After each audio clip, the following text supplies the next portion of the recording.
Get that. I have so many hourglasses, the first roll is free.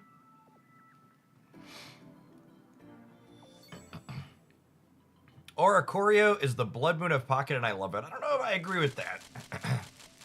It's definitely very good. But I think comparing it to a card as toxic as a blood moon is probably silly.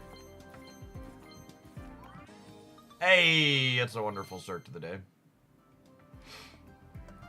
That's a wonderful start to the day.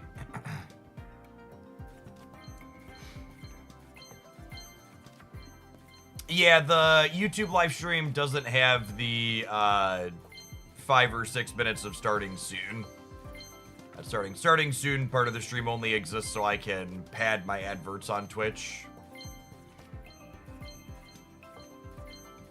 Pad in! Thank you for the almost 2 years in the tier 3. I appreciate that. Welcome back.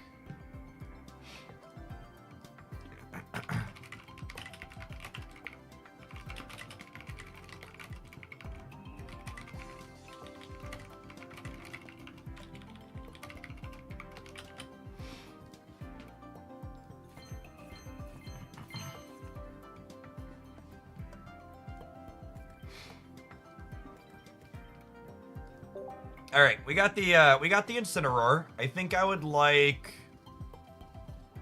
looking for 2 copies of Crab out of this pack, ideally. And then I think I'm gonna pivot back over to the other pack for Tapu Lele.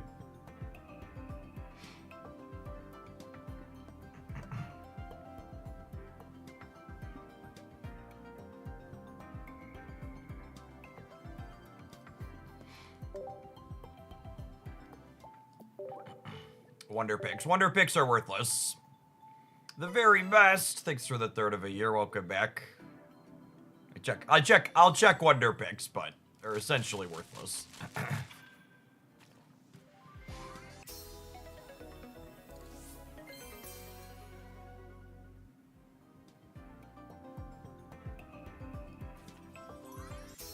Ooh, we got both crowds in 2 days? That's pretty lucky. Much less lucky than I had to spend $400 for 2 Pokeballs.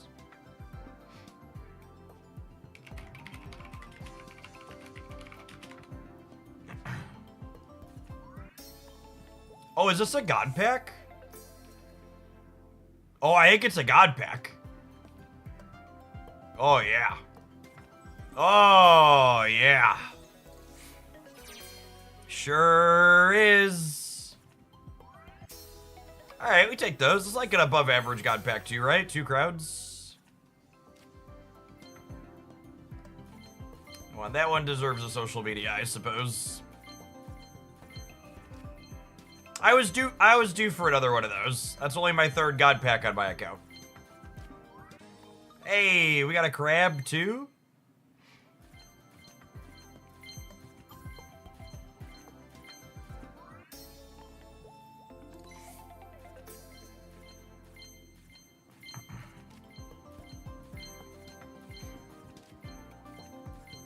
And for reference, God Packs are statistically...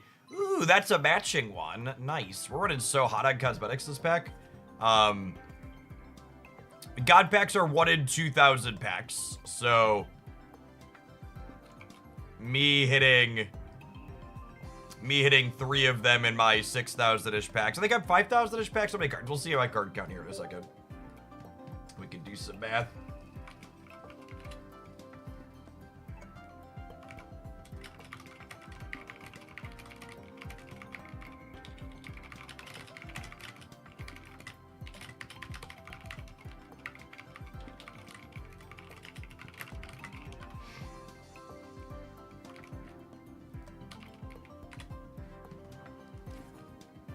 Got our first crab.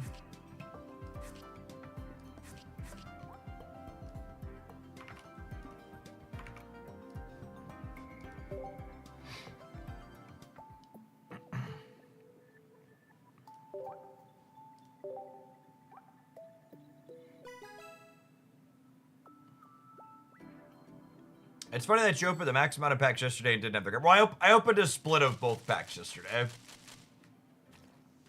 I opened Lunala packs until we hit 2 Decidueye, and then I pivoted.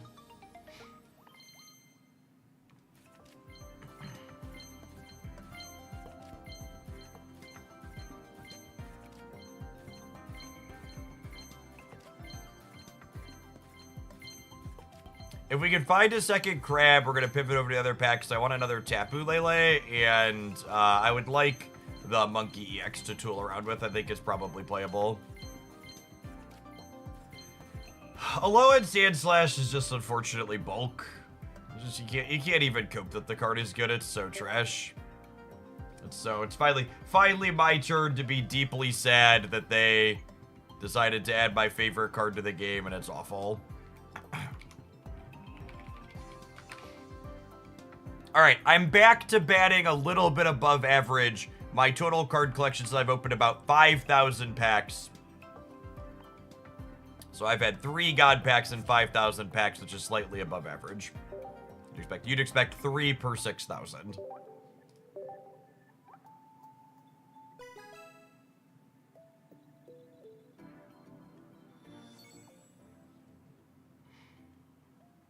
Hey, Croto, thanks for the quarter of a year. Welcome back.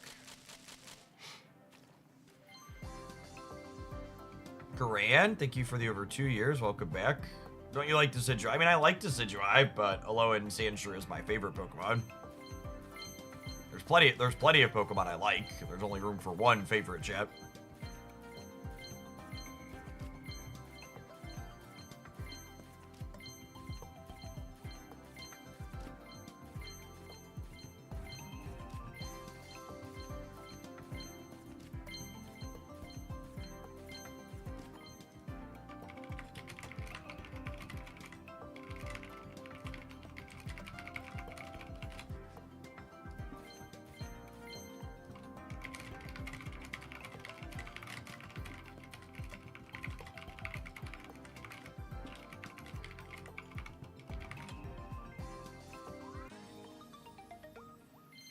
We did. We hit a double Crown Rare God pack.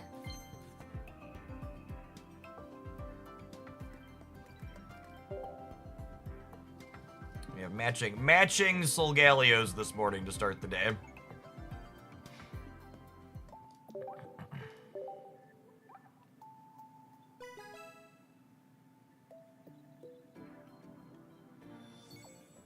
What were my initial thoughts on Rare Candy? I thought Rare Candy was going to be bad for the game. But after experiencing it, it's probably at least part of what Stage 2s need.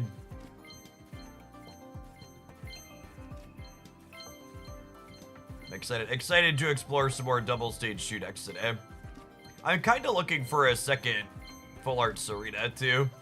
Just because the Serena deck yesterday was one of my favorites we played. Do you use your pack points? I use my pack points on 2 stars.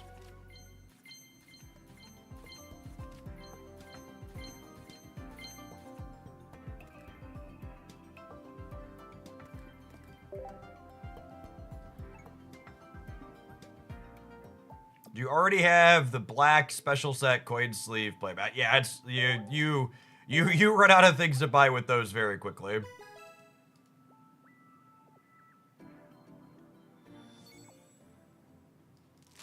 You know, I actually, talking about getting lucky, I'm running above average on cosmetics for this pack overall, but I actually haven't hit a single immersive yet.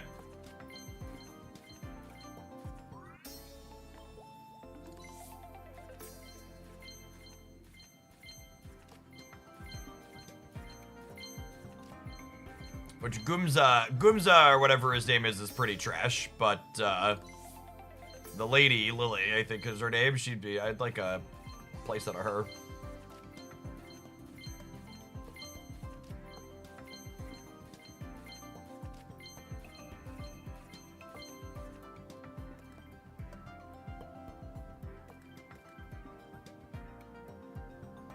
Yeah, I actually had 2 God packs in 10 packs during Mythical Island. YouTube short for the God packs. YouTube shorts are not worth paying my editor to make. They make no money, and they result in no additional people finding my content.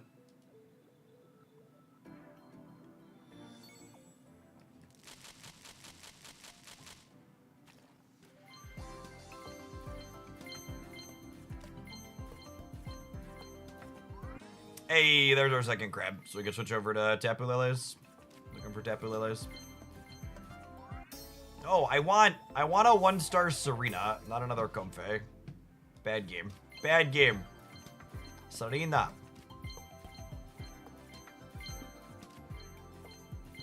I will say this, and I realize that this is like me complaining with a silver spoon hanging out of my mouth, but the addition of shinies made the God Pack feel markedly worse.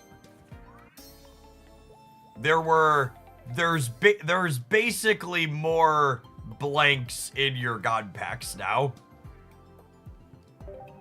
Previously, it was just 1-stars that were blanks in them, and now there's 1-stars and shinies.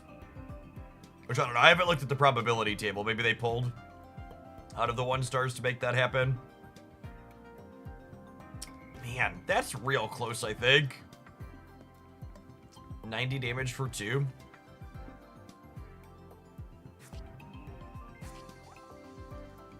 The shinies this pack especially, being random old cards that are largely unplayable, makes it extra, like, ugh.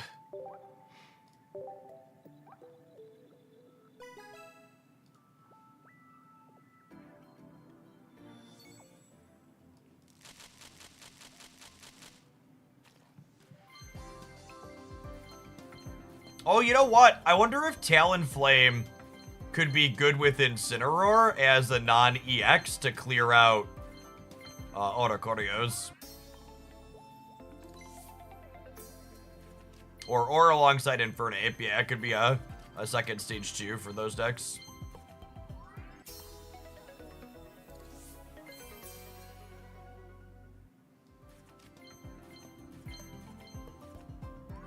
Hey, here's what I'm looking for.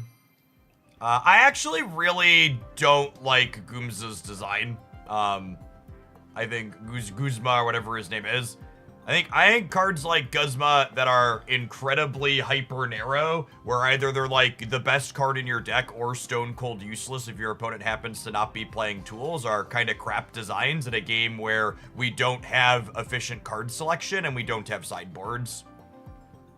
Guzma would be a sweet in a game where sideboards existed. In Pocket, where I have 20 cards, because from a pure theory perspective, Guzma's going to be a card where I expect it's very rarely optimal to be playing it, but also I'm going to get blown out by it occasionally because someone just like hates tools and it's going to feel bad when it happens.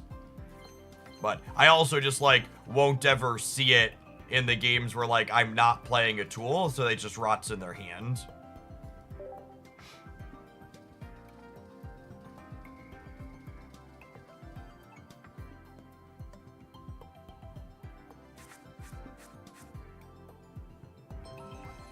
$26,000 cards. Dragon Claw. These poor unplayable dragon ship. Alright, we're looking for a second monkey and a Tapu Lele. Are the ones we'd like to hit here.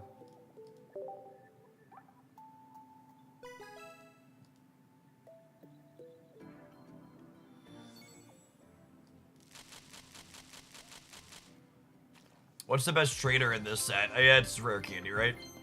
Or do you mean supporter that's like a Pokemon trainer?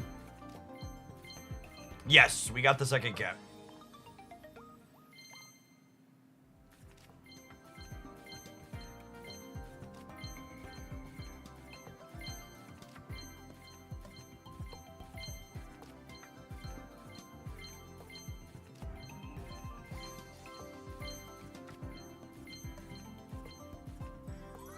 Hey, we're about to get immersive eventually. Lug Doug, thank you for the 11 months. Welcome back. The music is quite the vibe.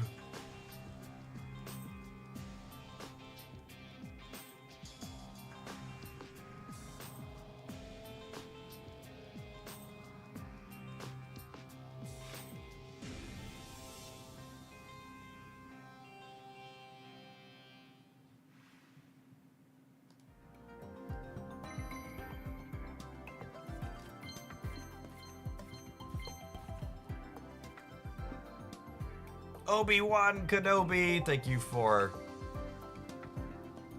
the 10 months. Welcome back. That look is what I picture when my opponent plays red card or Mars, mood.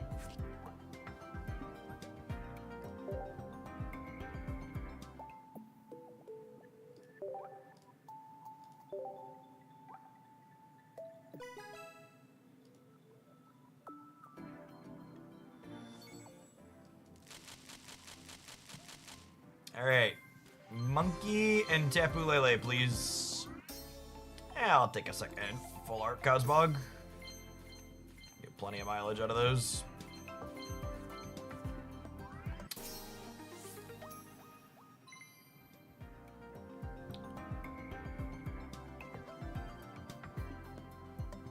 Sniper, good sniping.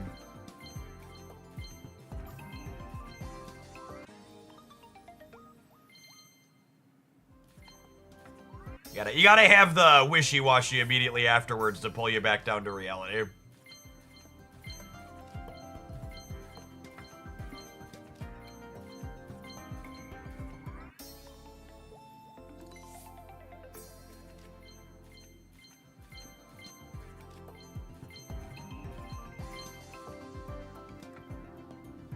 Hey, we got our other fire turtle, so we can play with that today too now.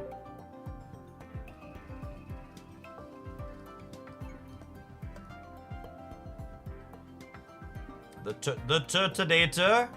Casual for retreat cost.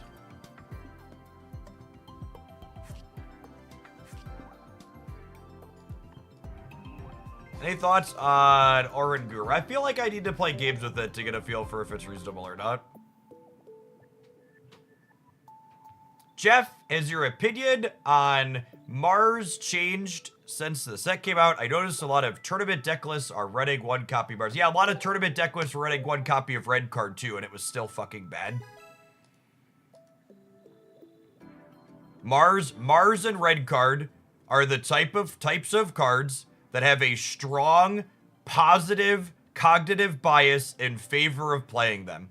You literally can't know when it wins you the game, and can't know when it loses you the game, and you can always talk yourself into this card was helpful.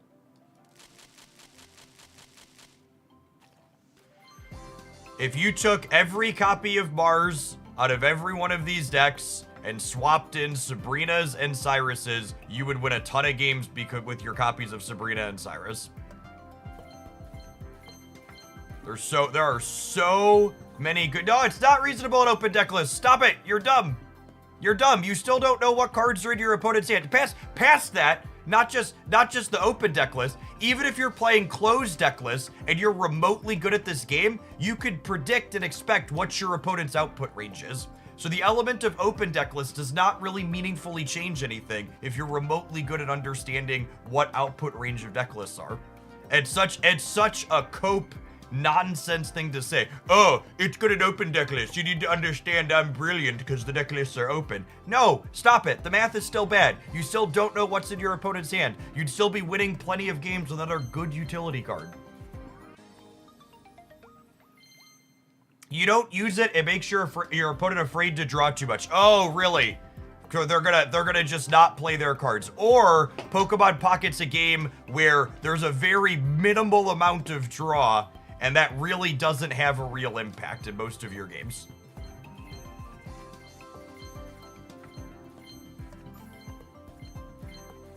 You're playing your cards out in this game.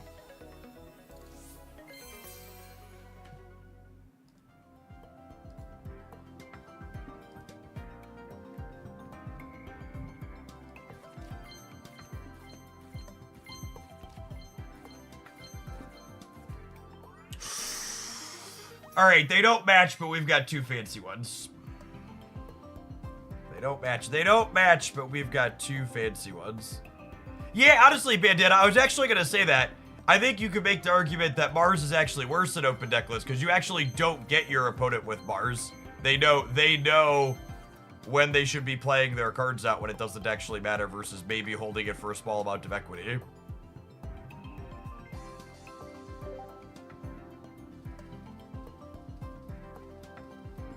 I need one more monkey still.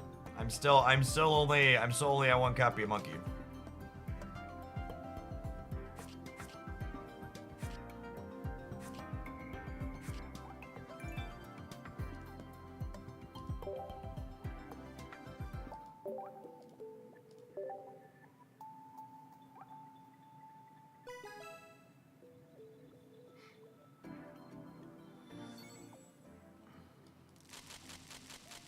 Monkey, the fighting monkey, Oringa something or other, I think. I'm gonna be honest, I don't know remotely what his name is. It's the fighting EX monkey.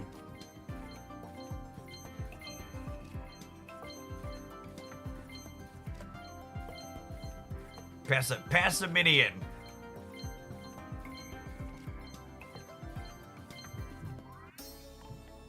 The Turtonator.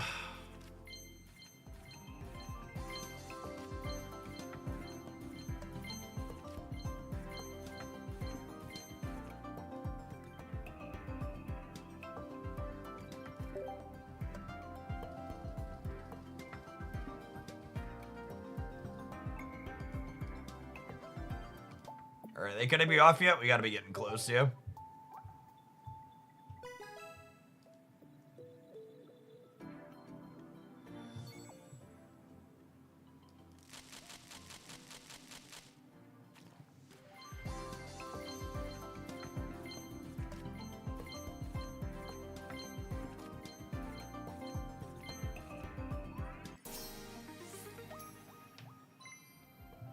I might have to stop opening this booster pack purely so I can stop opening this card.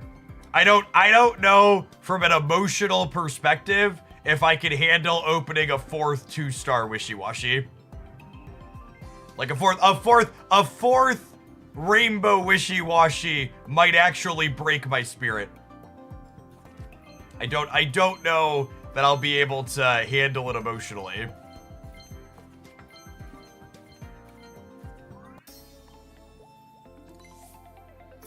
Oh, I wanted this one. We're definitely gonna play with this in the turtle at some point.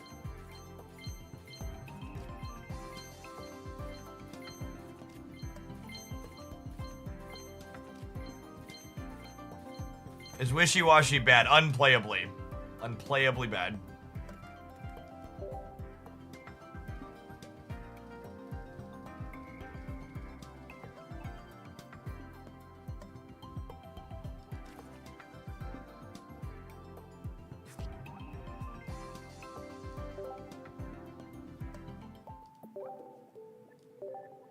All right, they've cut me off. They know I'm gonna lose my mind if I accidentally open another. Oh, I have enough pack points. I have enough pack points for 2-star gamers. Oh, I could spend them on a shiny Pokemon. Who do we want? I haven't hit any of her yet. I'm definitely gonna play some more Serena.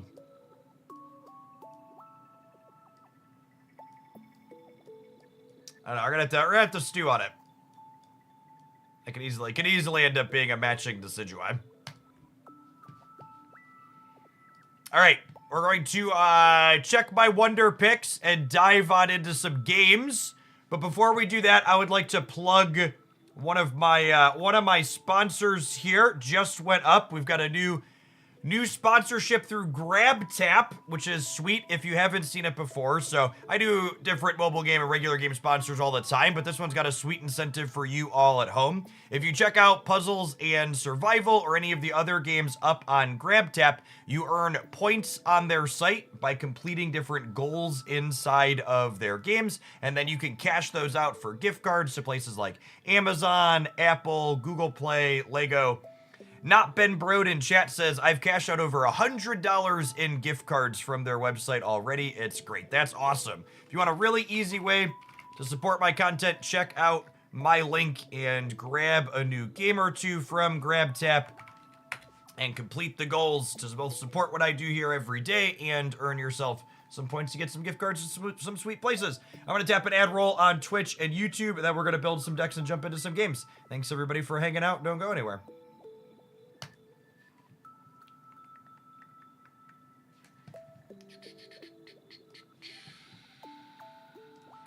you're watching on YouTube, also don't forget to tap the like button on the live stream. Doesn't cost you anything and helps the content reach some more people.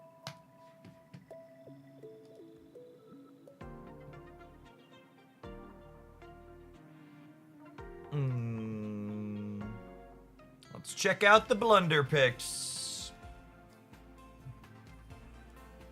Man, there aren't even 1-stars I want. I would totally wonder pick for like a Serena.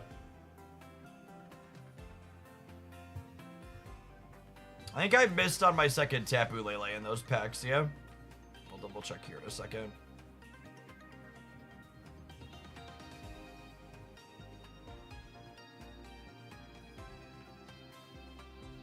We do get to slam our hand in the car door, I mean play ranked today.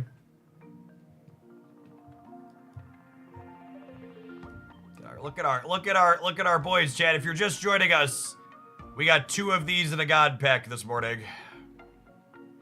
We got 2 of these in a god pack this morning. A good little lion.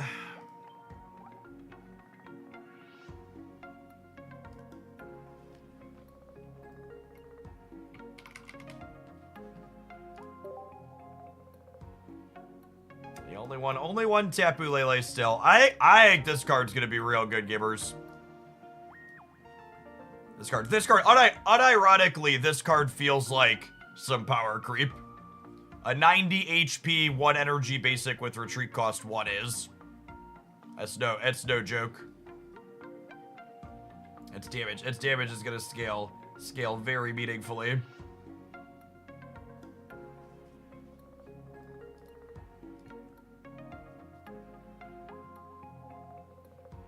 I think I only got 1 monkey too, right? So I'll have to wait on. We'll have to wait on pass for a little bit. That's fine. We opened plenty. I'm just confirming what we're still missing.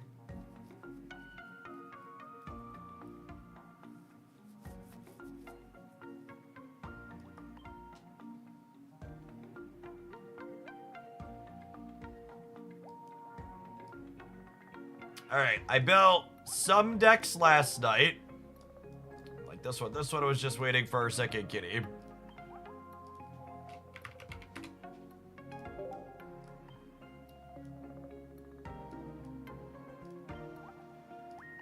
Or did I get more rare candies to flare these? I probably did. Let's check that real quick.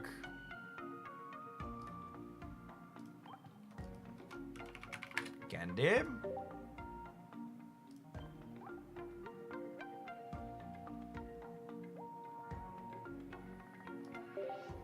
What do you think of Gengar shutting down supporters early now with rare candy? I expect EX Gengar to likely still be trash. However, I think there is a very reasonable chance that 1-point Gengar is likely serviceable. 1-point Gengar has a deal 50 for 1 on 130 HP body. And I think you could, I've got it with new Alakazam here as a second stage 2 to help you leverage your candies. And I think you could probably try it with Togekiss as well, if you wanna try that out. But I think I want to try Alakazam to start.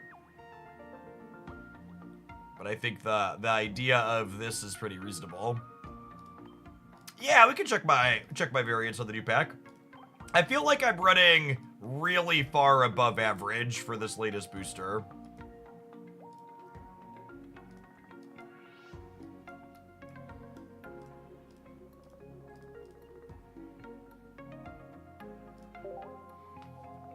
So I've hit 3 crown rares in 200 packs, which is way above average.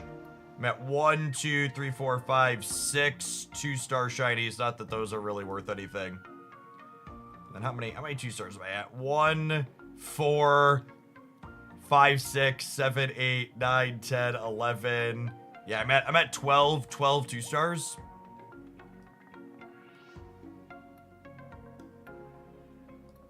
I think Lily is gonna age. I think she's probably a really solid card.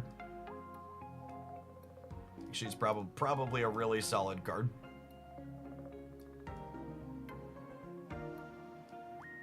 Is my expectation. All right. I think I want to start with the monkey, huh? Or do we start with the double psychic? No, we should start with the monkey. It's a double EX deck though, so we'll see if we just get stuffed in a box by Ornicordios. There were a lot of Ornicordios yesterday, so logging in with the double EX might be asking for trouble.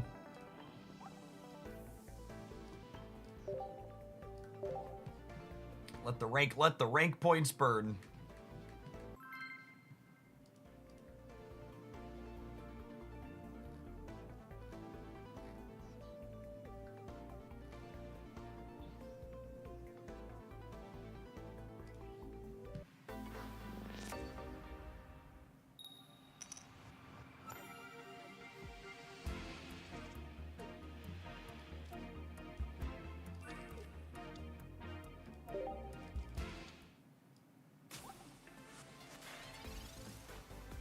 Put a random card that evolves from Rockruff from your deck into your hand. What does this card's evolution do, chat? What does this card's evolution do?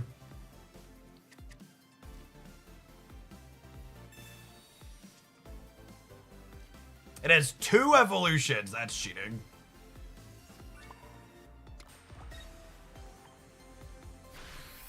Reflex, thank you for the 3/4 of a year. I appreciate that. Welcome back. One of them does 100 for 2 damage. It barks at you viciously. Sounds terrifying. What if I just cook the dog? Is anyone gonna call PETA on me if I cook the dog?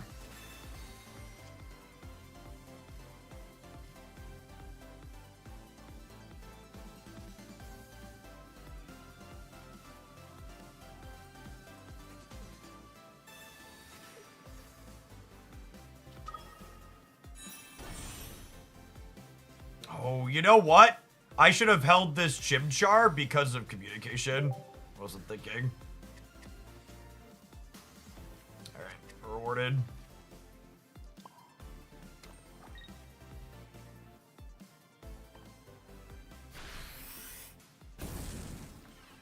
It's a shame we had Monkey as a lead and not Incineroar. Incineroar would have put him in a trash can here.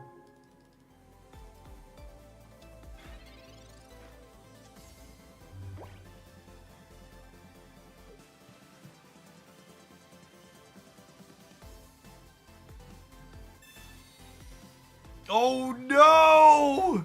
My perfect hand! So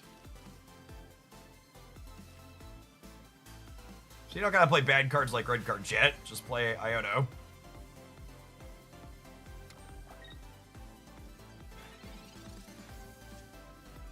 Oh wow.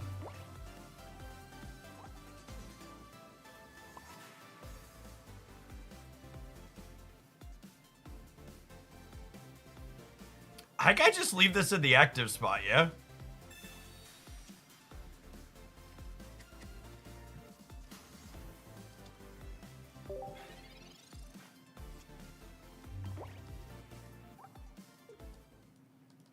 Alright, well, it's a solid start.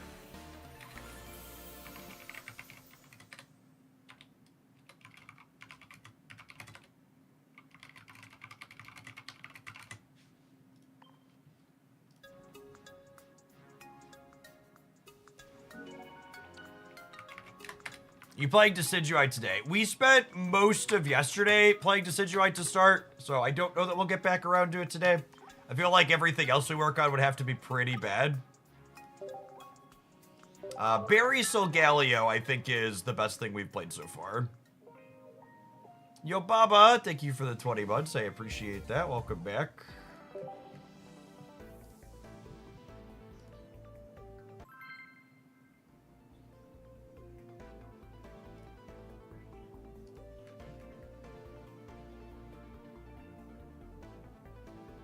We'll need to play more Solgaleo today for the Crowders. Yeah, probably. Maybe we'll try Skarmory Solgaleo at some point today. It's the wrong basic, gamers. It's the wrong basic.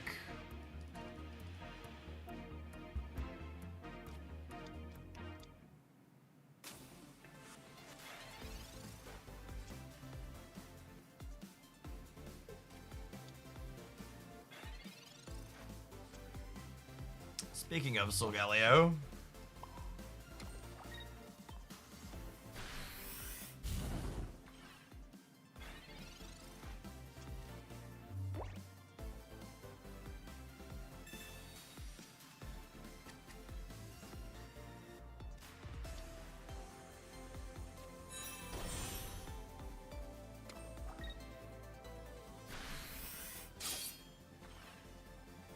No evolution seems real good for the home team.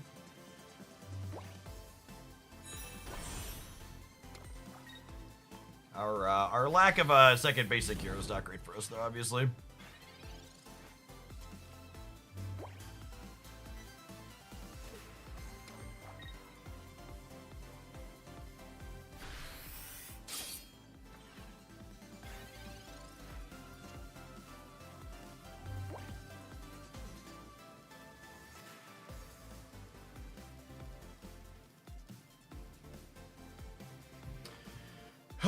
We're dead to so much, but I also don't feel like I win the game if I put...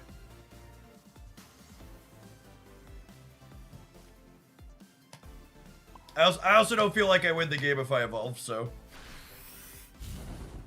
I think I just do this and hope that they stay completely bricked while we are bricked. No, all pocket today. I think we'll do some snap and pocket tomorrow is the plan. Yeah, we're dead to a tool, but they didn't have a tool last turn, so... Obviously, we lose to a bunch.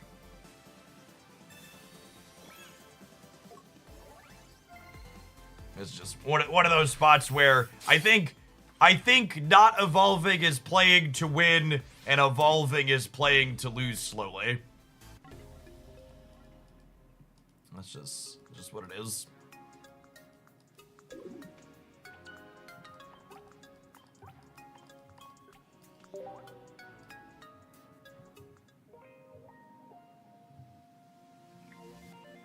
Will Skarmory be more consistent with Leo? Nobody knows the answer to that question, my dearest gamer. Things like what will be optimal in the long term is what people need to play games to figure out. Anybody, I really can't emphasize this enough, but you're gonna see a lot of people, especially framing YouTube videos like they have all of the answers here barely a day after the card's release, and the answer is really wait and see. Like, we'll start to get some idea after our first round of tournaments this weekend, but really a metagame doesn't solidify with better ideas of what's good and bad until we have the first weekend and then the second weekend that reacts to the first. You need to both have the initial what looks good and then the initial pushback against what looks good. Flaming Swag, thank you for the over 2 years. Welcome back.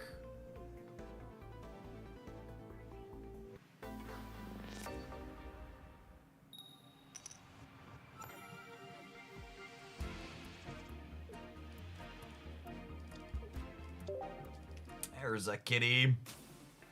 I'm also not sure that this deck playing Cat is better than playing, what's it called, Azure. Or sorry, I want to play Cat. I'm not sure that Infernape is better than Charizard. Stokesard. Stokesard might be the better second pairing here. Be something we need to try for sure.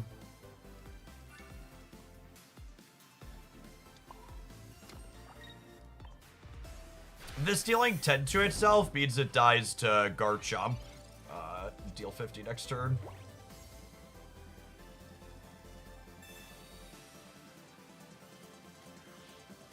I'm not sure. I'm playing the Litten that deals damage to itself, but that might be wrong. Yeah, cooked.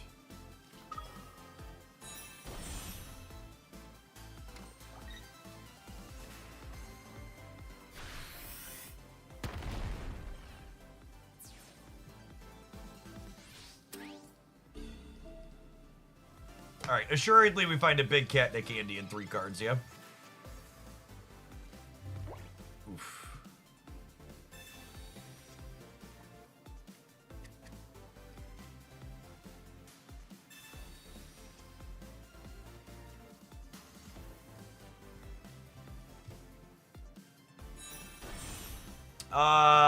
This is not quite guaranteed, but close, yeah?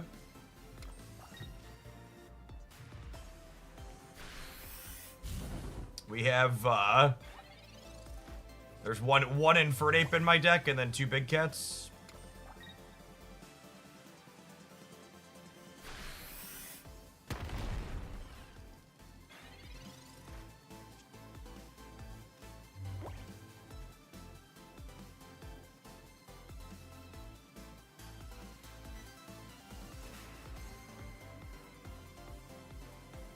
So it says 60 damage marked on it. It'll have 70 damage marked on it.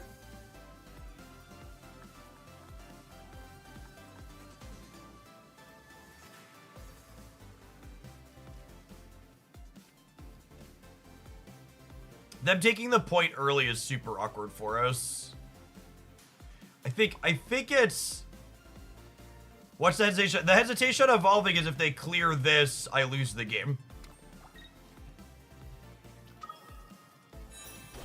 So I think it's actually this.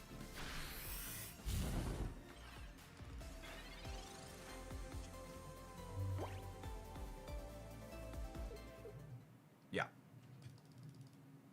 So because they took that, ideally this deck is a 2-point deck, but because they took that first point early, I think we're supposed to leave the Torque in and finish with the Ape here. And I evolved the Ape proactively to play around both Sabrina and like a random red card or Mars, taking it out of my hand.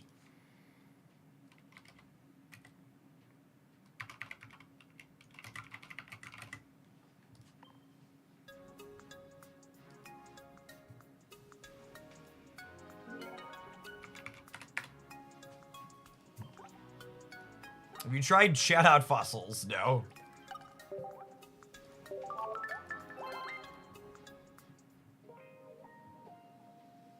I wonder what was in their hand, given that they didn't have any like healing or anything like that. They didn't have any Pokemon either.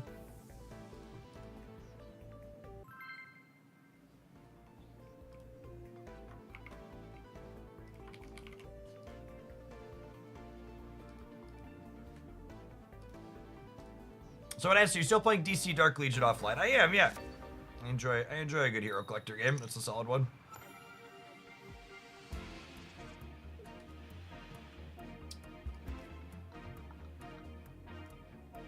I think given the choice, we always want to open on the cat rather than this, or rather than the monkey. Any opinion on a low-end Raichu? I'd be pretty surprised if a low-end Raichu wasn't competitive. Card reads is a good stat line. I think the one question mark surrounding a low-end Raichu is how much Solgaleo is there going to be in the metagame? Because Solgaleo only needs 2 energy. Top meta predictions. I would be surprised if something with Solgaleo wasn't competitive. Aside from that, I don't know that I have any strong ones. I think I just chill for now. I don't think there's a reason to... Oh my god, I forgot to attach my energy. I was talking through I didn't want to attack, and I was reading chat, and... Sometimes that's just how it goes.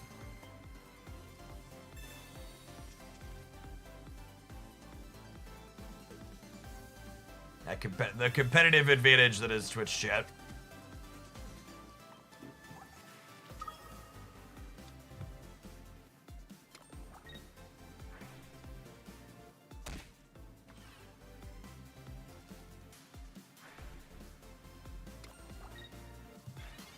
Candy! Candy!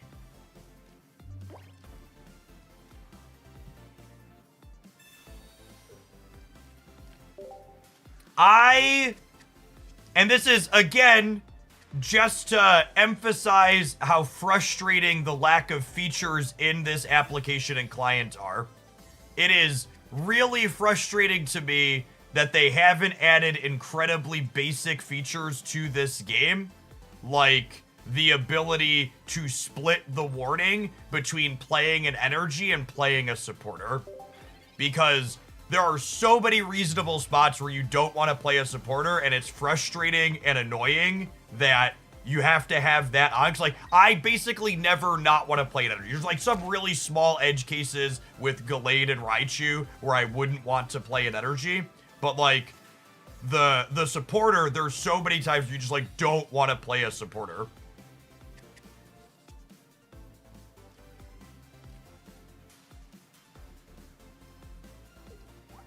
I'm playing a double evolution deck, and my hand was fully bricked, and you red carded me 4 cards into 3.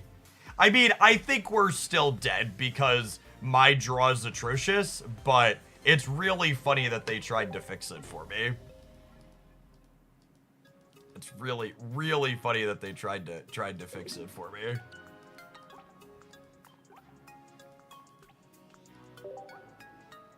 Thanks.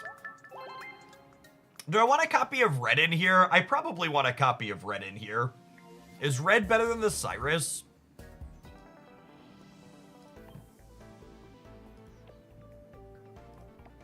Do I need this cape?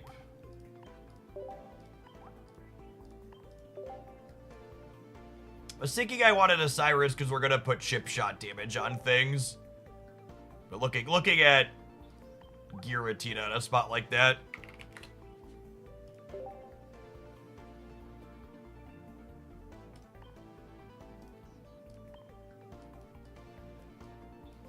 Our things are so chunky.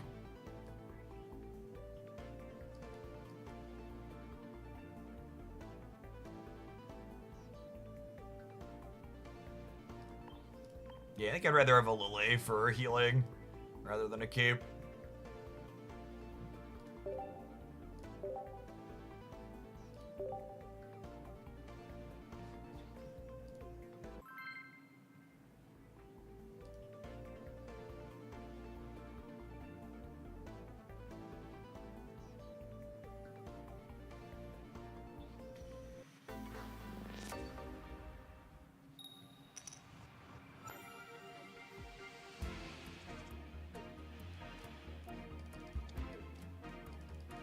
Gonna hold our 3rd basic here because we do have a copy of Pokemon Communication.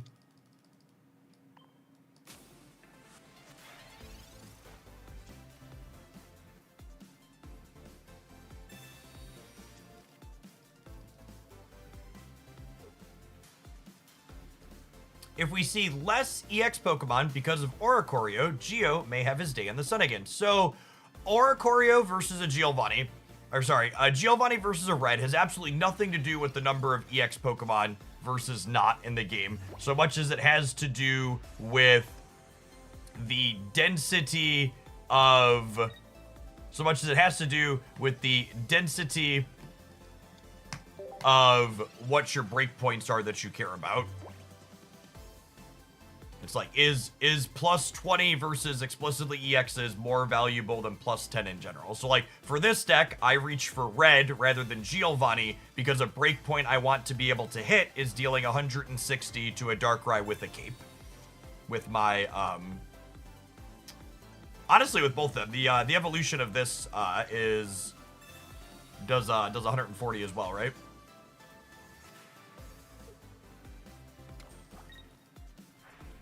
You think we'll ever get a PC client for Pocket? Like we got a PC port for Snap. I would expect us to get a Switch port before we get a PC port, but I don't know that I think either of them is particularly likely. Are they cooked here, chat? It feels like they're cooked here.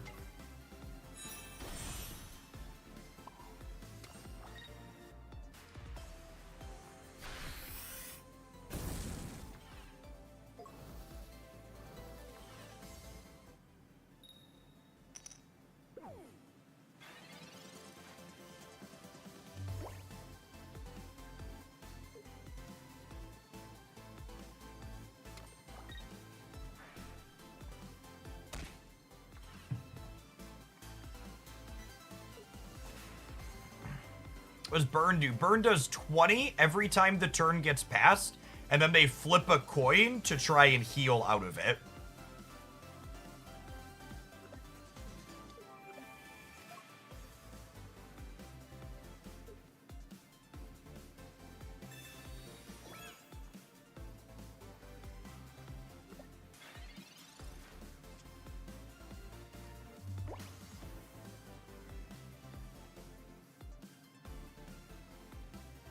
Huh?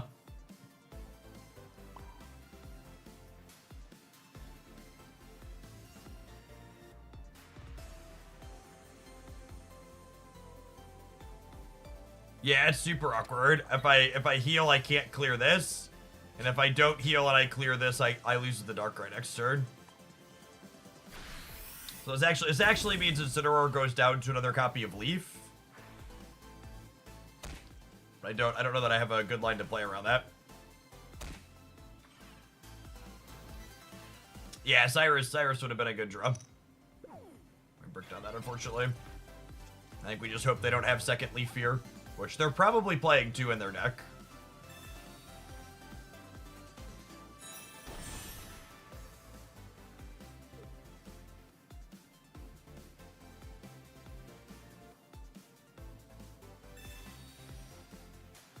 Alright, well, they can't Leaf now, and I get to redraw out my Cyrus.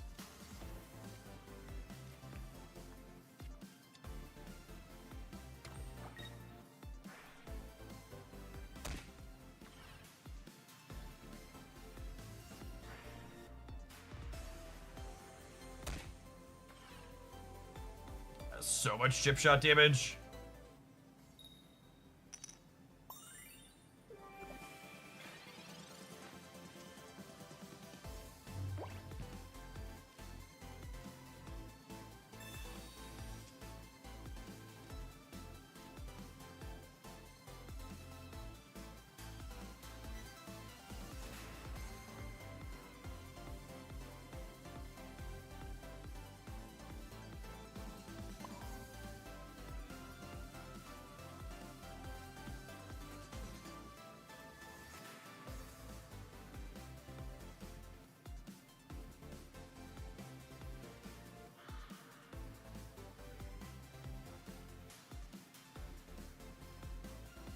So I could clear with Litten, or I could clear with Incineroar.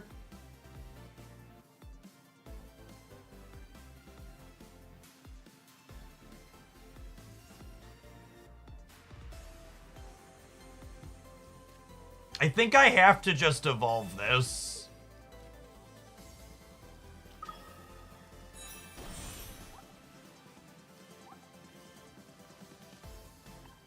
I think we're dead.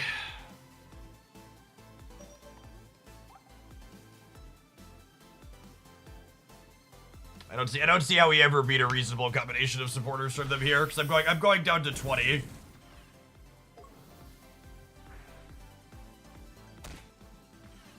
We'll play it out to see how it works, but I don't see a line to win from here. That's true. Our top deck Cyrus could be the line to win. We're 1 in 9 for that.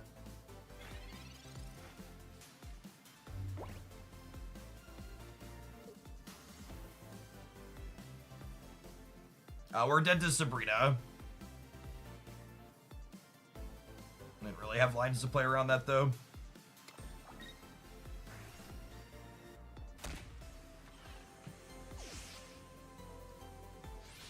Oh, we're dead to Cyrus here still too anyways, right? Because they have the Greninja. But they have to have the card. I assume because they put the Darkrai up, we're dead. Yeah, we're not dead on board. We're dead to a couple of cards they could have, but we're not dead on board.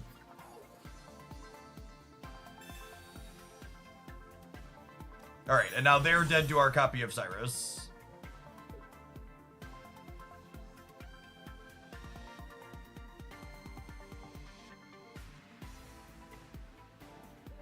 And then I assume they just Water Shuriken the Litten twice. Yep. Because then I lose the game next turn. So, Teenage Cat means I live, Cyrus means I win the game. So I have 1 draw to live, 1 draw to win, and then 1 research to redraw, and 1 communication to redraw towards the cat. We have like 4 out of whatever. Yeah. Close game.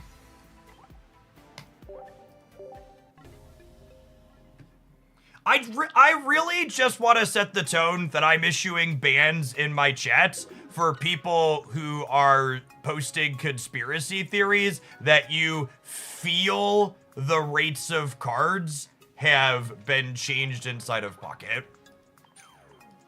Your conspiracy theories are not welcome in any spot where reasonable people capable of logical thinking will congregate. It's not that the system's rigged against you. It's that you're finally experiencing a little bit of bad luck, and that's going to happen in a game that doesn't have a pity system.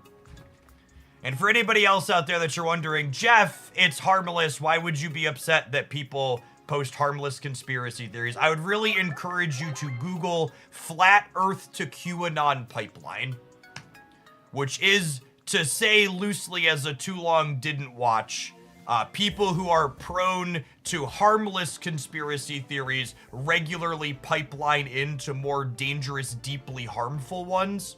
So you need to quash that crap out so it doesn't take root in your communities.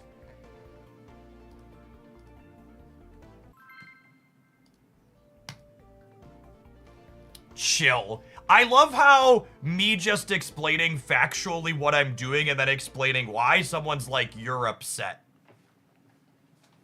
Would you feel better if when I explain why conspiracy theories are bad, I whisper into the microphone? Do you only think I'm angry because I have a big, strong voice and I'm not sitting here with the microphone attached to my mouth while we talk? Do you feel safe, like I want to hold you in my arms when I talk like this? The big, scary streamer man doesn't seem angry when he whispers into the microphone.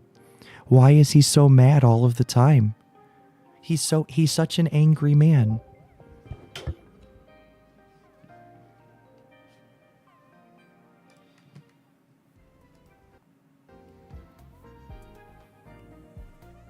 Gamers, I have been streaming full-time for over 8 years. I've been streaming in general for over a decade. I can count on one hand the number of times I've been angry on stream. I'm just not soft-spoken.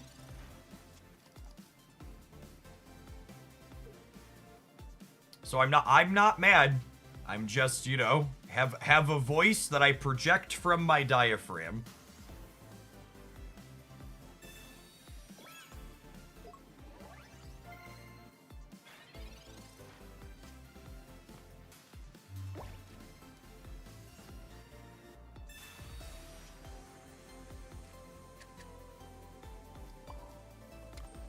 I think I'm pregnant. I will not be paying child support.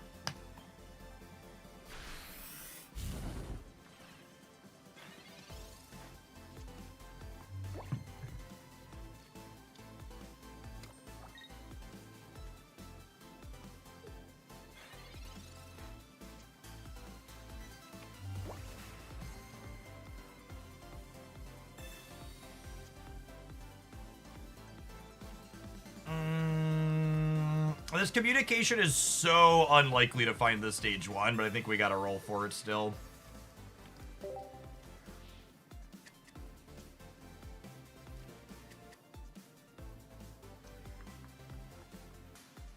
The tough part here is how our Litten dies to... Our Litten dies to their stage 1 and Candy stage 2. Jonah, thank you for the quarter of a year. Welcome back.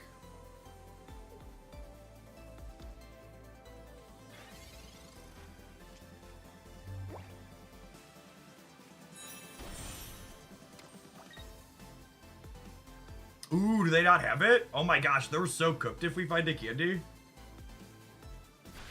They're so cooked if we find a candy. Holy. Oh, one well done kitty cat, please. This game is too easy. They take 50 with weakness, and then the burn finishes. Good night.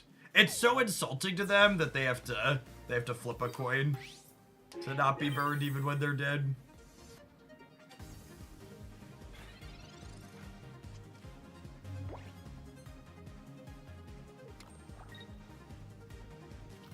people think you're mad all the time because you're disagreeable. See, I actually find that dynamic. I'm gonna disagree that I'm disagreeable. And I'm going to explain my position. And this kind of highlights exactly my thought process.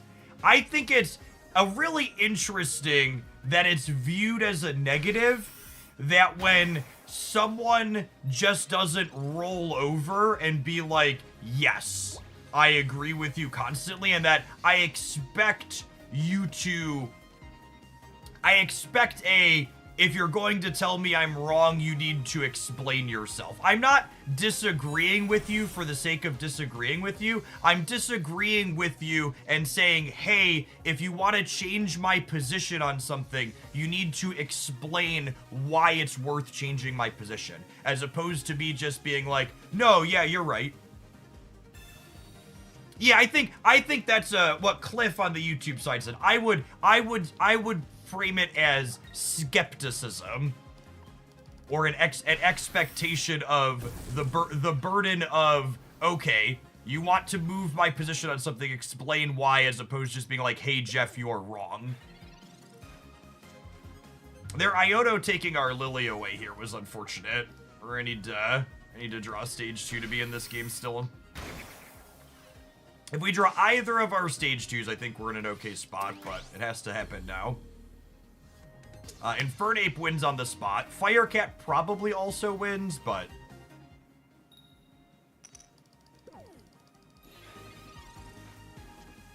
yeah, Monkey, burn him down. We cooked them up real nice. Yeah, I think that's it. I'm always open to being convinced, but you need to actually do some convincing, not just say you're wrong and I'm right. I think that's a great way to put it.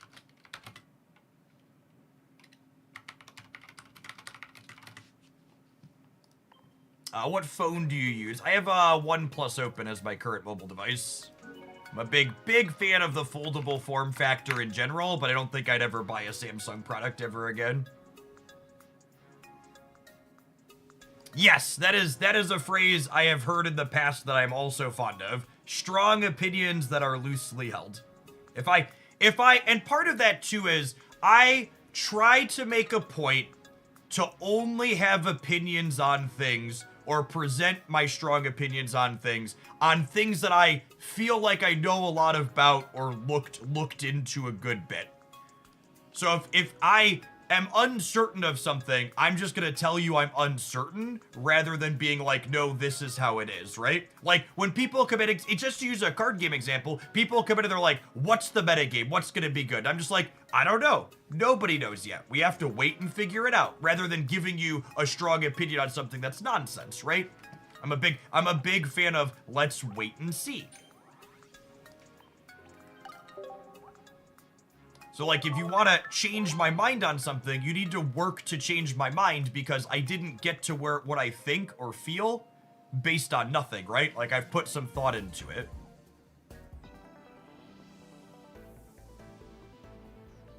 The world would be a better place if more people just said, I don't know, more frequently. Xbox just raised the price of every one of their consoles by $80 to $100. I wonder why. We'll never know, really. We'll never know. Negative GDP growth for the first time in years. It's truly a mystery.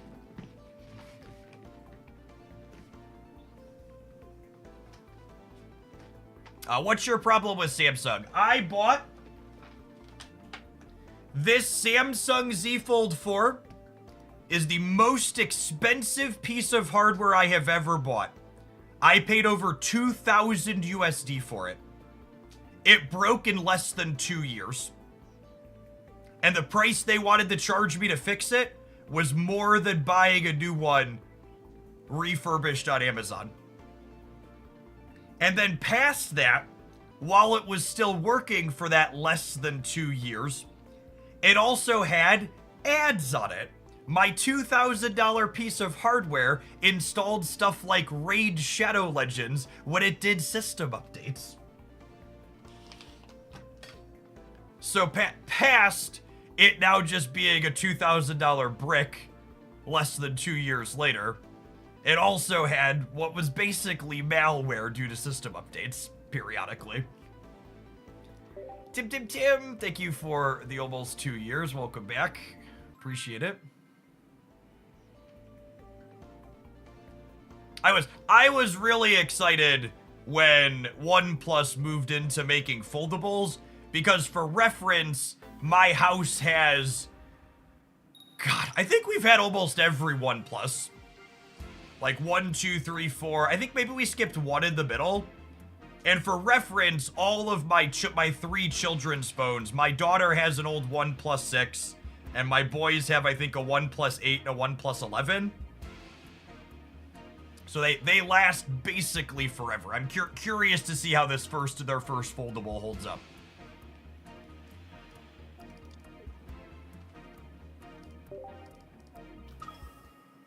It's fun. As someone who has always been an Android guy and never understood why people complained about Android devices so much, like compared to Apple devices, owning my first Samsung, I suddenly understand why Android has such a bad rap among people that ended up going to Apple. Because if Samsung is the flagship Android experience, suddenly the bad rap makes a ton of sense in my brain. It's just like, oh, I get it now.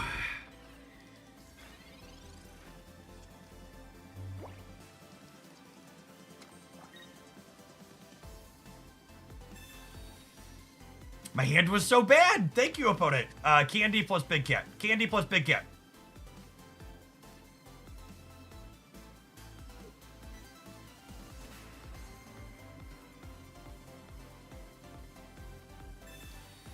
We got one of the two. They turned our 6 cards into 3, but this is one of those examples of, you know, the right cards is more important than more cards. So we now have one of the things we're looking for, and hey, look, there's kind of another, yeah. Got a baby monkey, baby kitty.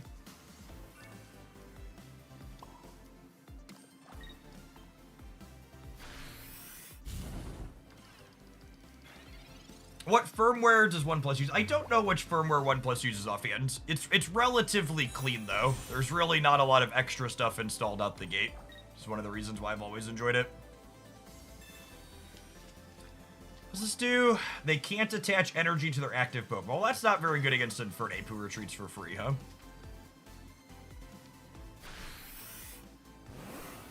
Yeah, I was between the Google foldable and the OnePlus foldable, and I was looking to replace my Samsung, and the reviews seemed to favor the OnePlus. And then it had a sale, so I was like, alright, it's meant to be.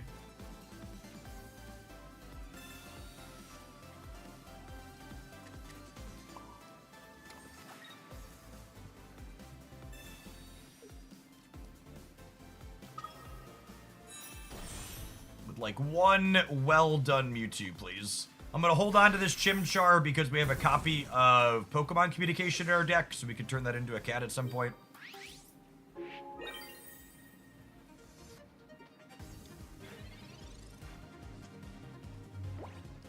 So 30 damage, and says we can't attach an energy from the energy zone.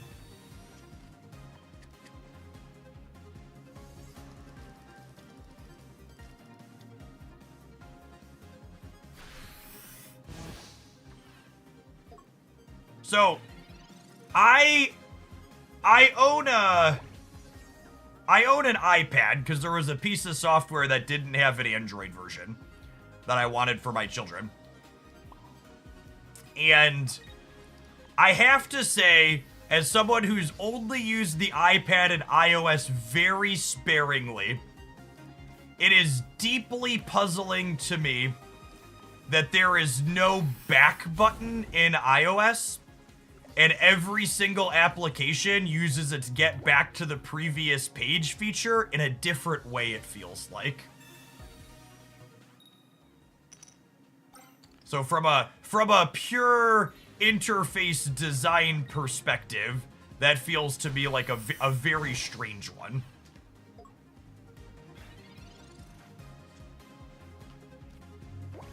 All right, the Cyrus draw probably means we're good to go here, yeah?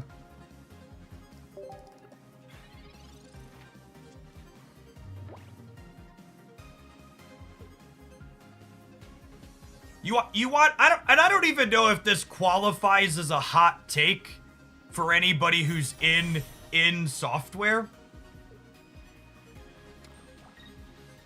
Oh, they kill the Litten, and then I can't put an energy on the Infernape.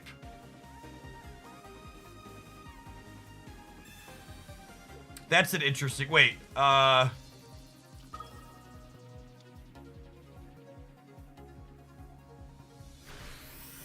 well that Sabrina's bad.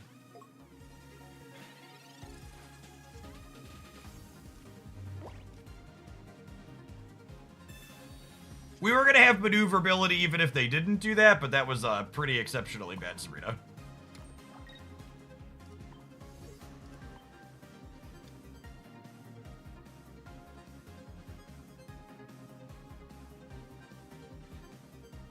Oh, I needed to not put the energy on here, right? I needed to put the energy back here. I kind of just did the same thing again. I messed up into their messed up. Yeah. And then now I die to the Mewtwo.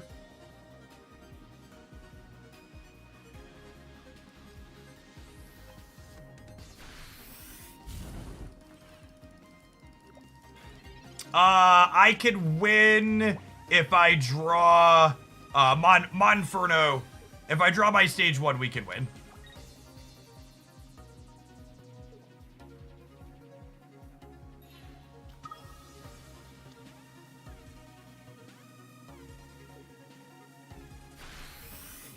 Oh, I have Candy. Yeah, we were fine. We were fine the whole time. Because I could put an energy on here, Candy into the ape, and then retreat it for free. And I have Cyrus now. Cool. Okay. This game was, I did not navigate this game remotely perfectly.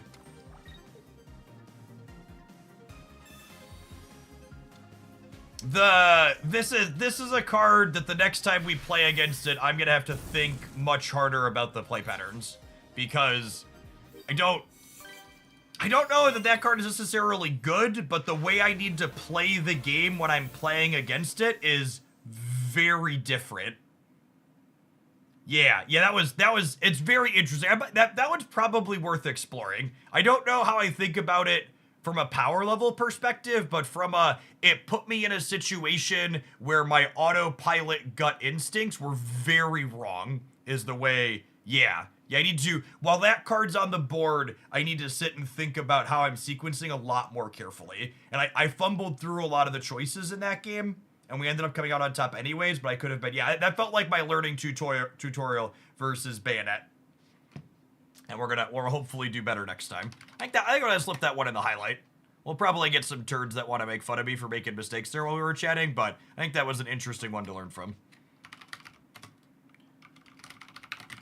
Alright, we need to take a pause for the cause to let some adverts roll. If you're new here, I never let ads auto-roll over the top of gameplay because I think that's super rude. I'm going to throw the deck list up on the screen for people who are asking about that. We're going to play some more of this when we return. It's been fun so far. Appreciate everybody hanging out. Don't go anywhere. If you're watching this on the YouTube side right now, consider tapping the like button. It doesn't cost you anything, and it helps the content reach some more people. If you want to see daily pocket streams Monday through Friday, tapping that's a good way to make that possible. Appreciate the folks that have already. Wizard of Roz, thanks for the 5 months. Welcome back. I am still playing DC Dark Legion. Enjoy hero collector games. And I like superheroes.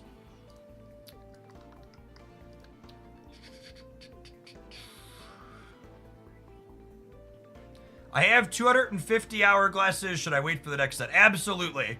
And when the next set gets here, you should wait for the set after that too, because that one might be even better.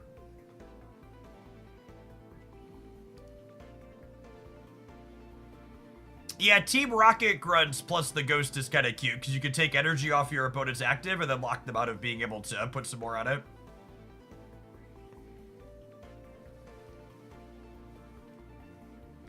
How was pack opening this morning? I hit a god pack and we got 2 crowd rare Leo Lions, so we'll have to play some more Solgaleo today at some point. It's a sign.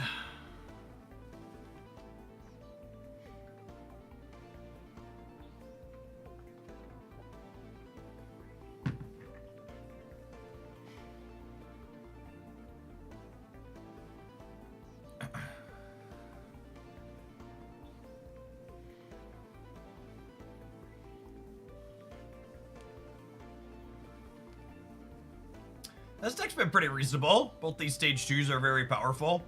We also haven't even had that many powerful Incineroar openers. He runs some people down. Have you brewed with a low-end Raichu yet? Yeah, we played some Oricorio Raichu yesterday. It felt pretty reasonable. The Green Rager. Welcome to Hogalandia's newest Shillionaire. Make sure that trickle-down economy stays in action. And our next Shillionaire will only have to spend 999,742 shillings. Be sure to ping me on the Discord side to gain access to Beverly Shills.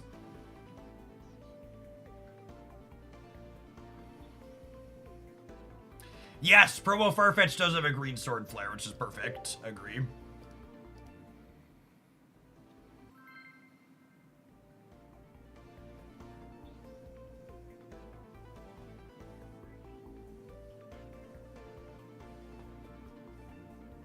Yeah, we'll probably play some Marvel Snap tomorrow. Not planning to play today.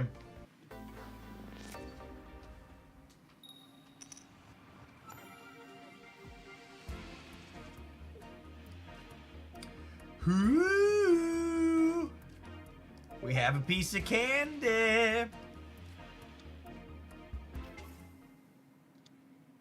We have a heat tackle that clears a Weedle in 1.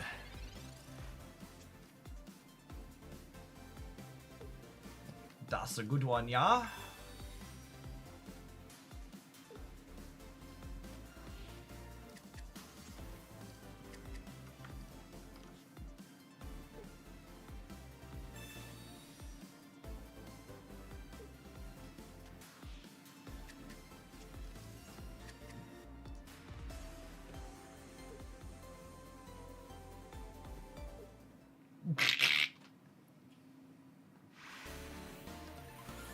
This next crack, chat. Easiest games of Pokemon Pocket I ever played in my life. Climbing on up the ladder. Do do do do do do do do do do do.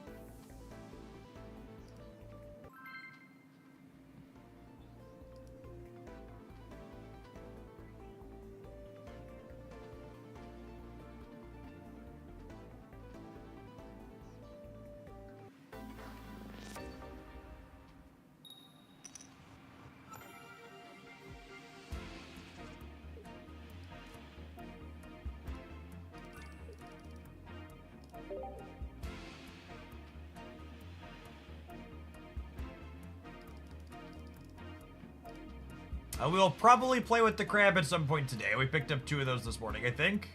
Actually, I'm not sure. We'll check.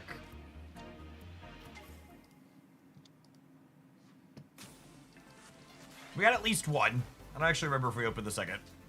I think we did.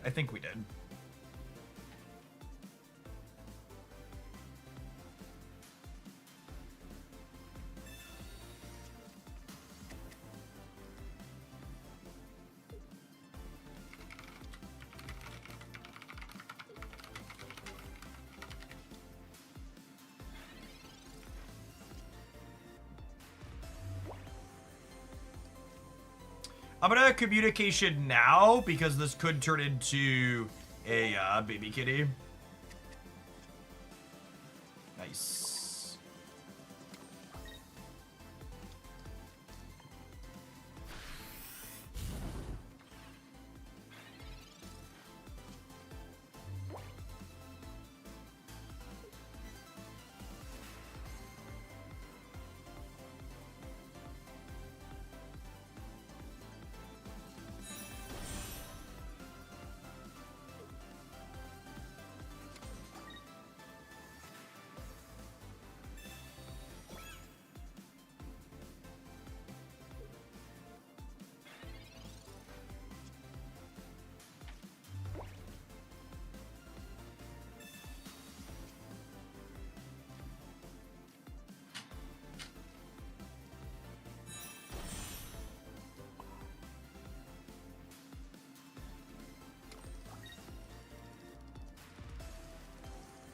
I don't have another communication, so it probably makes sense to play this lit now.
Apologies.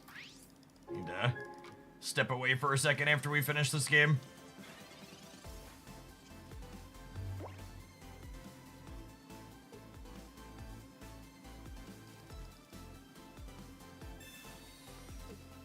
I think that's good for me, yeah. I'd rather they hit this than kill my Chimchar.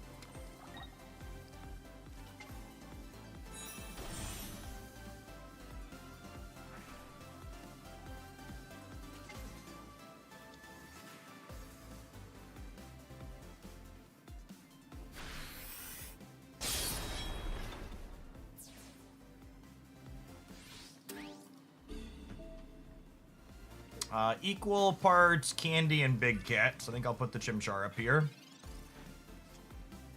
This is weak to fire. And theirs are Candy. Do we die on the backswing? No, because I can heal.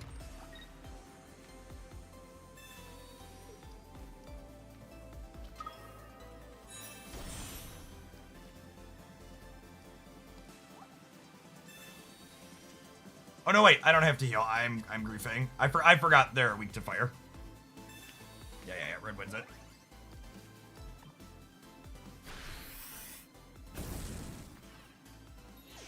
And they're gone. Coolio. Not bad. All right, I'm sorry. I need to step away for just a second and take care of something that phone call was about. BRB.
Oh, apologies. Coordinating with people. Nothing bad like my house exploding this time at least. My I've talked about it before.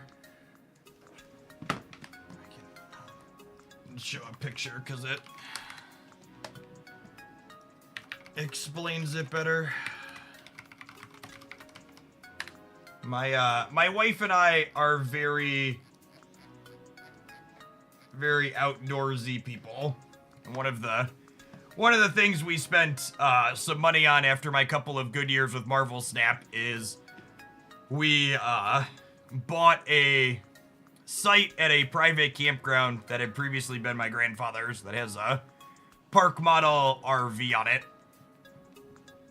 And in the campground, most people drive around on golf carts because they have like a frisbee golf course and a bunch of parks and stuff for the kids to play on. So we bought a new golf cart before the Cheeto and Chiefs tariffs make everything go up. We'd been talking about it last year and we didn't pull the trigger on it. So we pulled the trigger on it to get it, and it's delivered today. And the delivery person told us they were going to be here this afternoon. So that was the campground calling me being like, hey, someone's here with a golf cart. Why aren't you here? And I was like, well, my wife is 45 minutes away because they told us they were going to be there this afternoon. So not a terrible thing, just to mix up. Just like, well, I'm glad it's there rather than not there, I suppose. But if you need us to sign for it. I was expecting them to be late, if anything, not 2.5 hours early.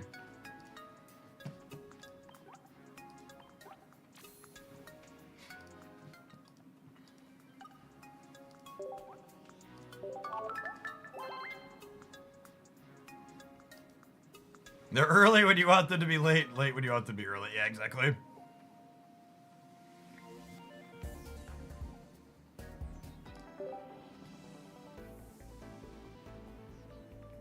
We can only predict we'll show up between the hours of today and tomorrow, and we can't do better than that. Yep.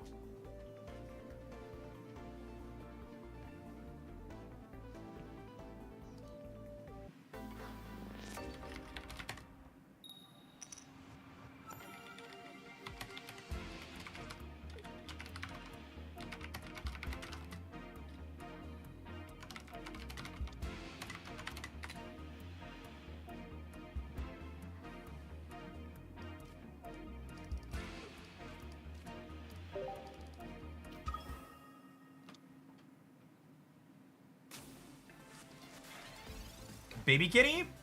Baby kitty.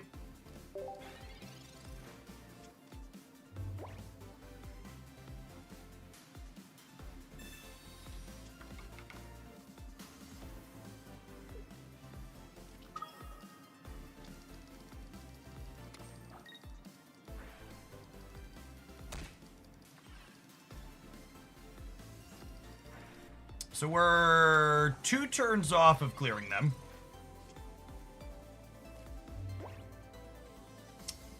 And I think with that draw, we just go up the chain organically, because it means I don't have to burn my red to clear this through a cape, which is nice. And they're not...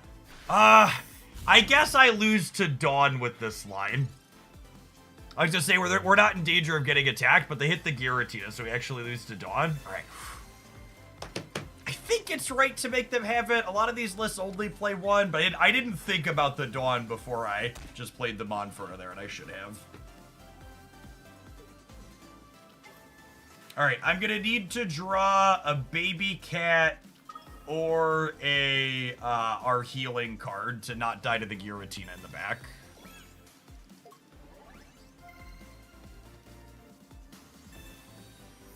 That doesn't matter unless you also have a cape. They do. Okay, well, I have the red at least, but that means I don't have red for this later. So I need to draw baby cat, basically, to have a shot here. All right, 66% to be a baby cat. Oh, it's so frustrating.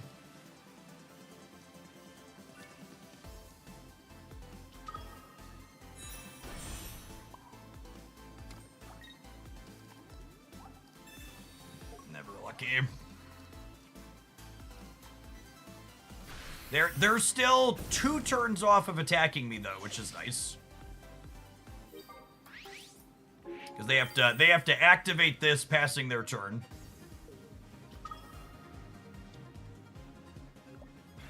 I need math, and the optimal number of stage 1 and stage 2s to put in your deck when running candy. I've been playing 1 stage 1 and 2 stage 2s for the most part.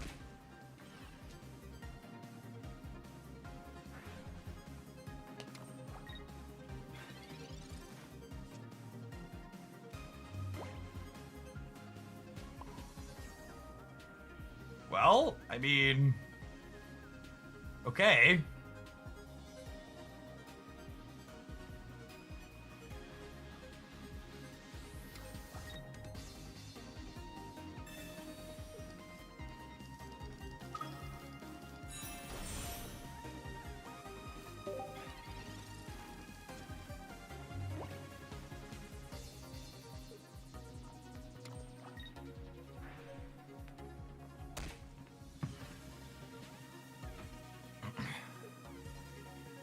Wait, they're not attacking me this turn?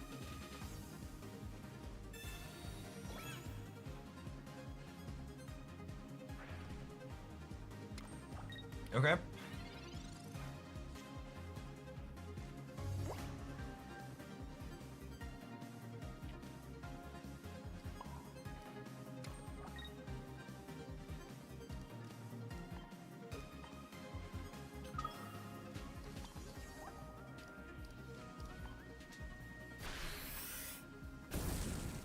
Are they just retreating here then? Is that their plan? A retreat plus our lack of Incineroar Arc, we could still lose this game to like Osiris.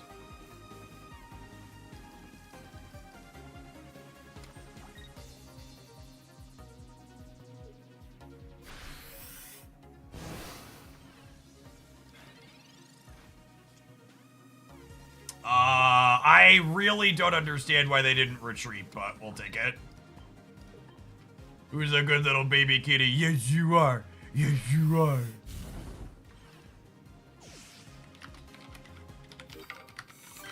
Didn't respect the cat, chat.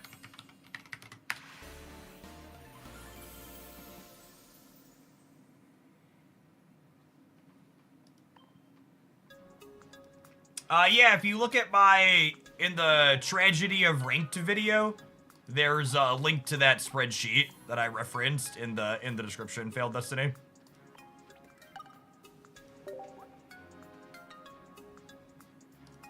The classic baby kitty KO. Well, this has felt incredibly reasonable so far this morning. Up a couple of rank points to start, not bad.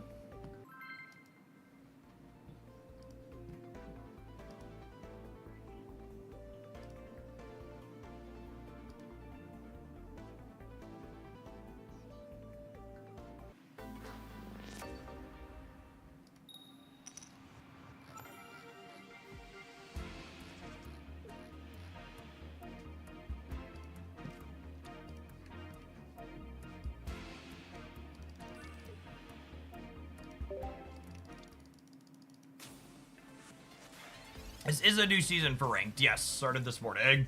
Everybody in Masters, like I was, is reset down to Ultra 3.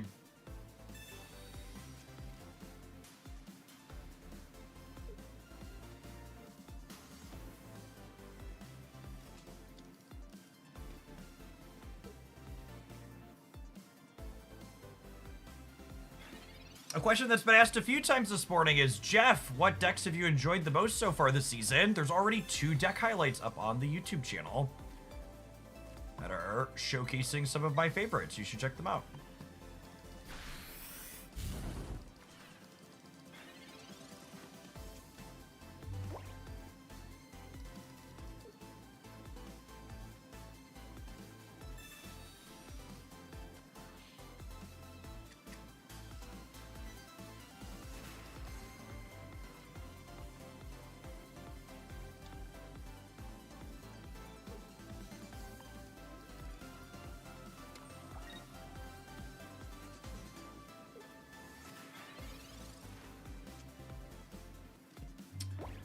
It's a lovely draw.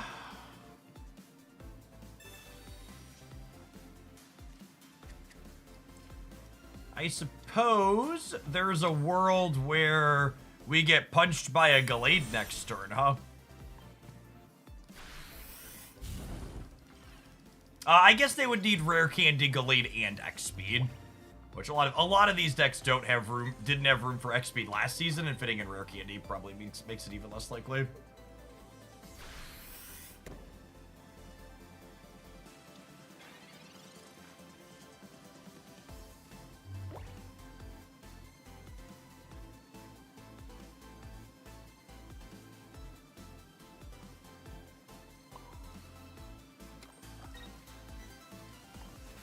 Well, the good news is if we draw any Pokemon, it's highly likely we get a stage 2 that we can utilize. There's what? 2 basics and 1 stage 1 in my deck and 4 stage 2s.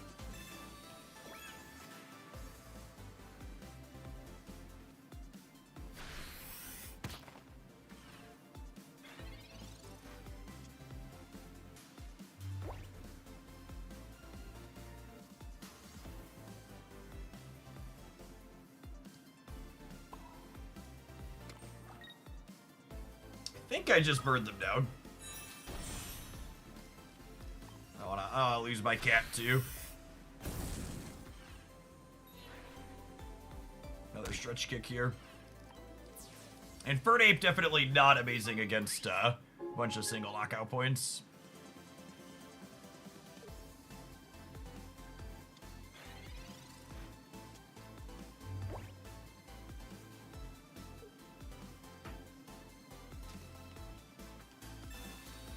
Yep. If they have Cyrus as well, we're in trouble.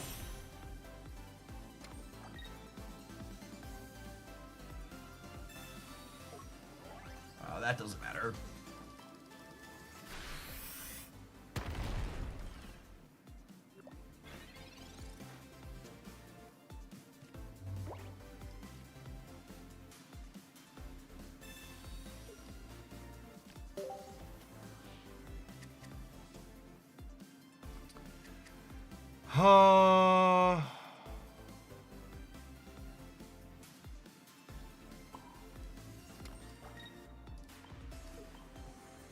We have lines here still, yeah? Because this puts them to 140. So this is currently finishing. And if they Cyrus this, we could top deck our big cat and still clear them.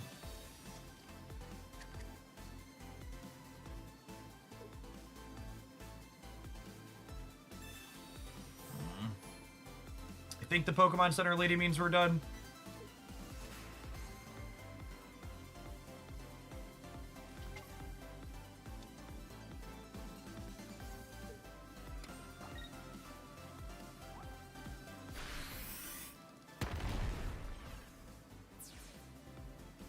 You think Togekiss is scarier now? Every single Stage 2 Pokemon is better than it was last season.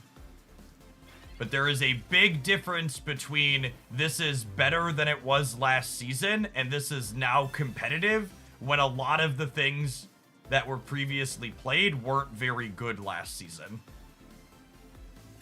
Is an important distinction.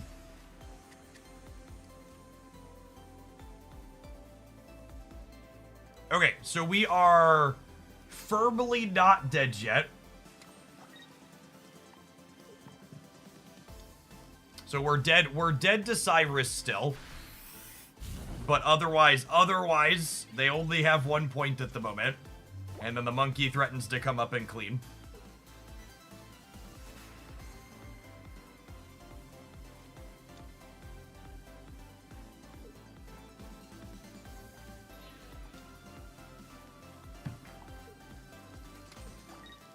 They're dead to our Cyrus, yeah? Okay.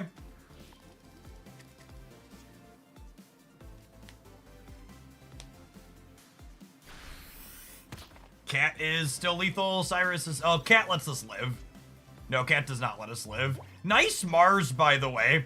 Can I dedicate this game to every person out there who's like told me and just like gone on and on about Mars? And again, I can't emphasize enough that like they didn't know that I already had the Cyrus, and there was a chance that I didn't have the Cyrus, and they were Marsing me into it actively. And those are the types of situations where, like, you just don't know, and this card is nonsense because of some amount of the time it's doing nothing like that, and some amount of the time it's actively helping your opponent. And you could just twist yourself into this illogical knot of, my Mars is always good, when in reality you just can't ever know, and it's much... I want you to imagine that their Mars was a copy of Cyrus there. If their Mars is a copy of Cyrus, I lose that game. Genuinely, I think all of these decks that are playing Mars would be better off if they just played more Sabrinas and Cyruses. A card that you actually know it's going to work when it does what it does.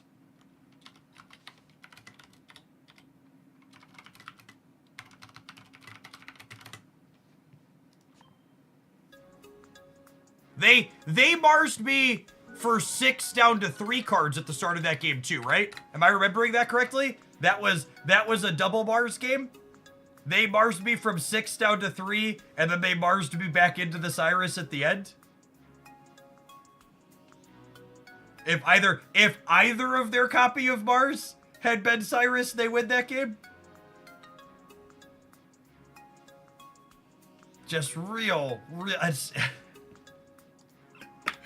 Oh man.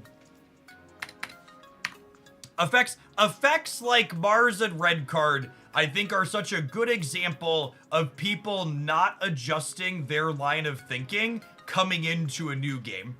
Because in a game like Paper Pokemon TCG or Magic the Gathering or any game with a really large deck size, effects like Mars and Red Card would be really good because your opponent would be really unlikely to redraw their stuff. However, this is a game where the decks are really small and you're going to frequently redraw your stuff.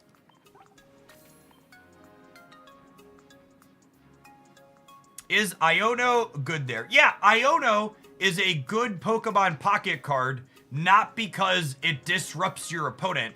Iono is a good Pokemon Pocket card because you get to choose when to play it to add consistency to your new deck. But the first Mars that game is a good example of why the most common argument in favor of Mars is trash and shows a misunderstanding of what's important in Pokemon Pocket. Pokemon Pocket is not a game about card advantage. This is not a game where I'm casting divinations and dig through times and I've got 6 cards in hand and my opponent's got 2 cards and they're screwed because I have more resources than them.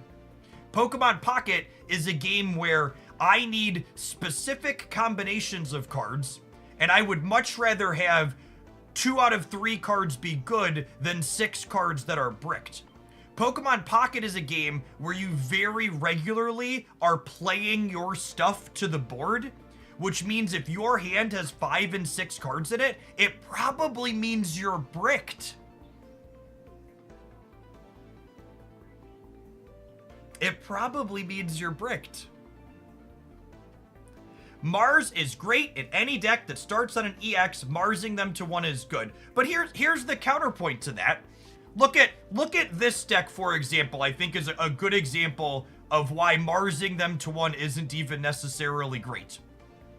In this particular deck, when I start taking knockouts, it means I'm set up to win the game most of the time. And that's true of a lot of decks in Pokemon Pocket. By the time you get to the point where you are ready to clear their first EX Pokemon, you're probably set to clear the second as well, not relying on having other tools in your hand to do so. You're taking your first knockout because your plan came together and you're built up on the board. So at that point, disrupting the hand isn't super meaningful. Especially in the stage 2 metagame, yeah. And that's especially true of what was your win-loss ratio with this deck. So I don't have a record overlay on my screen because any amount of games that I play with the deck is statistically insignificant.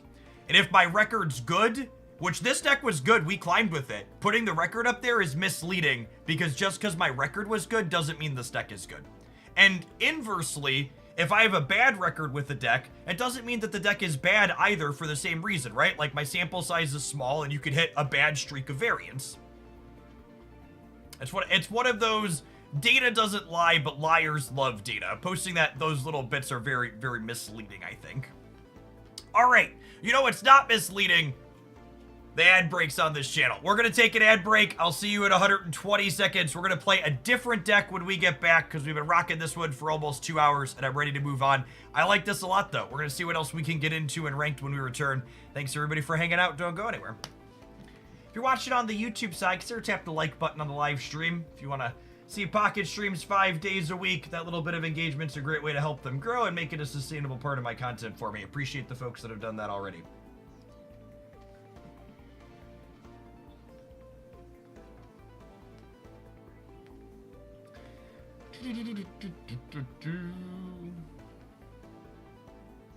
$60 packs, no rare candy. Oof. What was that? I've max opened. I think I had 10 rare candies or 8 rare candies across like 240 packs. Is a little below average. Still missing my second blue flare here.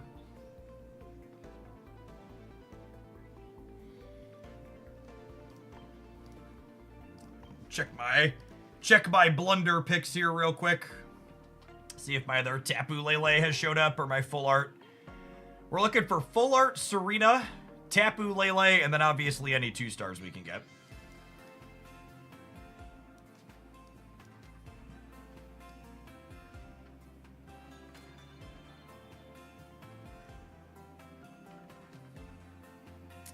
That's the wrong Tapu.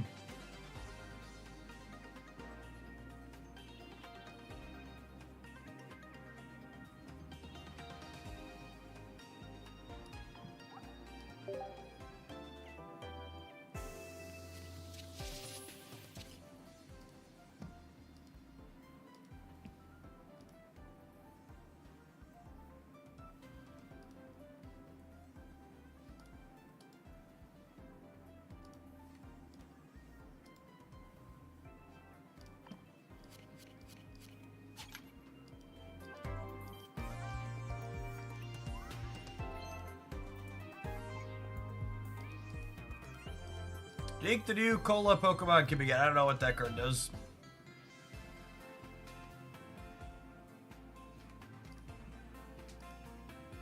Cards like Mars are so powerful, cards like Cyrus are so powerful, and deck slots are so valuable, I can't imagine Mars would be preferable. So, and again, I really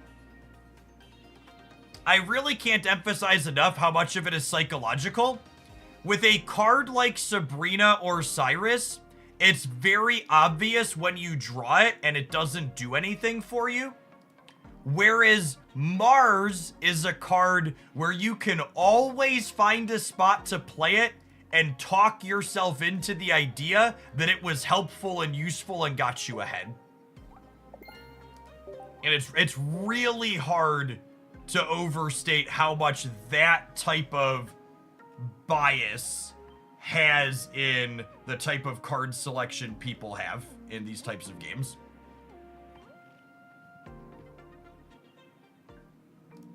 All right, what do we want to play next?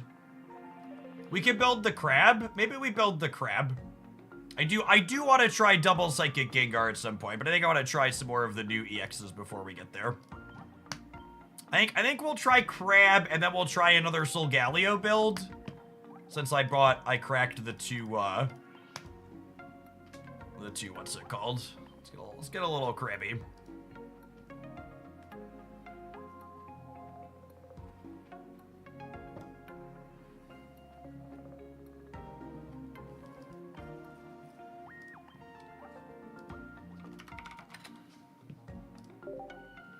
Yeah, I got 2 of him. 2 Craballers. I did get Rayquazas. Yeah, we could do some of that too, potentially. Is it Starby Crab, Palkia Crab, or a little bit of both? The upside to Palkia is that they're all super tanky. The upside to Starmie is that I don't need to play Misty. So I hit 2 shiny Starmies. But I don't know, I kind of like my regular 2-star one better. I have 2 flared 2-star ones.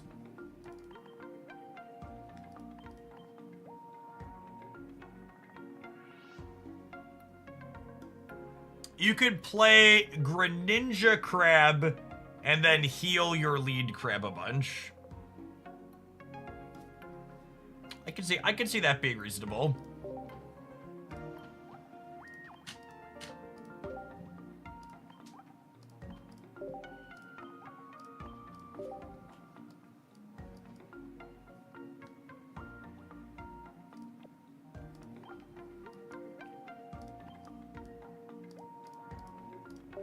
That's fine. I haven't played with my full art Iridas in a while. That's an extra reason to do this.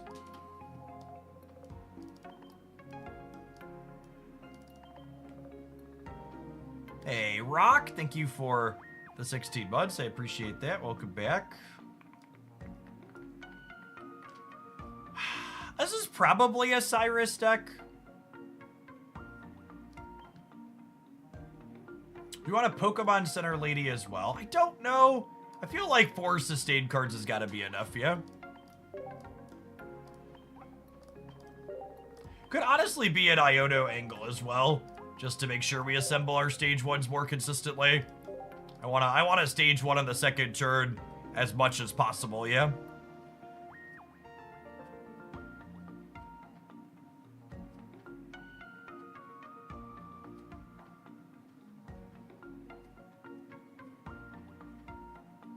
I don't think I want Misty. I think that's the upside to not being a Palkia build, is you don't need to play Misty, because you have Crab gets good when going first, and you have Starmie that's good when going second. And Crab's fine when going second. Narrator, they're all Cyrus decks. Not strictly. Decks that are dealing less than 100 damage in a hit tend to favor being Cyrus decks, because you'll have people be able to retreat away from you with some frequency.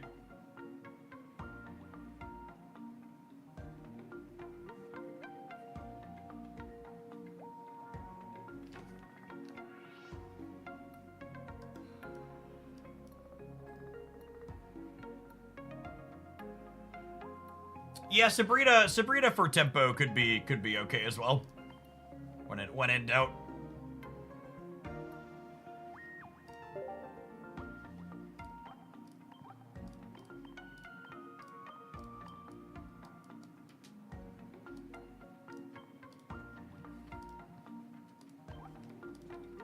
Dawn doesn't do anything in this deck.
Well, I mean, okay.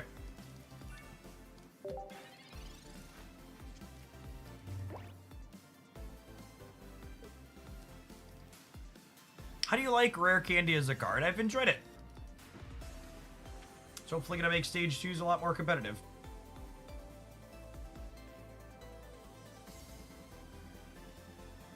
Yes, I have 1 copy of Communication, so we won't evolve both Staryus next turn, just one of them.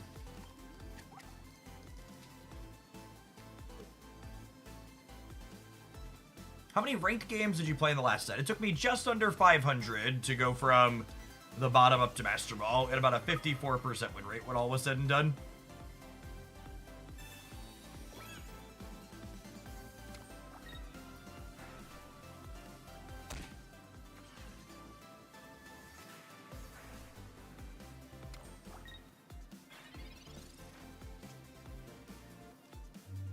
That is not the crab I wanted for Christmas.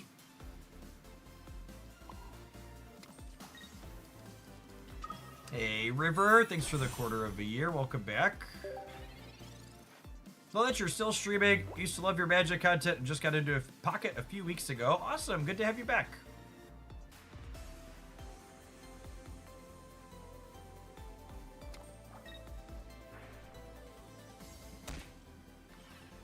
If we hit a crab next turn in tandem with the Iridas, it might be enough.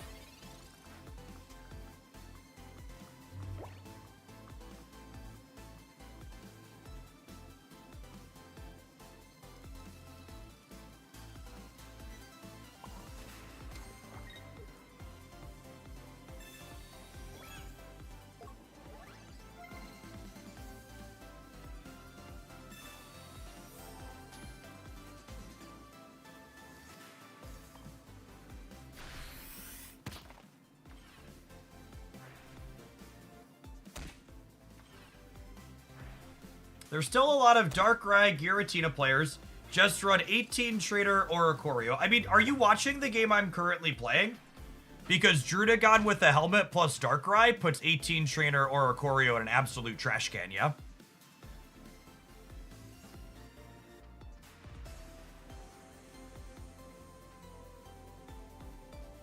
Thing has 70 HP, 90 if you put a cape on it. Between the rough skin and a helmet and Darkrai pokes, they're gonna kill you still.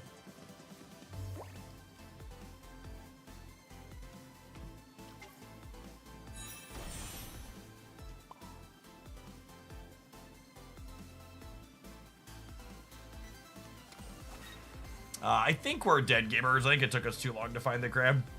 How is ranked been? Basically all Darkrai Giratina.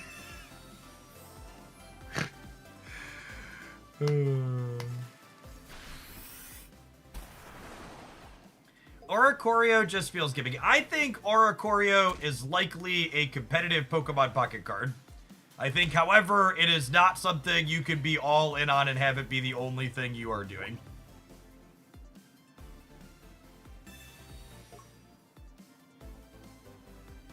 I just can't ever beat a Giratina here.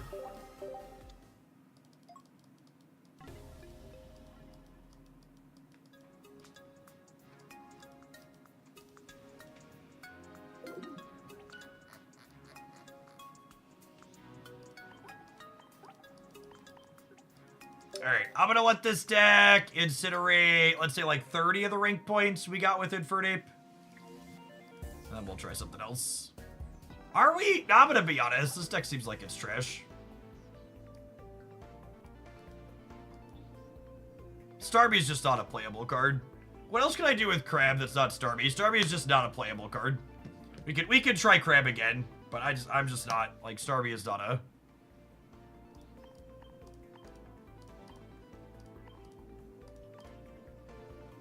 Crab might be okay.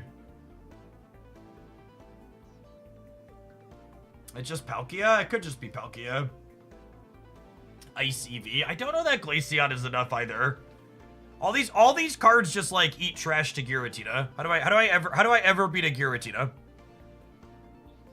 How do I ever beat a Giratina? Gyarados is an interesting thought.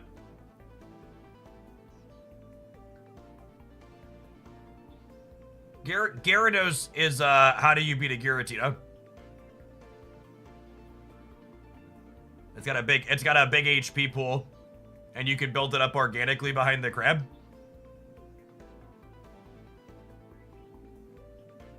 That's a good answer solution. I don't hate.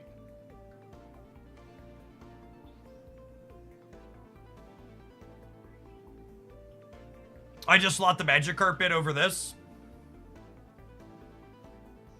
That's definitely a Misty deck, though, yeah.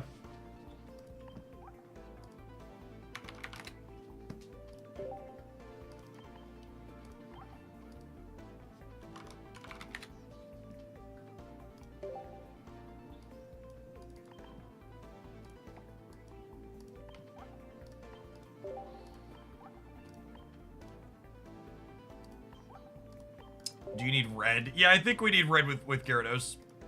Red with 100 and, red with 140 shots is important. Okay, I think I'd rather have red than the force your things up to the front. Maybe I don't need 2 capes if we're not on Starmie. Maybe we like give up a cape and then talk me into Sabrina versus Cyrus. Crab's gonna put some chip shots on things, which makes Cyrus better, but Sabrina can force up full health things, which is kind of nice. Red with Crab kills Darkrai in 2 hits. Ooh, it does, doesn't it? That's a good break point.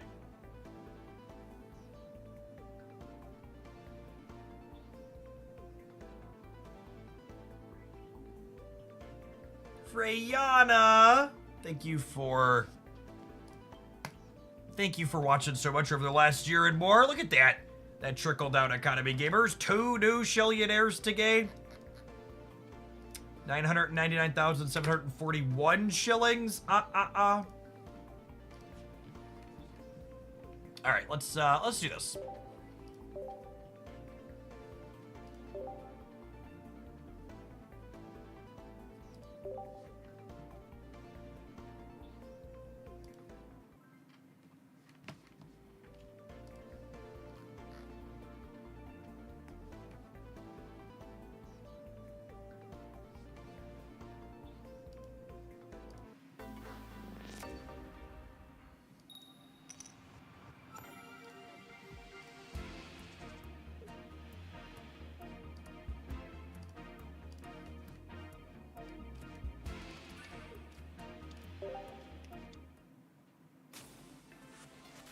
Oh no.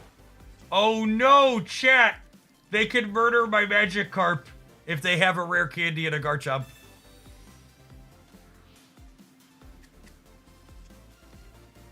They can get him. They can get him from the bench.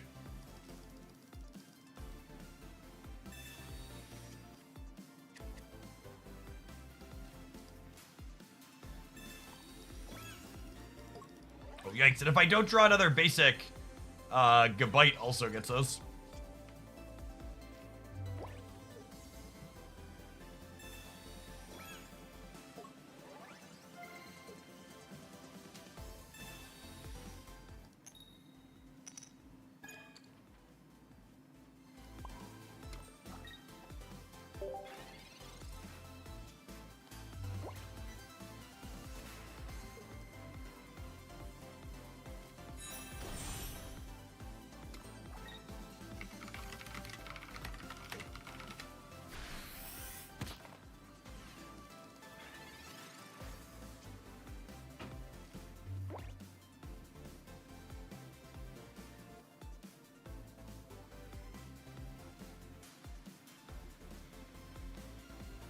Man! It's a turn late.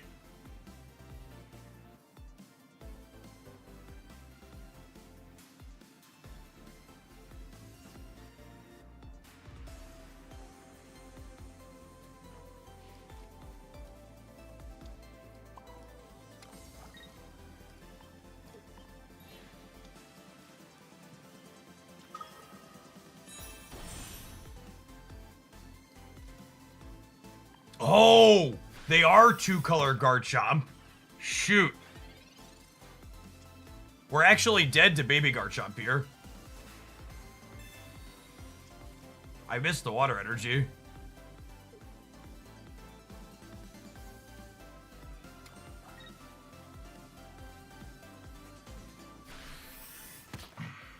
All right. So you're saying there's a chance. Take a chance on me. Do-do-do-do-do.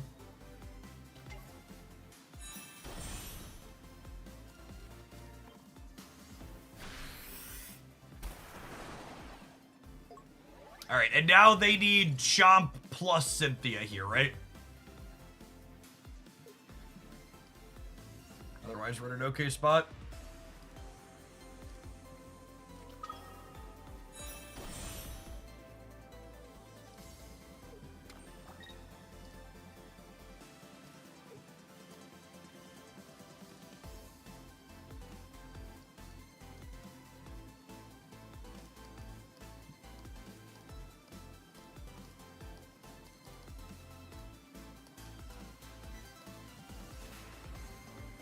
So they hit me, I go energy. They clear me, I go energy.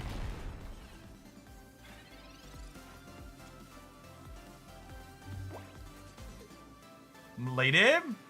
Just one heads.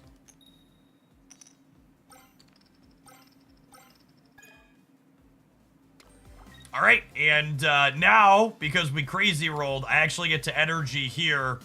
So that way, if they try and linear strike the Gyarados, I can retreat this out.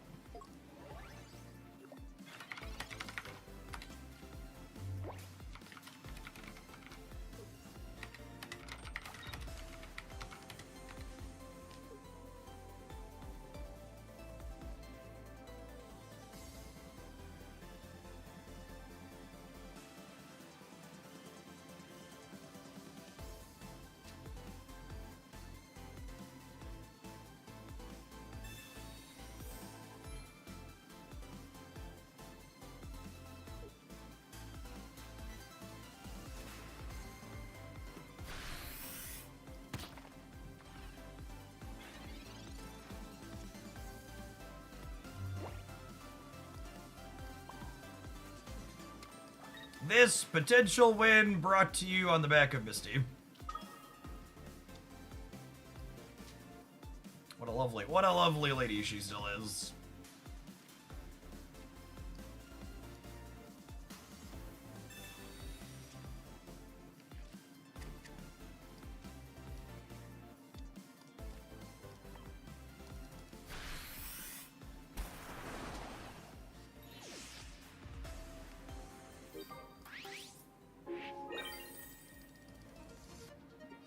They could still win this game. They go Rare Candy, Baby Garchomp, Cynthia, and I'm dead.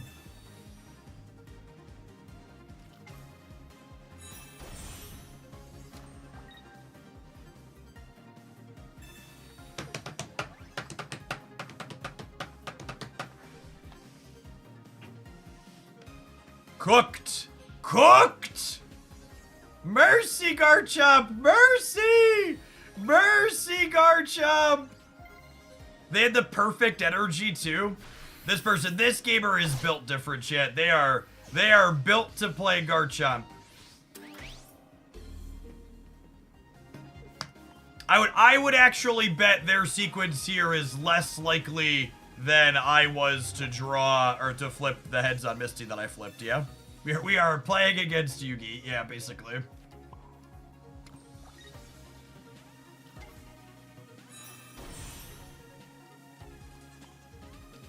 We're on the zero outer, yeah?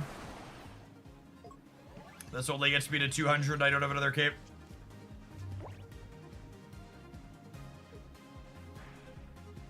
Have you played Decidueye yet? You should make sure you turn notifications on for my YouTube channel, because then you wouldn't have missed the Decidueye upload that happened 4 hours ago.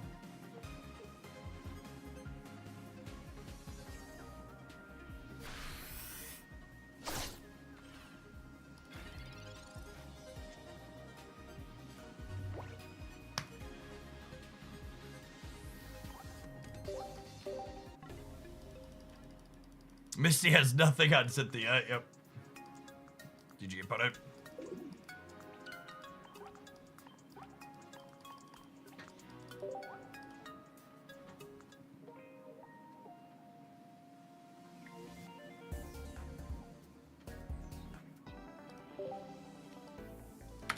What about a Lowen Raichu behind the crab? That's an interesting one. I can see that being okay.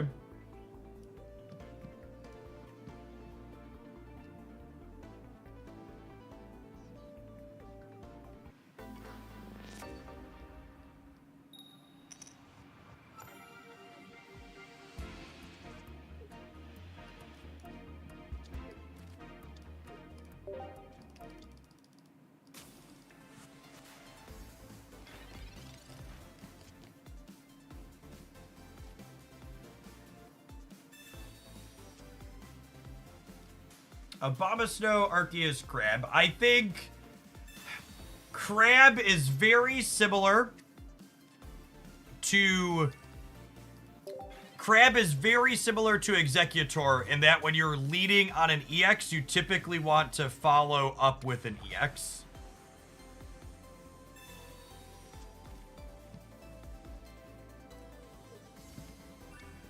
How clickbait is the stream title here? Because the new set looks great to me. Genuinely, Nick, it's very good. To set an incredibly low bar, this new expansion is significantly better than the previous one. We've managed to clear the bar of much better than the set that only had one playable Pokemon in it.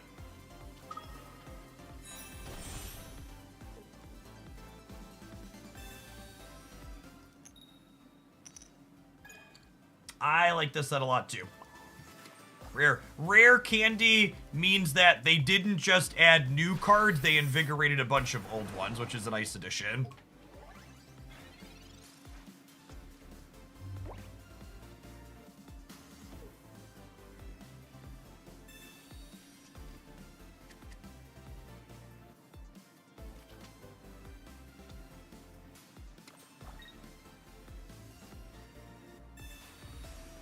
I think my crab's about to get punched by a big dog, chat.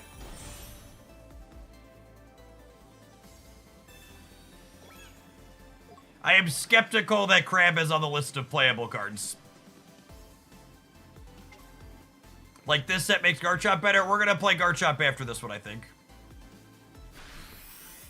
What do you recommend I play with Decidueye? You can find a Decidueye deck highlight on the YouTube channel you are currently commenting on, my dearest gamer.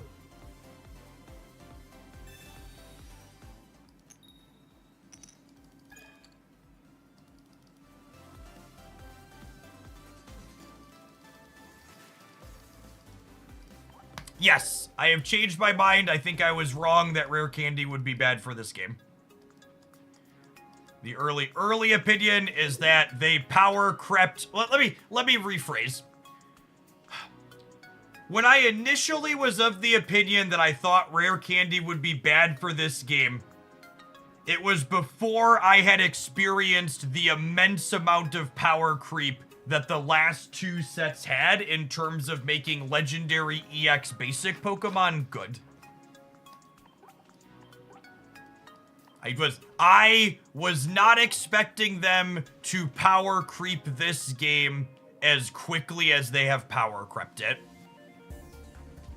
And with how much they power crept the basic legendaries, we needed something as powerful as Rare Candy in order for Stage 2s to remotely have a chance to keep up. So, once they made the decision they made to power creep everything else, I'm glad they gave us the other one. All right, what do we think of this? I'm off of the Crab chat. I'm skeptical until Crab puts up a tournament result. I think I'm off it. Maybe we'll revisit when it does. This is the Garchomp core from last season. I was playing an Iono last season, right? Do I want to fit an Iono in here? I guess one of the builds we were playing last season was on no Pokeballs and one basic. I think Arrow is potentially strong right now, too. Do I want to play no basics? Or do I want to play one basic, no balls? Xenomorph, thank you for the prime. I appreciate it. You could split Cobb and Iono. I don't know. I think communication's pretty good here when we don't have a lot of Pokemon. Communication gets worse if I'm playing fewer basics. So another way we could build this is get rid of that, get rid of one of these, get rid of two of these. You could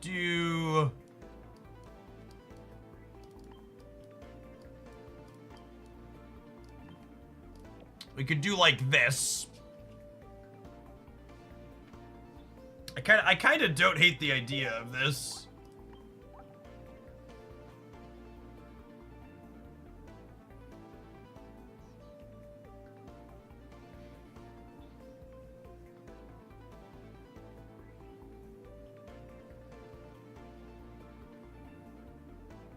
Just kind of all in. No second Cyrus. I think if you're all in on the chomp, you want like max sustain.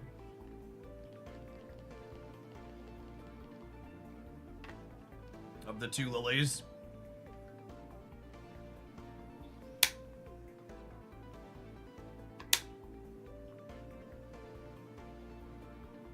There's also a world where instead of the Aerodactyls, you play two of the skull fossils and two Rampardos.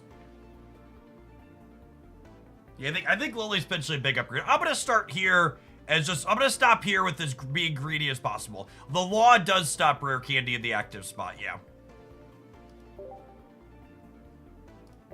The law does stop Rare Candy in the active spot. Lily does not work with Aerodactyl, that is correct. Just the chomp.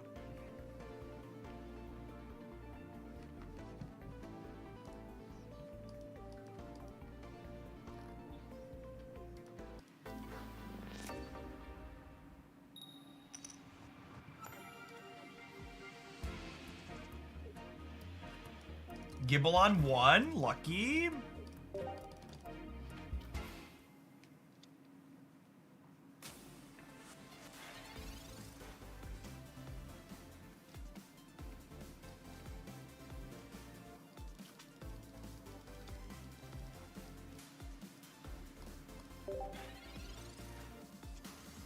I think I wait to Iodo here. The upside to waiting to Iodo is I Iodo for one more card. The downside is I can't Professor's Research if I Iono into Research. This is our second opponent that's played Rockruff. I feel like I need to go read this card. I don't know what its evolutions do.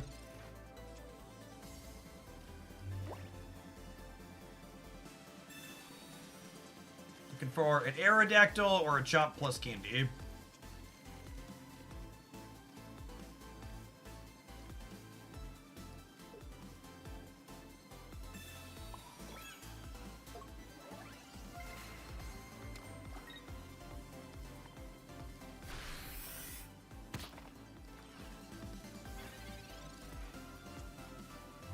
I think their evolution kills Gible, yeah?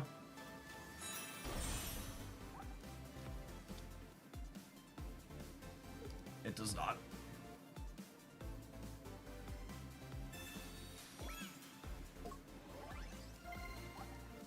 That seems reasonable.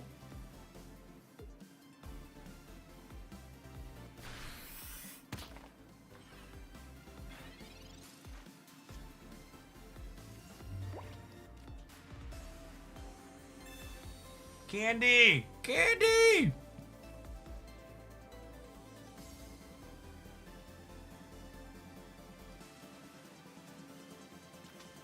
Anchor Cook Gamers.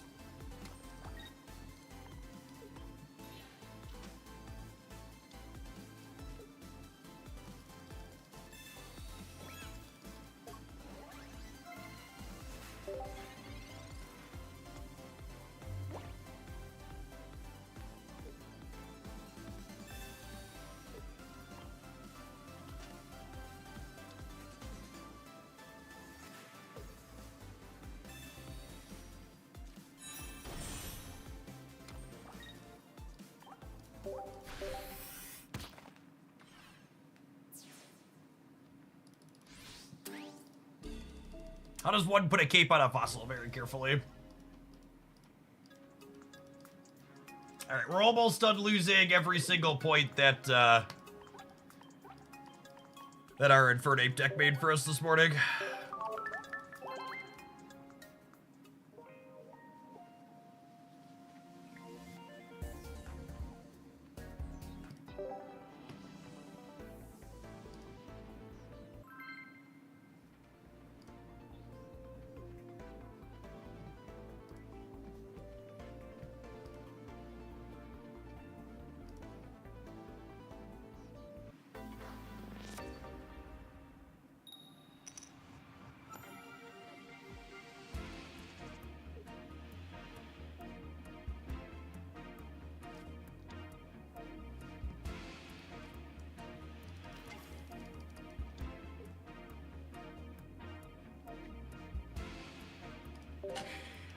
What a freaking quote from this article from a small business owner.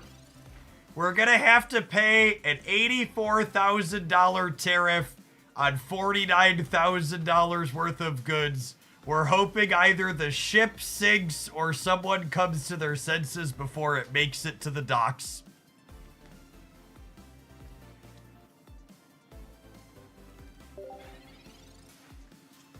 We're hoping either the ship sinks or someone comes to their senses before it makes it to the docks. Whew.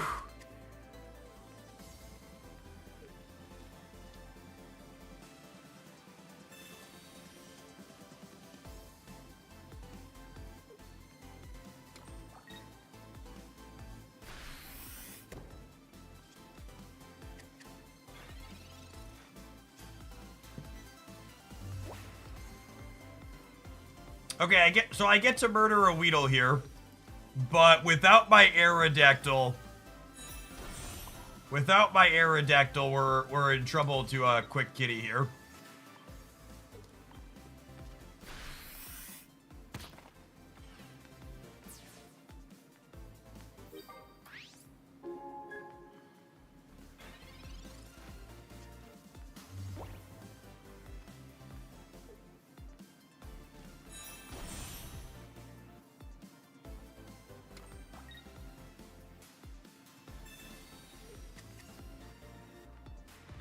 What's the best farm for the solo missions? I think 18 Trader Pachirisu is what I've been using. It's had basically 100% conversion rate for me. It's been very reasonable. This is one turn too late. Big sad.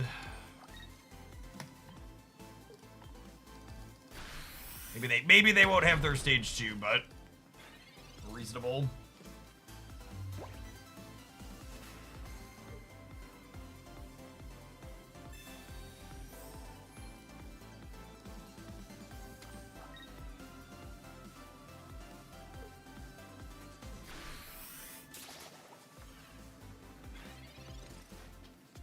Okay.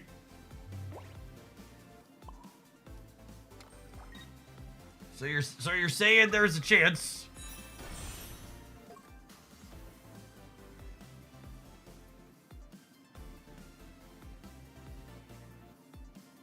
I retreat the chomp out, yeah?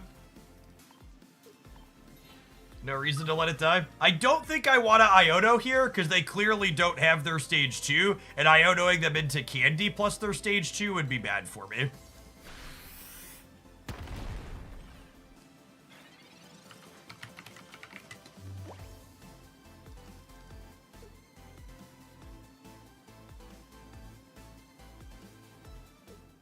Yeah, they're actually just cooked to the law. I think Aerodactyl has the potential to be very well positioned in this metagame.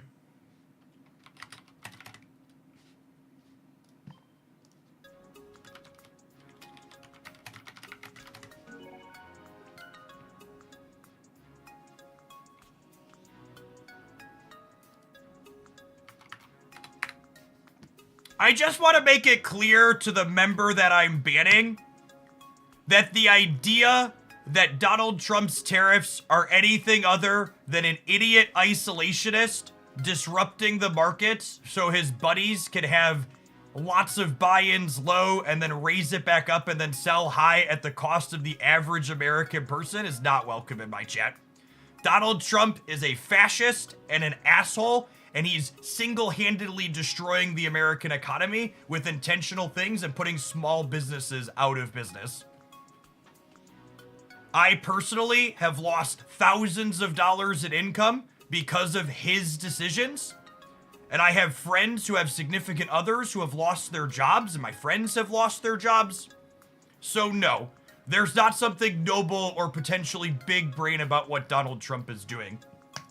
And that's even before you get into all of the deeply racist and awful things and the erosion of things like due process that are happening in the United States. So please cancel your membership and never come back to my content again. Thanks.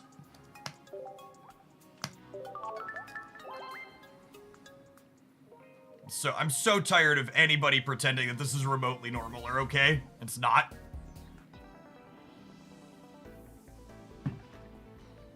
And it's really hard to emphasize how much we haven't seen the impact of all of these decisions yet, right? Like, the people who a lot of regular people haven't felt any of the squeeze yet. You haven't seen shelves coming in empty yet and other things like that all these snowball effects are gonna have. This deck seems sweet. Speaking of capitalism and trying to make some money, I'm gonna run some adverts now so they don't happen over the gameplay. We're gonna play some more Garchomp and Arrow when we return. Thanks everybody for hanging out. Don't go anywhere. If you're watching on YouTube and you enjoy the content, tap the like button. Doesn't cost you anything. We're gonna be here playing Pokemon Pocket all day.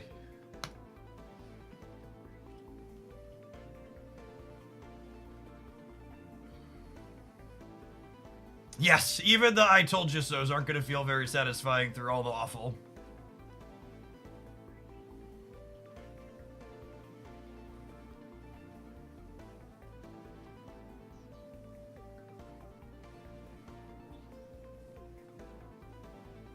I had a...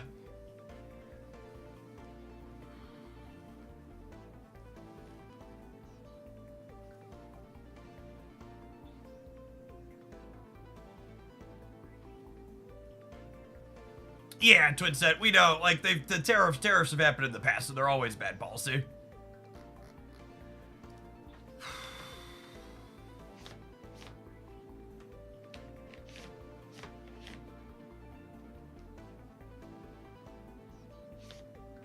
Is this the new Turbo Makey from last season? Oh, no, that deck's probably worth exploring again, too, because Rare Candy makes sure Rampardo's more consistent.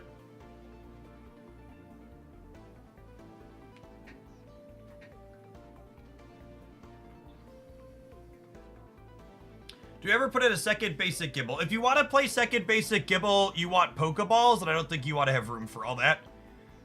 I think you'd rather just be in on getting your first Garchomp as fast as possible and finishing with Arrow if you need it.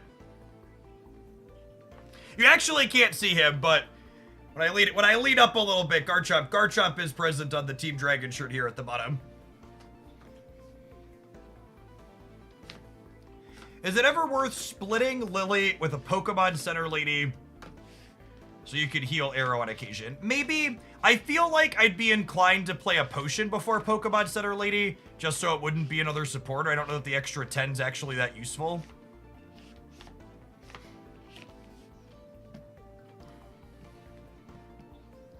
As one last dose of capitalism before we dive back into the games, I would like to plug one of our new sponsors for the month, and this one's got a sweet thing for you all at home.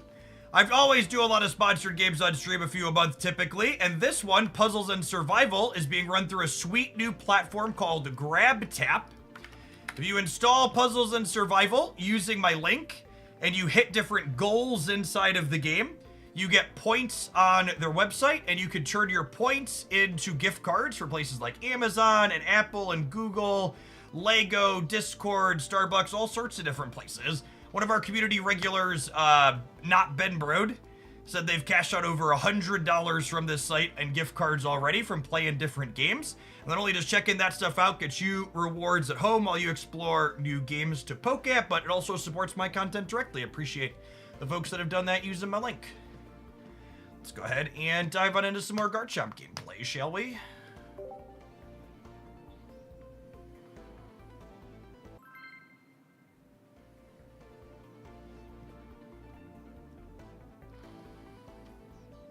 Something that I always try to make clear that is important to me, Deft, is that a lot of people think that you could take a position of neutrality in topics that really matter. And the decision to say nothing when bad things are happening is not a neutral position. Silence is agreeance with the oppressor. It always helps the people in power, never the oppressed. There is no apolitical position when people are having their rights taken away. Silence is compliance.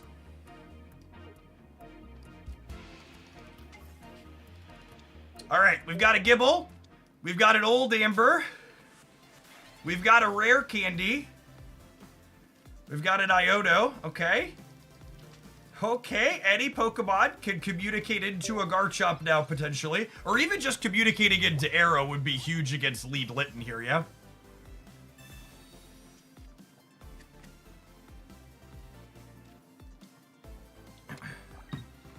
They do have Second Kitty in the back.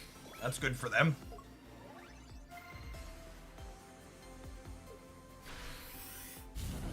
I have Cape to not be dead to Heat Tackle next turn. And I have the Chomp right away.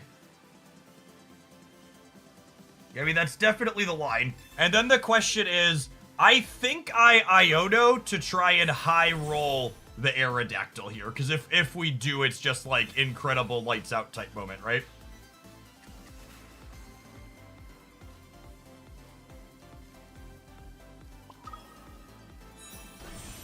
Because now I get to linear attack the backline. So they're not dead yet. If they have Candy Big Cat, they can evolve this one and switch it in, and then maybe they could run us down. But they need Candy Big Cat right now. They do not have a window to brick here, because if I kill this, they can't evolve the active one because of the law.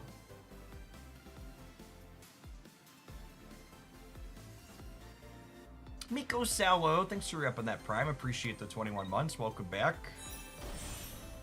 That one's not enough. They need some healing here too. Yeah, just cooked.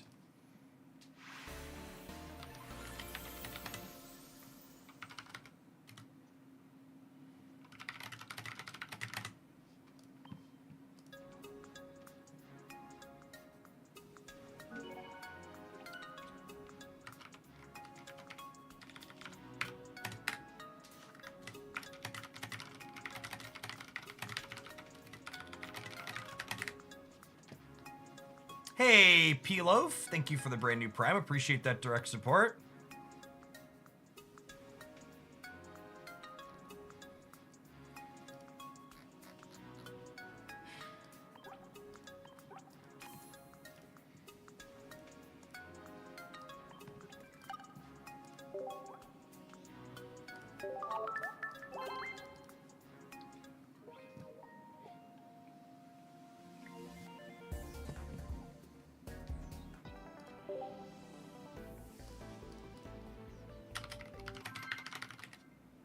Thanks, Hidden. Welcome to chat. Good to have you here.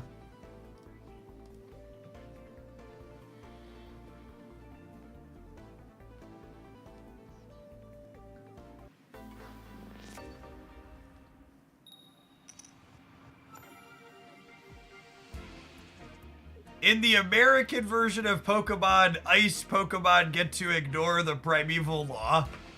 Oof. Oof. What's the meme line? They're out of line, but they're correct.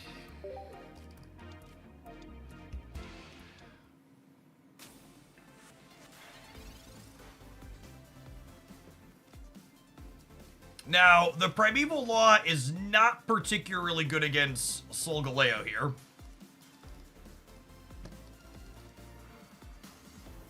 Am I Ionoing while I have the arrow? That's tough. I think the answer is no.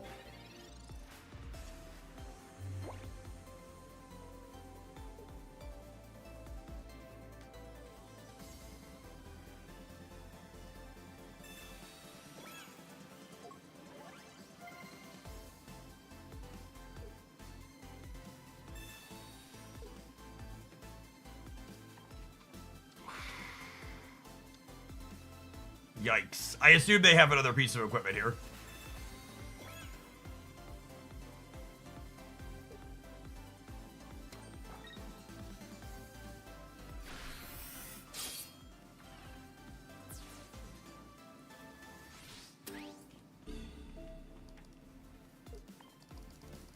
Alright, well. This one might be as quick as our previous one was.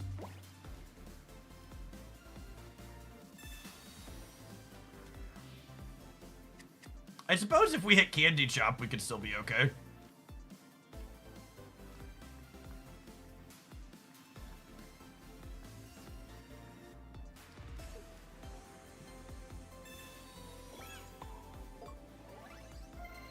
They're down to one card.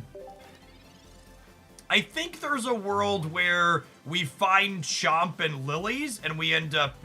No way. No way! Their two cards are Leo plus Candy?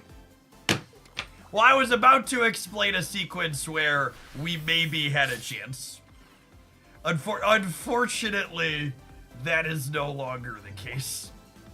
Holy. Good night.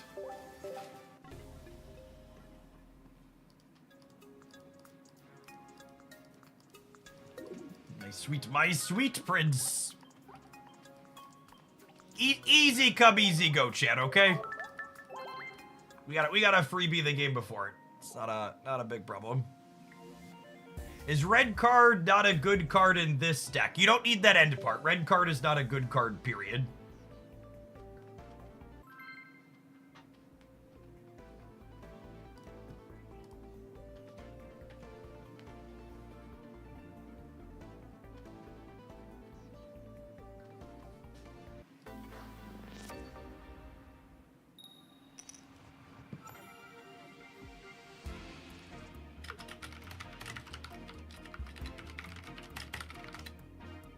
Gibble on one, lucky. Oh no, grass Pokemon. That's cheating.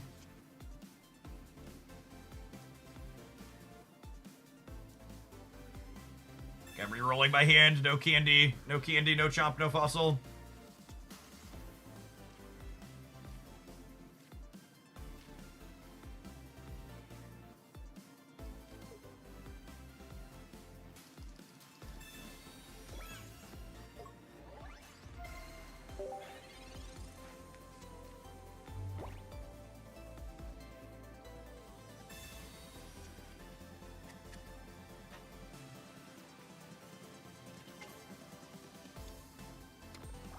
Bulbasaur Enjoyer.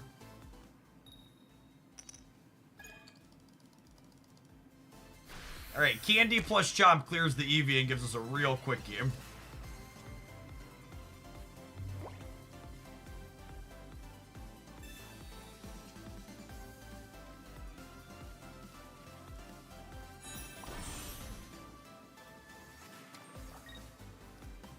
Rats. Or evolving like the good old days, something like that.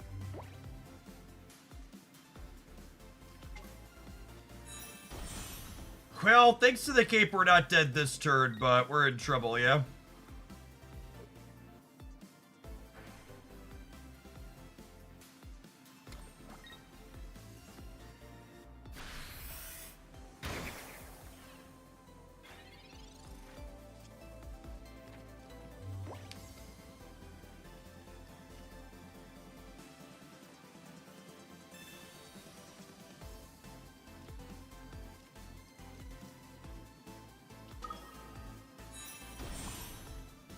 We are going to be dead to red. I think I need to hit this so I can clear it through an Erica next turn. We're also in trouble if they have Candy Venusaur.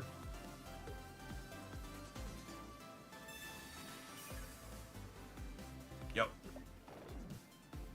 That'll do it, pig.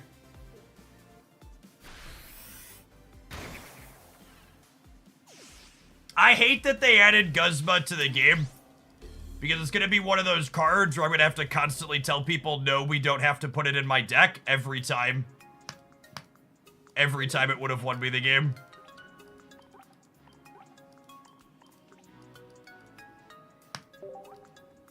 Just another one of those sideboard cards that some people are going to play and it's going to get you some of the time.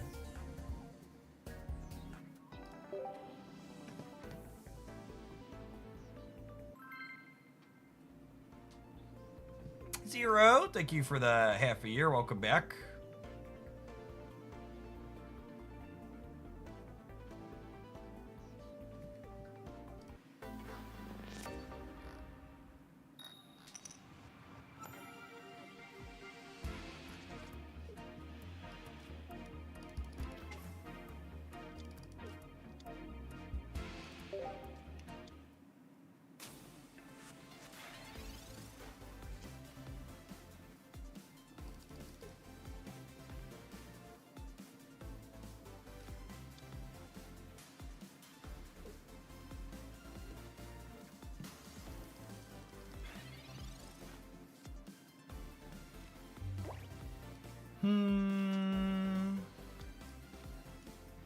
Definitely an Iono angle.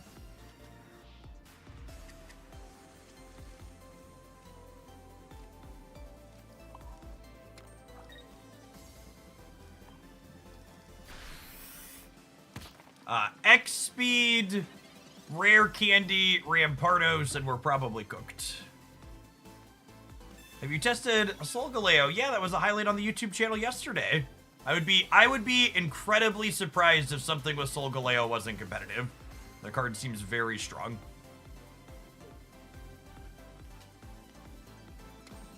Do you think grass decks are more tanky now with the new tools and healing options? I think being tanky was never the grass deck's problems. So I don't know if they are or aren't, but I don't know that that's something they actively really needed. Oh, man.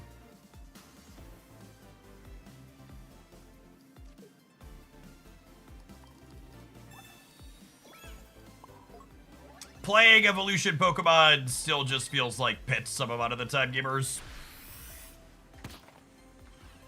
Just have two different evolutions I could draw that would both be very, very good here. Drew neither, probably dead. And so many looks. Super torch to a rare candy here in any stage 2.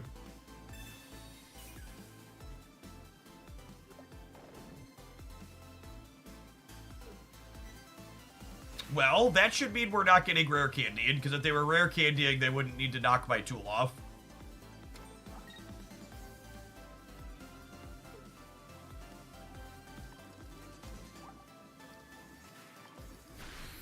2 Arrow, 2 Garchomp, 1 Iono, 1 Research, 11 cards. I don't love giving them a shuffle here, but I just, my hand doesn't do anything.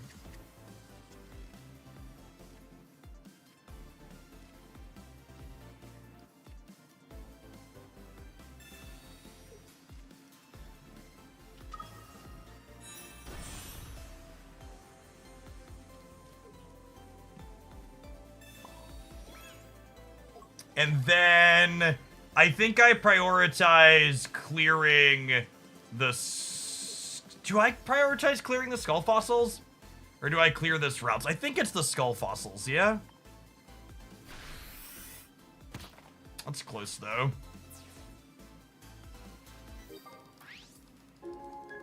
That's kind of a coin flip. It is kind of a coin flip. Clearing the fossils is better if I top deck Aerodactyl. Which is nice.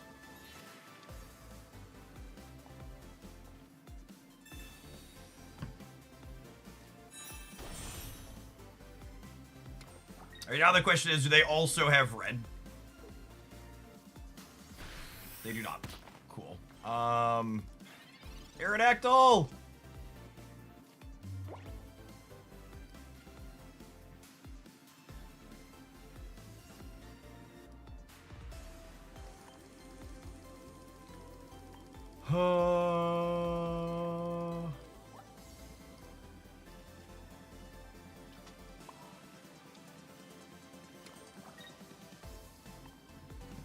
So this means they trade if they clear me with the Rampardos, but they could also have a Curlia. Oh no, wait, they can't retreat this. It takes 2 to retreat. So these trade at least, and then if I draw an Aerodactyl, we win the game.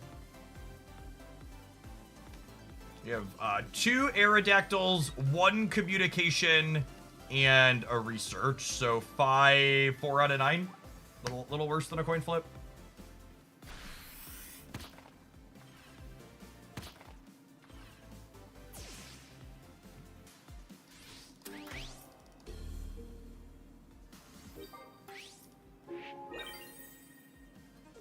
So 4 out of 9 to win the game on the spot here. I guess Research isn't a guaranteed win. Is this guaranteed? No, there's one Gabite in my deck. This is 66%.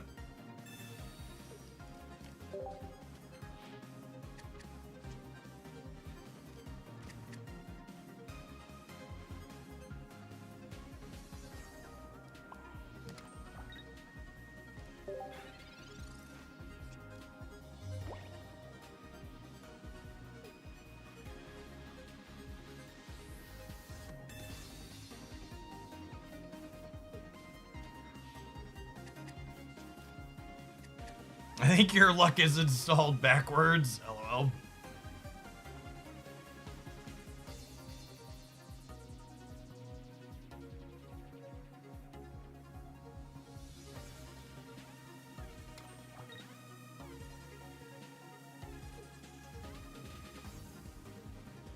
Do you have any thoughts on retreating your Garchomp in that previous situation? Retreating the Garchomp there loses to Cyrus. Because then you don't, because then they Cyrus you up and you didn't deal 100. So you definitely take the trade there and hope to hit your Aerodactyl. So playing to win line is drawing to the Aerodactyl, which we did, thankfully, after some bad beats.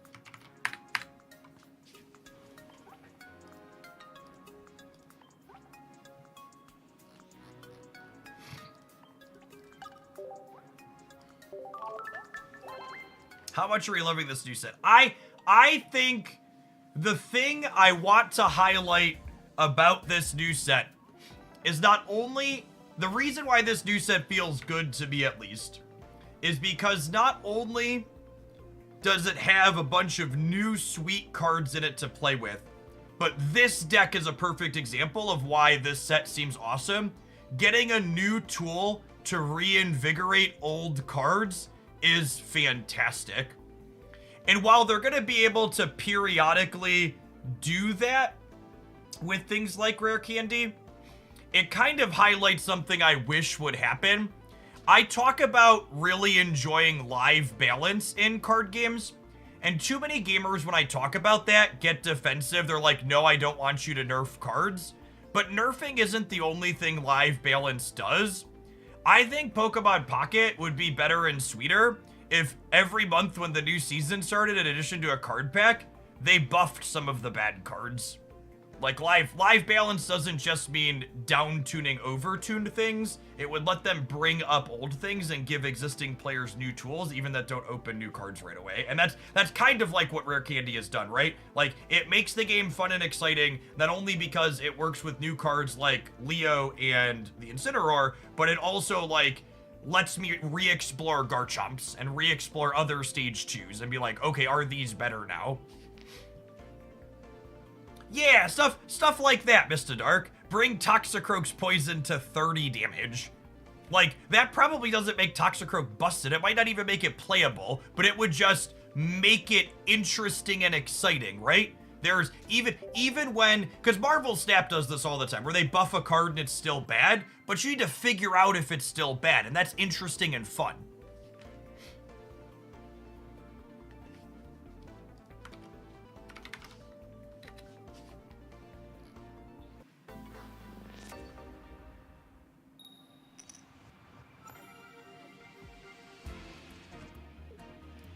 Gibble to start. Lucky.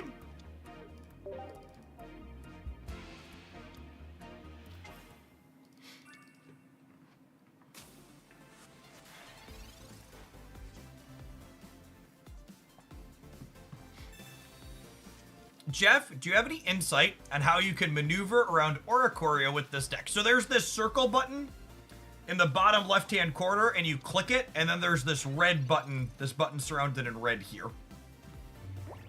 Is usually the line against Oricorio. And obviously that's a little bit tongue-in-cheek, funny, haha. But there's a less sarcastic lesson to be learned from this as well, which is when you're going to build a B tier deck, and let's be gracious and say that Garchomp's gonna be a B tier deck. That might be grading him high on a curve. But you're gonna have to accept that when you're brewing a deck that's gonna be reasonable some of the time, you're not going to have counterplay into everything, and sometimes you're just gonna have to go next. And that doesn't mean your deck's unplayable. It probably means it's never gonna be the best deck in the game, but you can still play it, have fun, and win plenty of games, but you don't have to have an out to everything, right?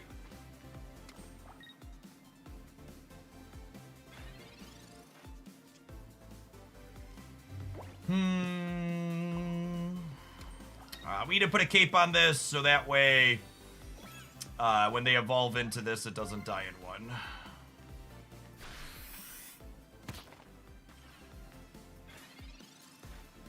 Smart Alec, thank you for the 22 months. Welcome back.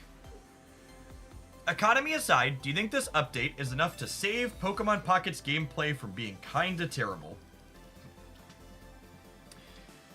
Something that's really important for anybody that's going to play any live service game to understand is that every live service game is going to eventually have a metagame that you don't like. And save Pokemon Pocket's gameplay from being terrible is something deeply subjective. I don't think Pokemon Pocket's gameplay was terrible leading into the set. I would believe that there were plenty of people that weren't having fun with it, but it's okay to take a break. And to Pokemon Pocket's credit, I think one of the greatest design strengths of Pokemon Pocket systems is that when you're not having fun in Pokemon Pocket, you can just take a break and just go to opening your daily card packs. You don't get behind in Pocket when you don't feel like playing games, which is a huge boon for this type of game. In a game like Marvel Snap or Magic Arena or Hearthstone, if you're not actively playing the game, you're not earning resources. And in Pocket, getting all of your resources is basically just opening 2 packs a day. So if at any point you hit a point in Pokemon Pocket's metagame or life cycle or whatever where it's just like not fun for you to actually play the games, just stop playing the games and go do something else. There's so many good, sweet games out there. Play something else for a little while. And at some point in the future, Pokemon Pocket's gameplay is inevitably going to warp and change and could be something you could come back and enjoy again.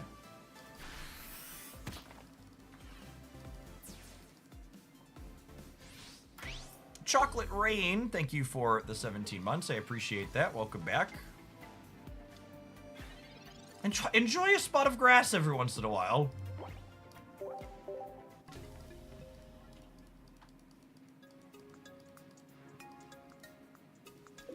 Games can feel like games and not chores. Absolutely. Which is also a big part of why, you know, people talked about the ranked needs better rewards in Pocket. And I am absolutely opposed to that. I think Pokemon Pocket's ranked rewards being mostly dookie is ideal because it means if you're like not into Pokemon Pocket's current metagame and you're like, I really don't want to climb to Masters this season. It's like, well, climbing to Masters is 95 hourglasses, which is just shy of 8 booster packs. And booster packs are 8 USD. So if it's not going to be fun for you to spend 20, 30, 40 hours to grind to Masters, instead pick up a side hustle and work an extra hour, and then you'll have just as much resources if you spent 40 hours doing something you wouldn't have fun with. These rewards being pretty nominal means that they're only worth acquiring if acquiring them is fun. The reward isn't the reason to play. The intrinsic joy of the experience is the thing you should be seeking. And if the experience isn't fun, you shouldn't do it.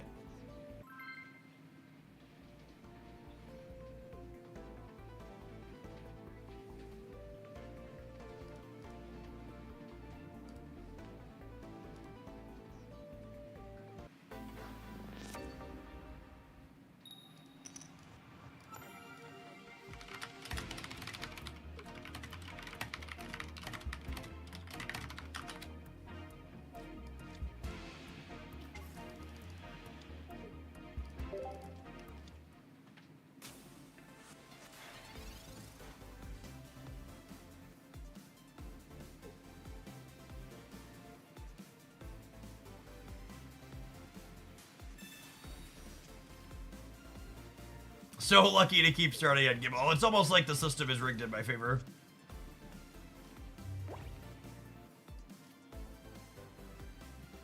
Definitely Ionoing here to start. I'm gonna play the fossil out though, because Aerodactyling them is probably lights out.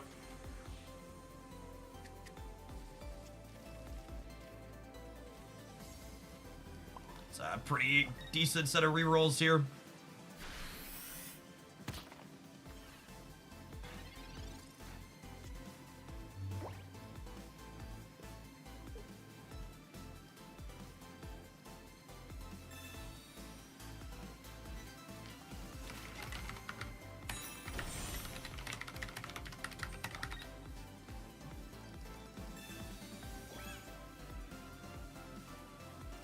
My Gibble is well done, chat.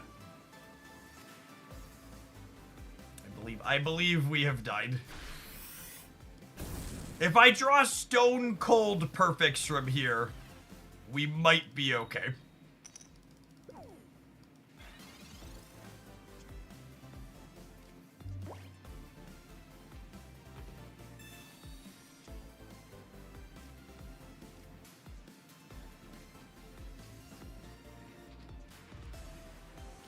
I guess if they don't have a Cyrus, I can tire spin for a turn.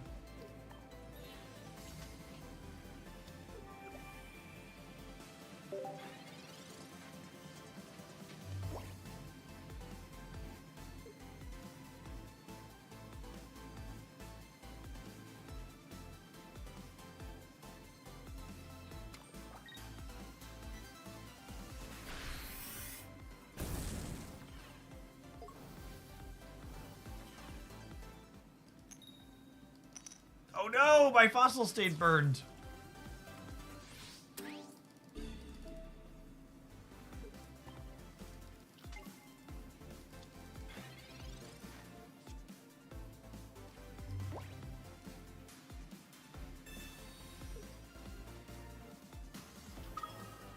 don't think that's enough though, right?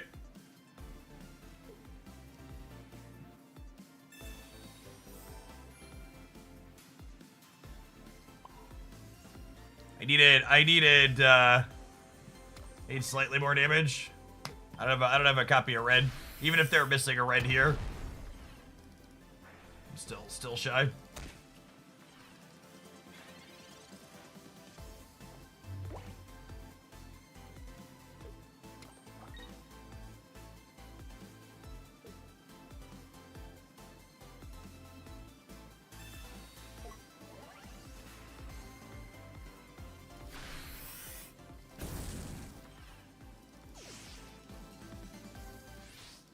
Alright, I think I got like 14 more rank points for Chomp. I think we're right about where we started, because we've won a few games in here.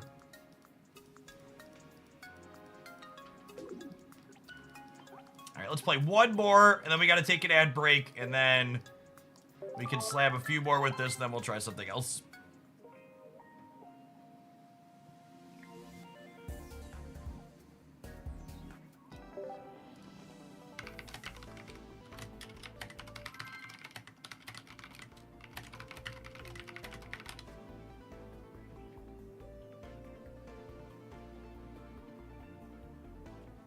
Is Rayquaza decent? Maybe we'll try that today. I did pick up 2 copies of Rayquaza EX over the evening.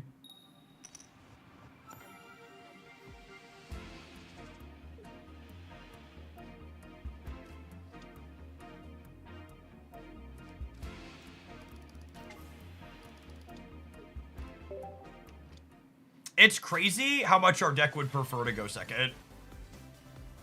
Or prefer to go first. Whole new era Pokemon Pocket.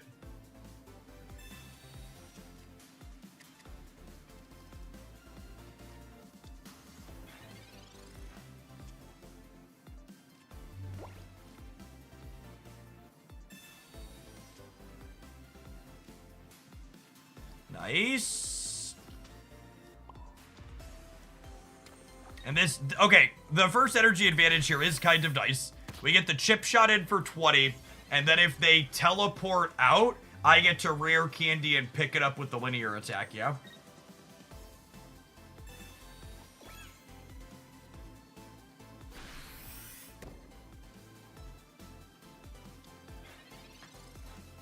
And then honestly, I assume this is like a concession candy.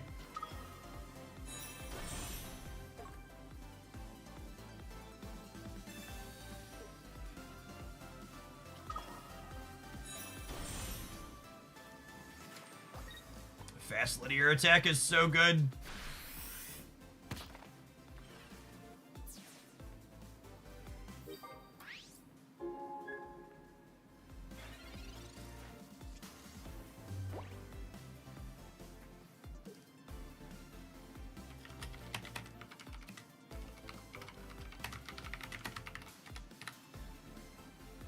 Waiting for opponent to return. Oh no, come back, opponent.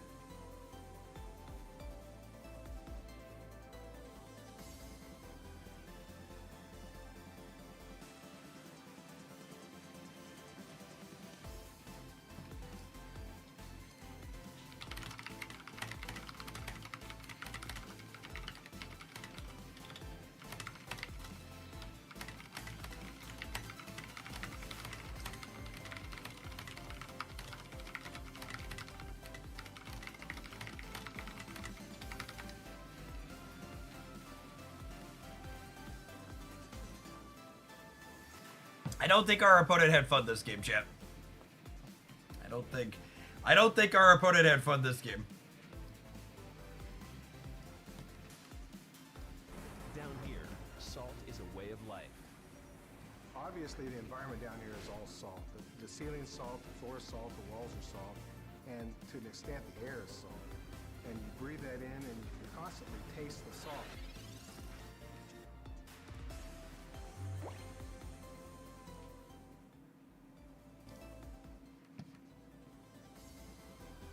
And then obviously we get our finishing blow once they finally timed out.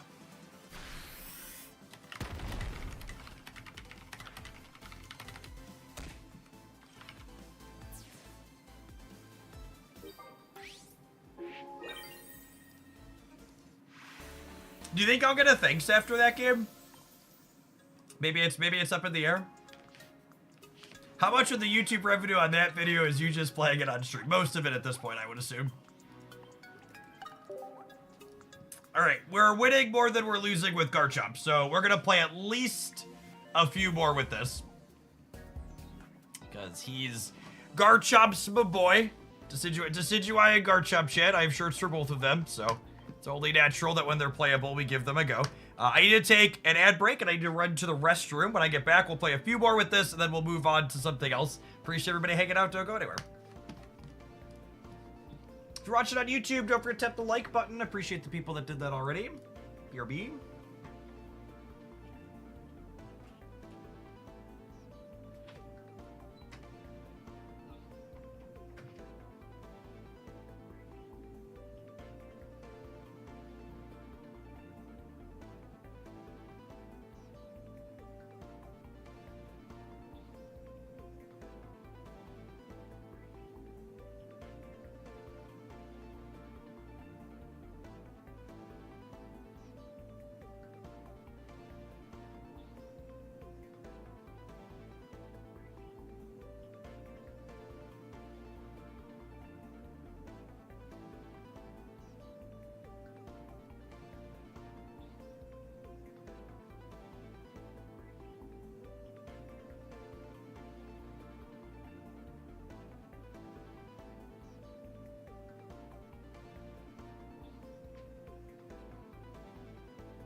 What's the meta like right now? It's anecdotally, my experience has been other people playing Rare Candy Stage 2 decks and people playing Giratina decks from last season.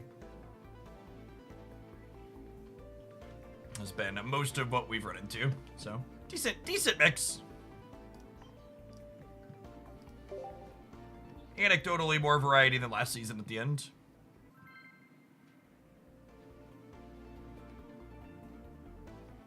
Candy has a ton of brewing potential, I agree.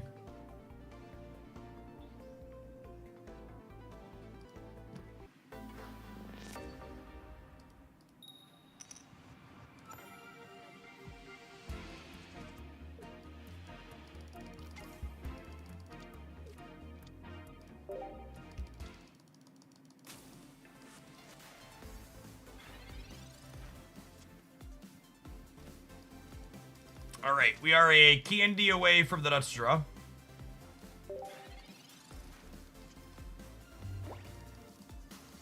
Being on Fighting Gibble instead of Dragon Gibble here feels bad into the grass Pokemon for sure.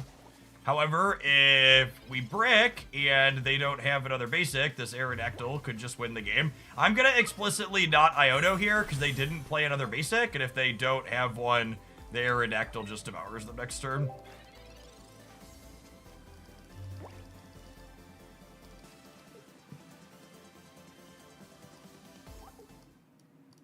My opponent has conceded. Aerodactyl's eating good right now, gamers.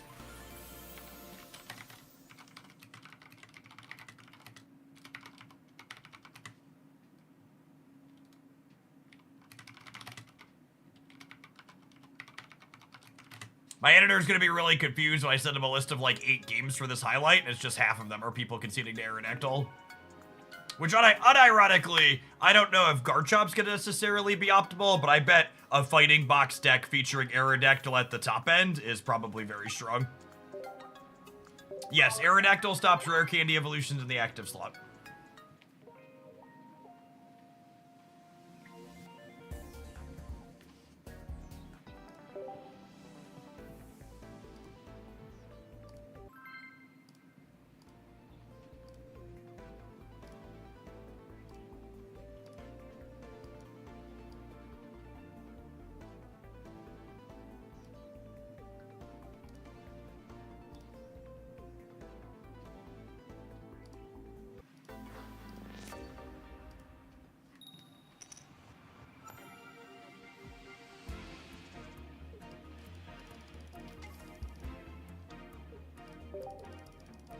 We're going second this time.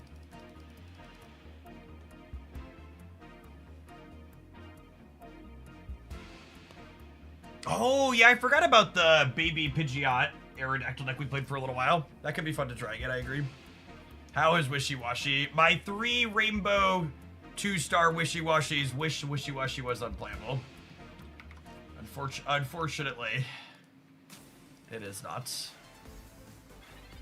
A Rowlet that doesn't attack the bench. Interesting choice.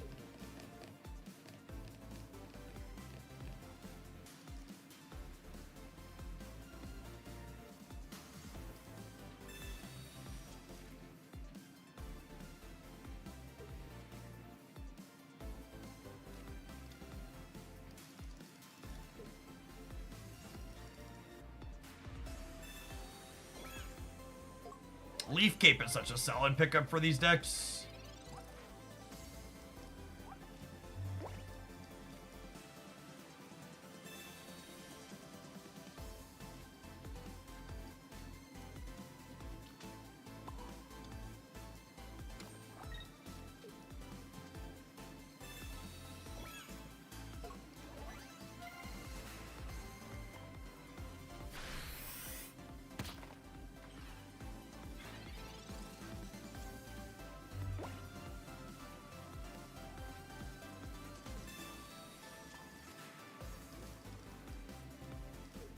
Might have a tough choice to make with this communication next turn, depending on what our draws look like.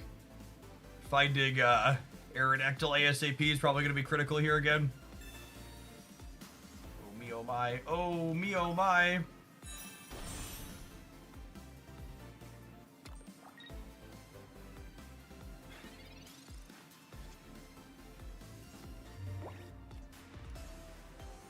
Leo, thank you for the 3 months. Appreciate that. Welcome back. Well, it's the law.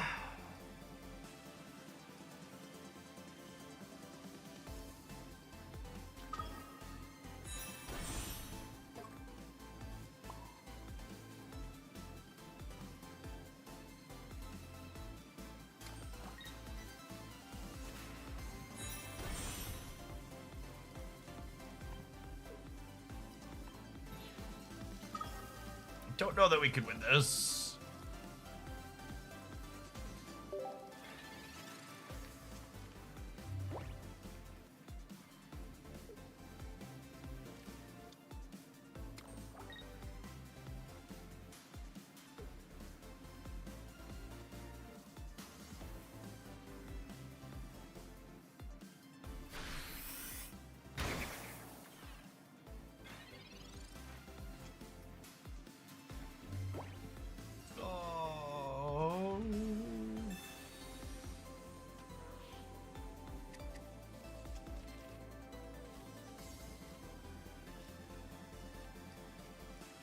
How does Lily line up into Decidueye? They're going to do 100 and then 120, which is a total of 220. So Lily lets me live for a turn, so it gives me 250 basically. So if they don't have Lilies or Ericas of their own, we can clear the Decidueye, but it seems pretty likely that they'll have one of those too.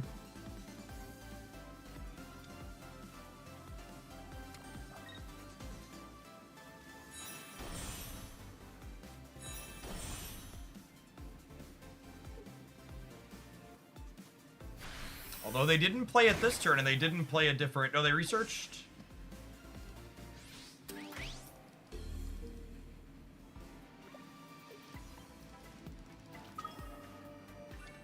Yeah, the Aerodactyl cuts both ways with Rare Candy. Like, it's good against the Rare Candy decks, but also at the same time... if the stage 2 deck is going first, they can evolve to their stage 2 before you have a chance to get your Aerodactyl. But Arrow while going first is not so.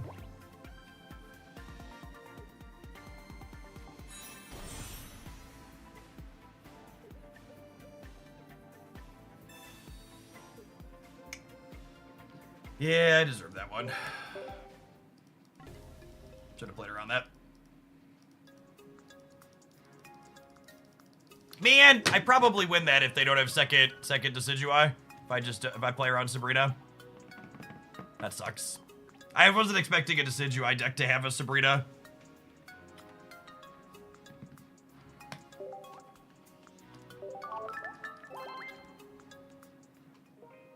They'd have hit me, I'd have cleared them, I'd have healed, and then I would have had my 100 damage ready to go, so they would have had to have another Grass Caper at Evolution right away.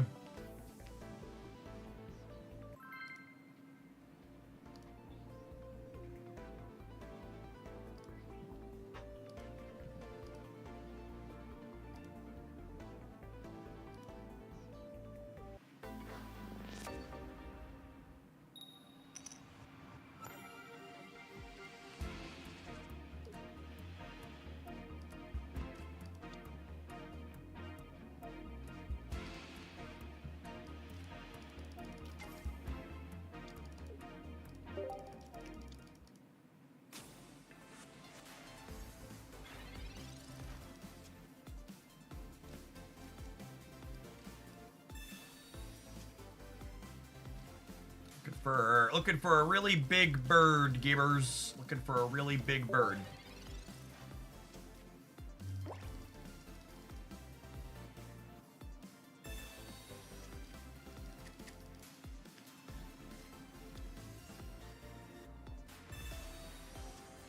Is it the word? It is. We need big bird or we need candy plus jump. Although with that I really need big bird.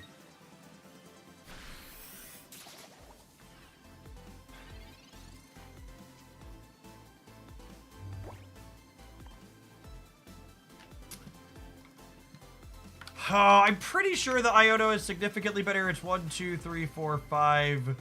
5 out of 16. It's 83%.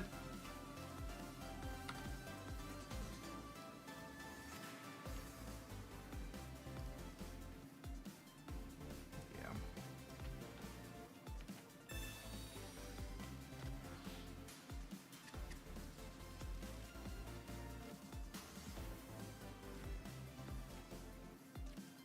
Okay. So we bricked on the arrow, but we landed on the Garchomp. And we get to KO this Badu Sweet in the back. And if they don't have Rare Candy into Serena this turn, I get 3 looks at my Aerodactyl next turn. Alolan Sandshrew is unfortunately unplayable. They did poor Sand Slash real dirty. Oh man, they are cooked.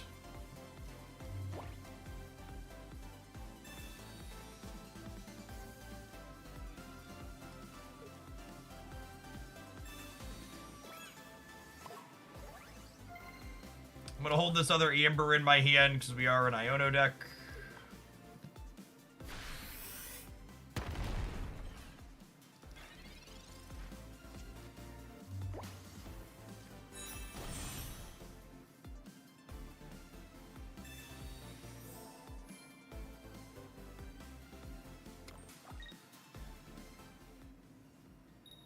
She's so angry?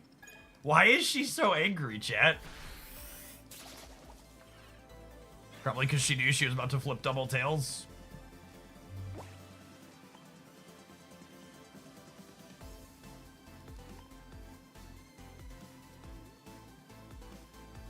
Man, do I heal or do I Iono? I think it's correct to Iono. That's close though.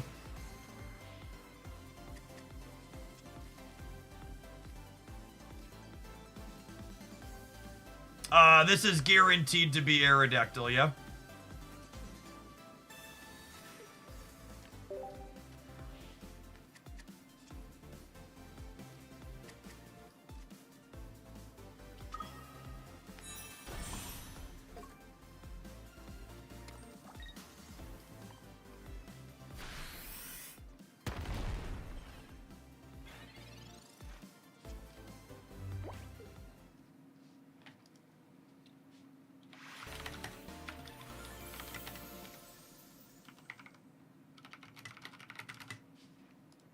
How do you calculate the differences between Iono and Professor Oak using a hypergeometric distribution calculator?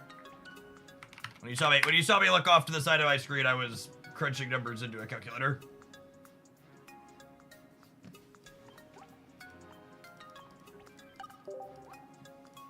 Math. How would you build Rayquaza? You either build Rayquaza as a finisher for Manaphy or as a finisher behind Dialga.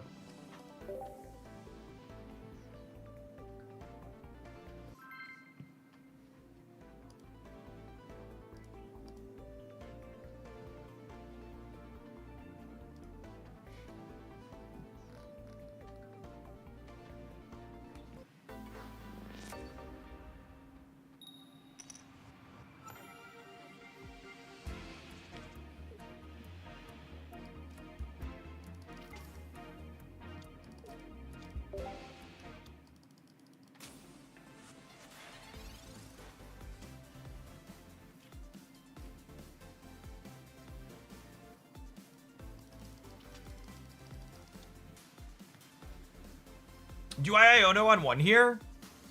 I think so. I think so. The upside to Ionoing on one is I can play Research Expert if I draw it. Didn't really change much, unfortunately. How come you're not using the other 2-star Garchomp? It costs 200 USD plus to buy a specific 2-star card in Pokemon Pocket.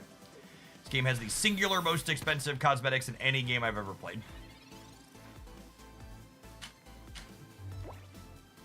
So, largely you just play with the 2 stars you happen to open and that's it. Speaking of that's it, are they done here? What a research.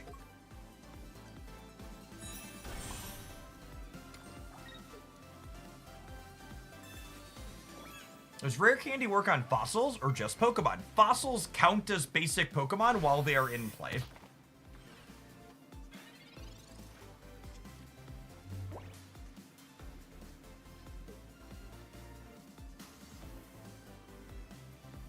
That's also true. Individual game pieces also very expensive if you don't open them.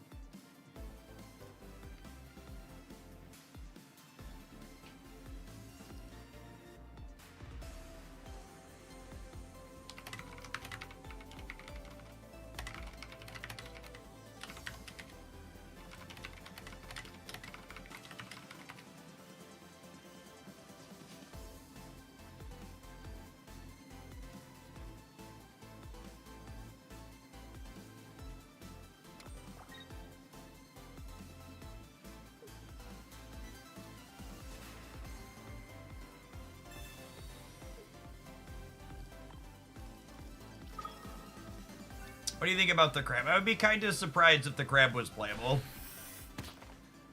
I think Executor EX hasn't seen play in a little bit, and part of the strength of Executor EX was the fact that it could flip a coin to deal 80 right away. And this one can't do that. Dealing 40 right away is a lot less than having an average of 60.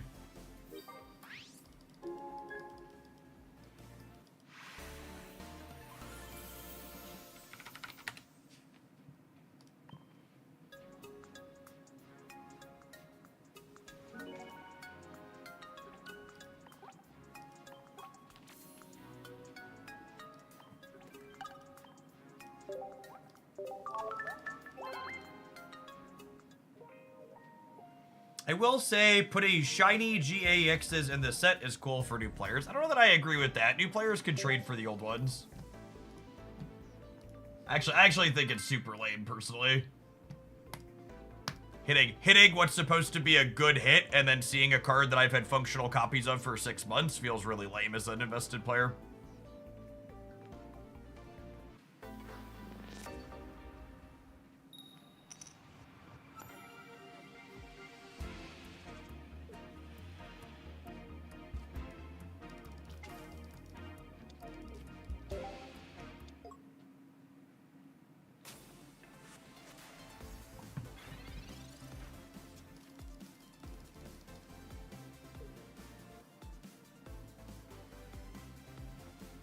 All right, Can our Gibble and Gabite run down this Oricorio?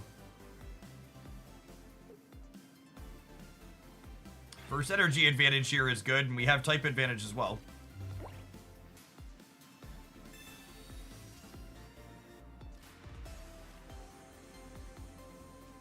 One of the upsides to playing this Gibble over the Dragon Gibble.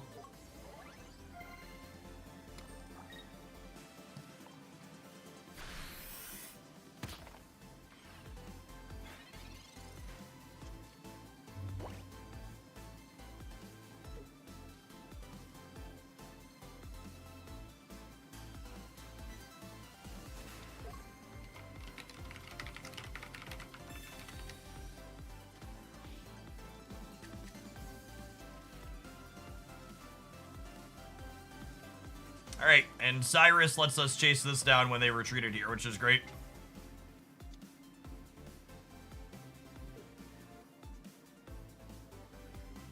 I assume they're gonna retreat out with this.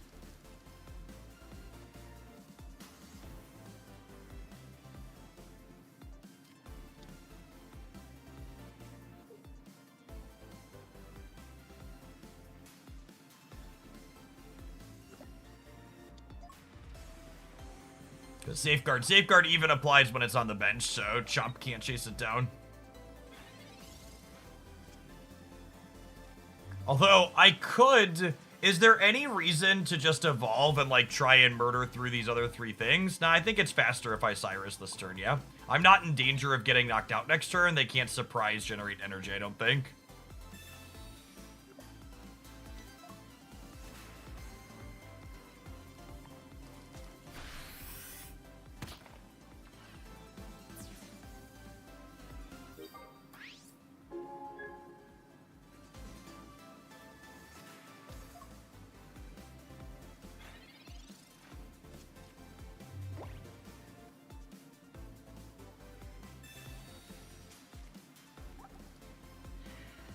I would love to exist in a world where this card is playable, but I'm going to be honest, I just don't see it.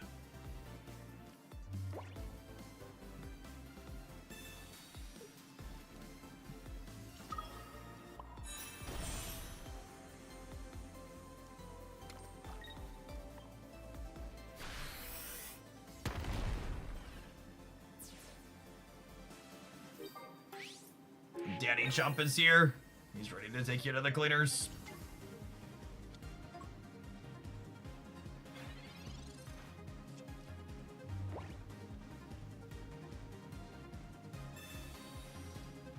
So if they find their other Oricorio, they could Volt Switch into it, and then I can't win this turn. However, I can linear attack this down over 2 turns.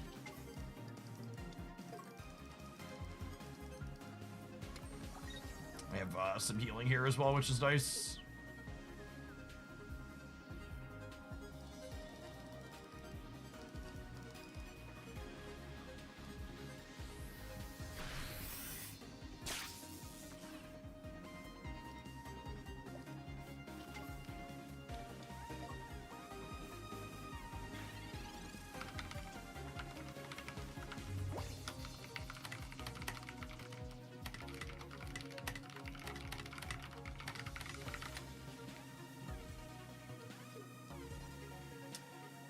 I think we're supposed to tap the Shamans, that way we win the game next turn through a copy of Caper Potion or Pokemon Center Lady.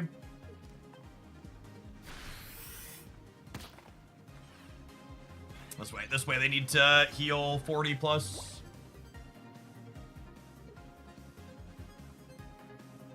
Dedicate this moment to everybody out there that told us Garchomp is worse than Machamp EX because he has 3 attack hits for less. Flexibility, gamers. Flexibility.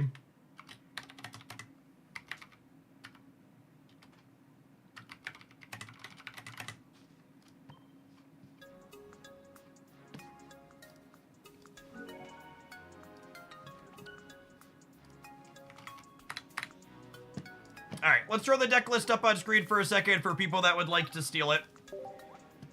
I think we're gonna move along to building something else here next. This one's been fun, and if we finished up points overall, but I want to make sure we get in some variety.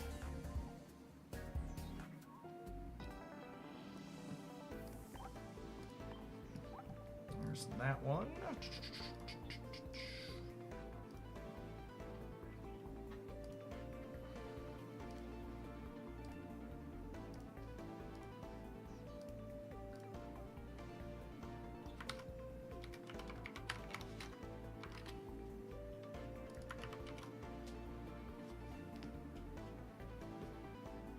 Have you tried Baby Garchomp? Two-color energy is just so inconsistent. I'll probably get around to it at some point, but I don't know that I expect it to be good without some type of energy fixing.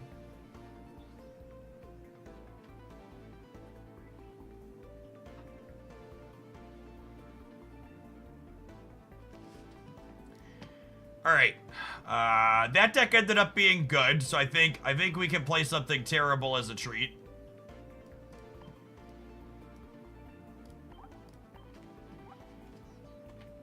I've met Twitch chat before. This is what you're into, right? It's the tongue that does it for you, don't lie. Any callouts here before we load on into some games?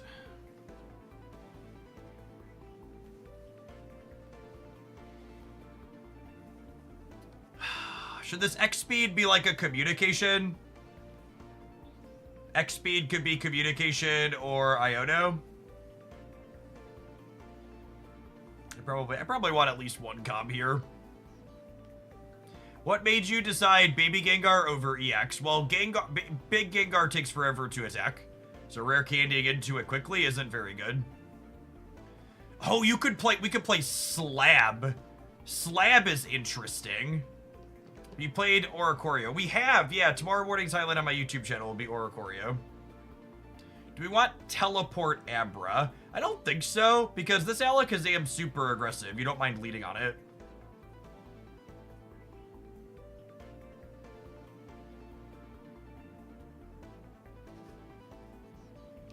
So I'm gonna swap the X speed for a consistency card. I don't hate the idea of Slab. Do I? Nah, it's probably worse than Communication. I think Communication's better. I think I'd rather have the right card than just an extra random card.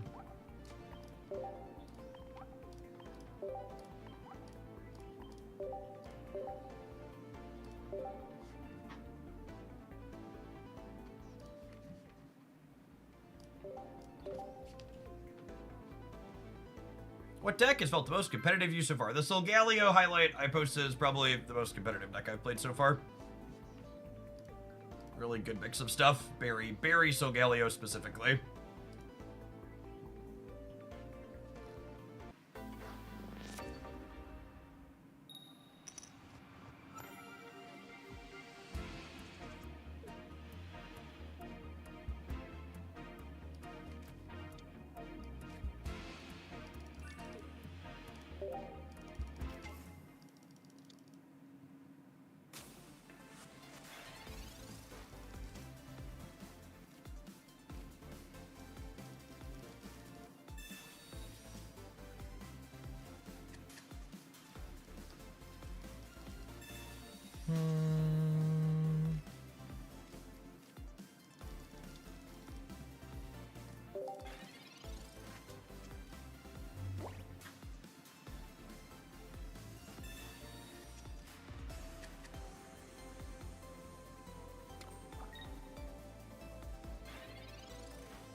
Man, if this had been X speed that I was having it hog over, we would have been able to put Gengar up this turn. Would have been sweet. As is, I think we do this, and then we Psy Shot, and then next turn we can Candy into Alakazam and hit for 80.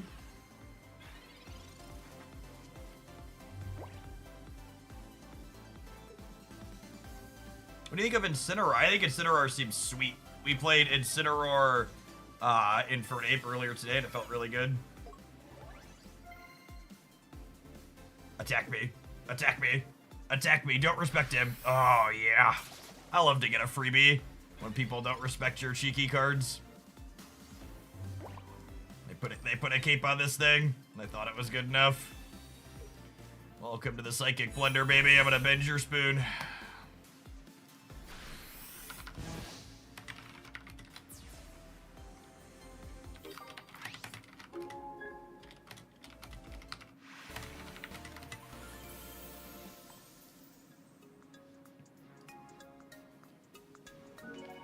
100% would rate deck, yep. Wrap it up, we're done here, broke it.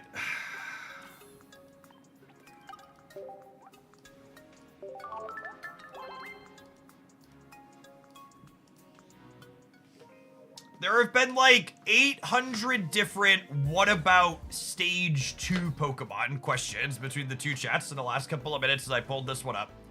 I promise you it's worth exploring every remotely playable stage 2s from previous seasons, and we're gonna get around to them eventually. But I try to play each deck for like an hour to 2 hours if it seems remotely reasonable, so it's gonna take a little while to get through them. That being said, my promise to you is the more viewers we have while I'm streaming Pokemon, the more Pokemon I'm going to stream. So if you want to see me get through lots of ideas faster, make sure you're hanging out every day when we're streaming Pokemon Pocket.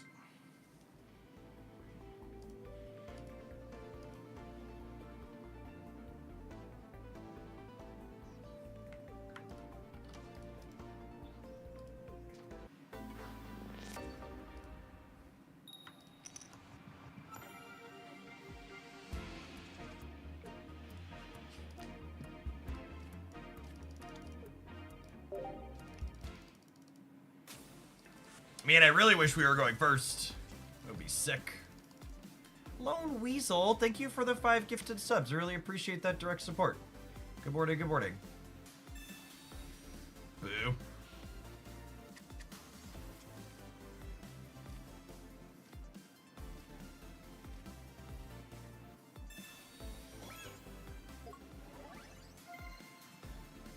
Sard Knox, thank you for the 3.5 years. Welcome back. I am a professional subscription gift dodger. So fun fact, the gift subscriptions on twitch.tv are not allocated randomly. Twitch is more likely to gift a subscription to people who spend money on their platform because their data shows that people who spend money are more likely to extend a gift subscription than people who don't.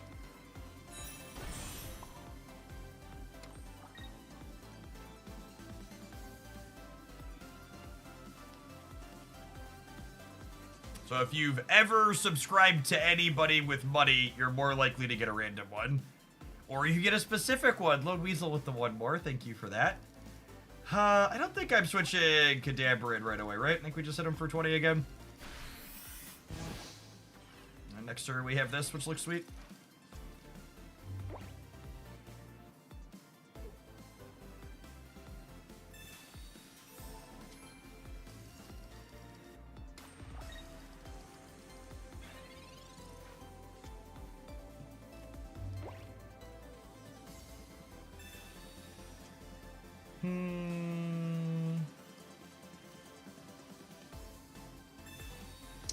Alakazam's templating here is kind of sick, yeah? So he's gonna do 80 to the Tapu Koko and 20 to the back. And then when this switches out, this is at 70. Oh wait, what? Oh, it only does damage to things that have energy on it. This card's worse than I thought. It's fine. It'll still kill Tapu Koko after the fact. Believe it or not, I've never played with this card before today. I thought it just did a flat 20, but it's only the things that have energy on them. Today we learned. Biscaf, thanks for the quarter of a year. Appreciate that. Welcome back. That's fine. Old Cyrus has our back.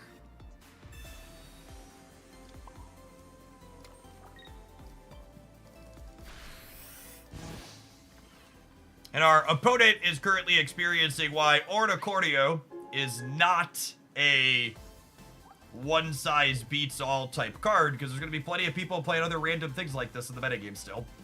So you need to make sure your deck has a real plan against decks that aren't playing EX Pokemon, and I'm going to be honest, I'm not sure Tapu Koko qualifies as a real plan.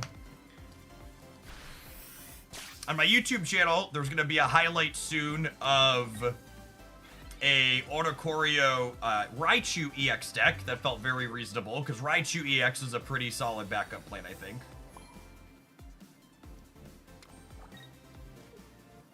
You want to have some kind of big hitter, and hitting for 70 is not it, I don't think.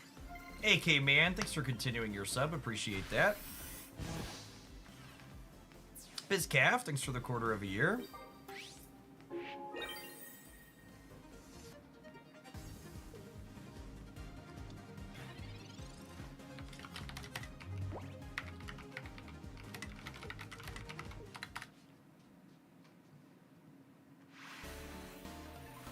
Yeah, I think you probably want some type of EX finisher of your own behind Oricorio.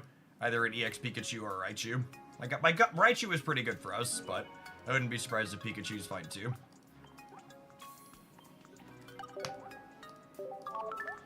Alright, gamers. 2-0 with Alakazam Gengar. Here inside of Ultra 3. We need to take a brief pause for the cause to let some adverts roll, and it is 10 to noon here in the cornfield, so I'm gonna run upstairs and grab some of my lunch out of the fridge. Don't go anywhere, we're gonna be playing a whole bunch more when we get back. Thanks everybody for hanging out.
Sabrina belongs in this deck.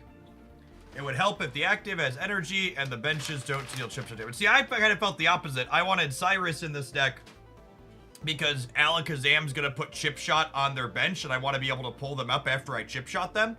And Gengar is dealing 50s, which they're often going to be able to retreat out of, and I want to be able to pull them back. Have you tried Oricorio with Magnezone? Nah, that sounds boring and good. Usually we don't play boring and good.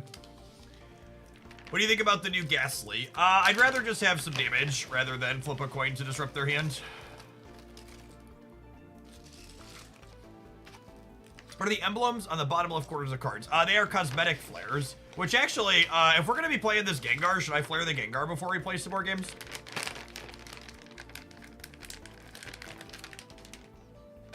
What do you think of Vikavolt? Vikavolt's on my list of things to play because he has the new Blaine-like supporter that I think could be all right.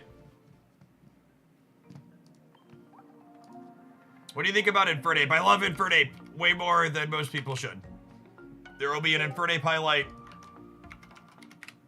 on my YouTube channel tomorrow. He's lovely.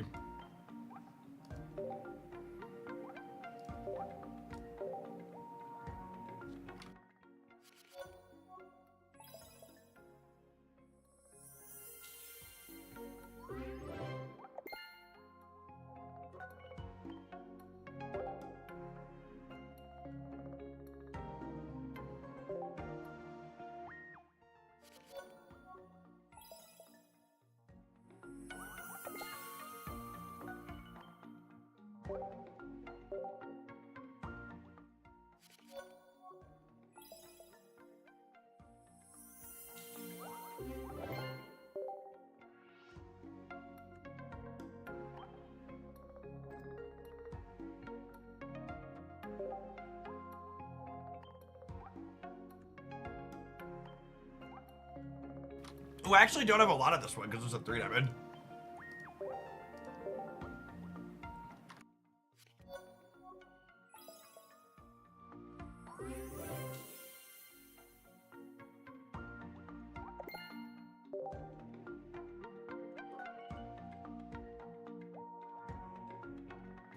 Do I have enough to get the top one here? I have 6 of them. 1, 2, 3, 4. I do. Cool. Perfect. Was meant to be, champ. I don't have to chase down any trades.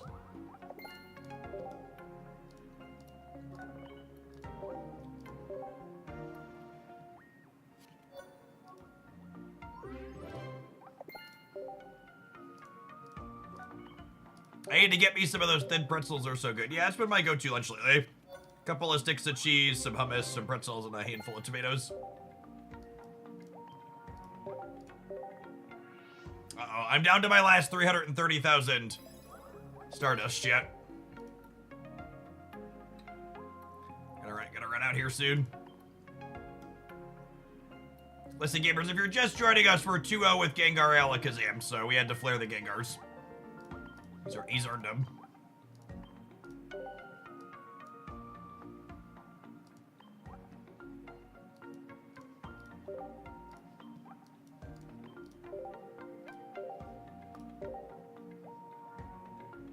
I love these double stage 2 candy decks. They've been my favorite thing to work on so far. There's so many different cores to explore with this, I feel.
All right.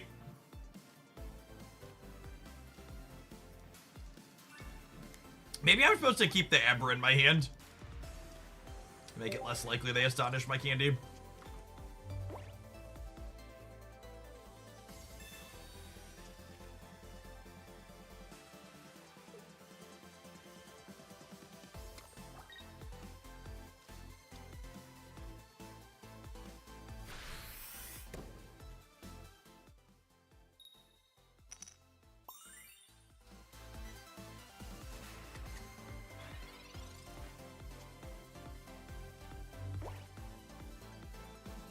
Nice 50 HP Ghastly you got there, gamer. Sure would be a damn shame if something happened to it.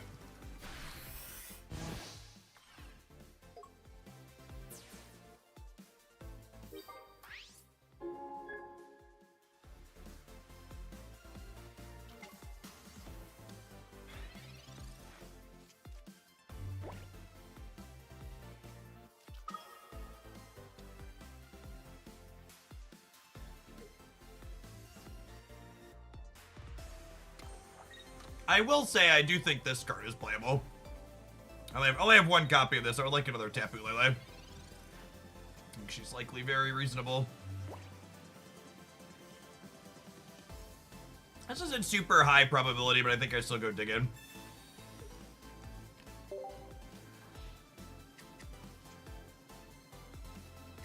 Unlucky.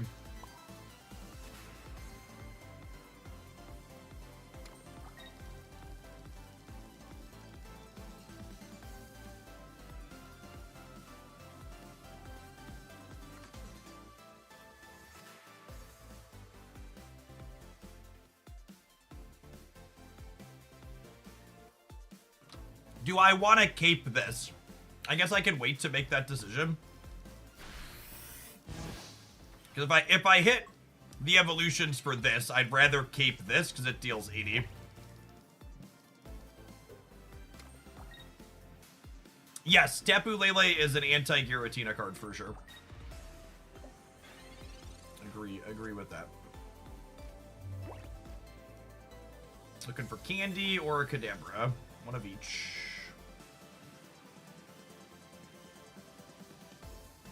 Unfortunate. I think that means I need to do this, but I also think it means we're probably cooked.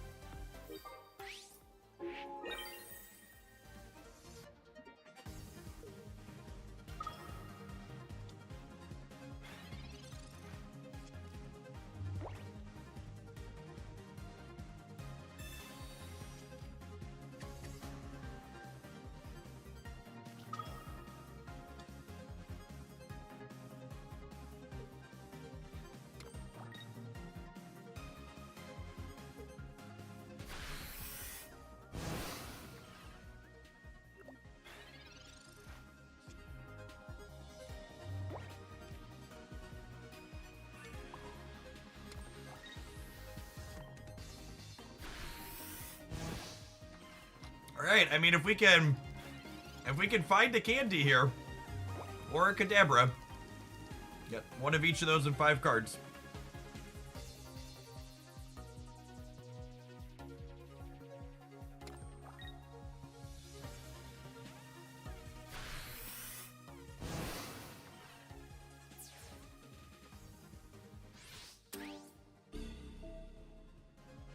$20% to win the game on the spot here.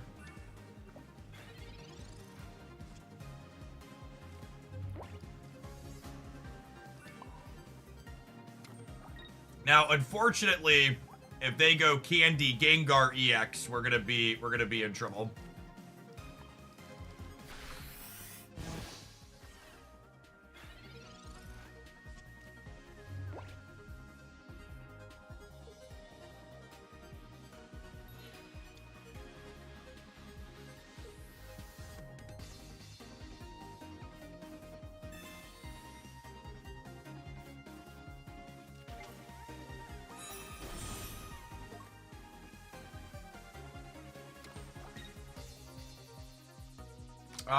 We're not dead yet. If I top deck Rare Candy, we kill the Giratina in 2 with Alakazam.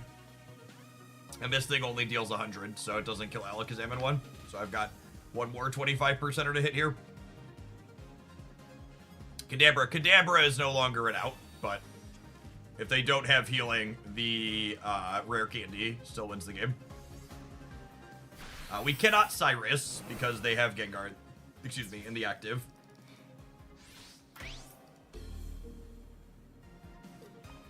25% to second Candy. Look at this. This would have been good enough last turn. It is no longer good enough. Close game.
Alakazam candy while going second feels sweet.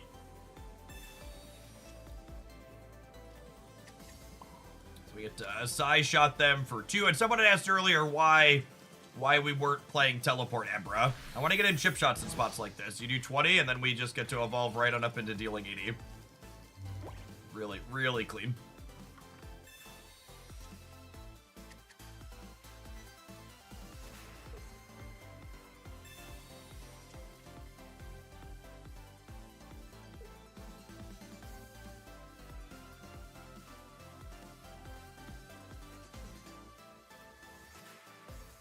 Could you make an argument for playing the other non-EX Gengar in this deck? Definitely. I chose to play the supporting disruptive one because it's disruptive, but also because it's what's the words I'm searching for?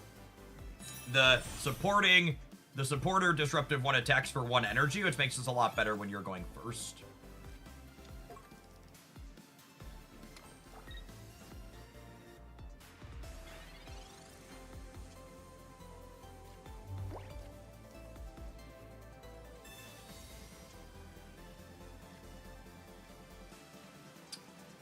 We get to go Candy into Alakazam, into Evolve for this. Any reason to play the Cape out? I'm gonna go to 90, and then they're gonna deal 70. Giovanni doesn't punish me. What's the punish? I think I want to chill on the Cape. I always get punished for chilling on the Cape, but I think it's correct here.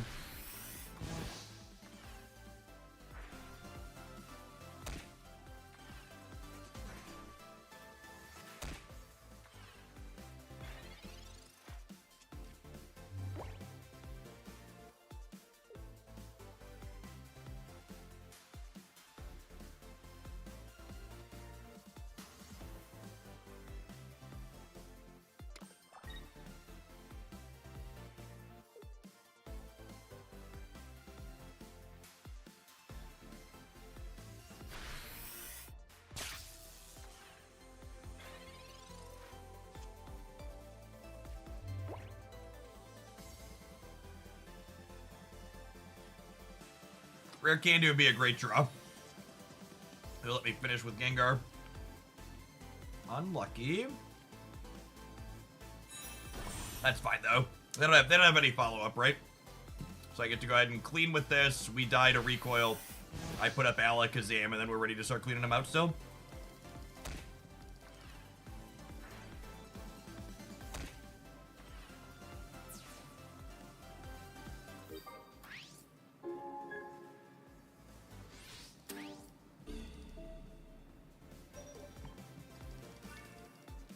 Oricorio has easily been the most popular thing we've played against from the new set in terms of Pokemon, but it honestly hasn't looked that impressive, even in the games where we're playing EX Pokemon. It seemed a little slow and clunky.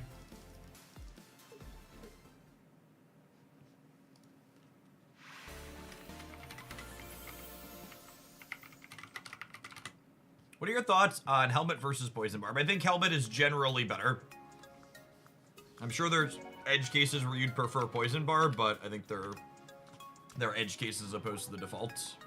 Any thoughts on Rare Candy with counterattack cards like Pawmot and Poliwrath? Probably generally worse than playing Druddigon. I would be shocked if Poliwrath was playable. Maybe Pawmot is good enough. Pawmot having a decent 2 energy attack seems fine. Poliwrath is just way too slow.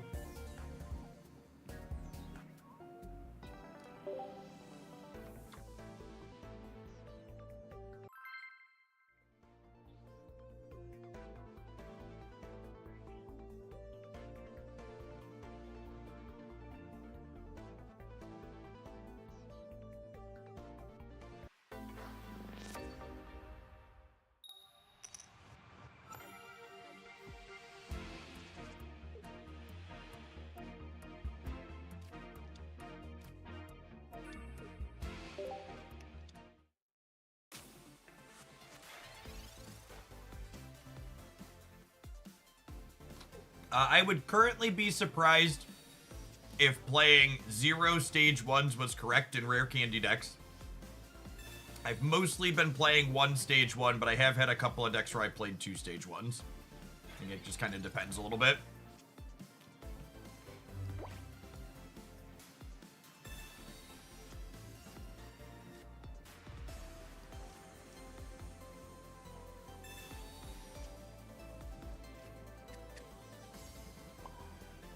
Definitely playing an Abra. I think I'm chilling on the other one for this communication for the time being.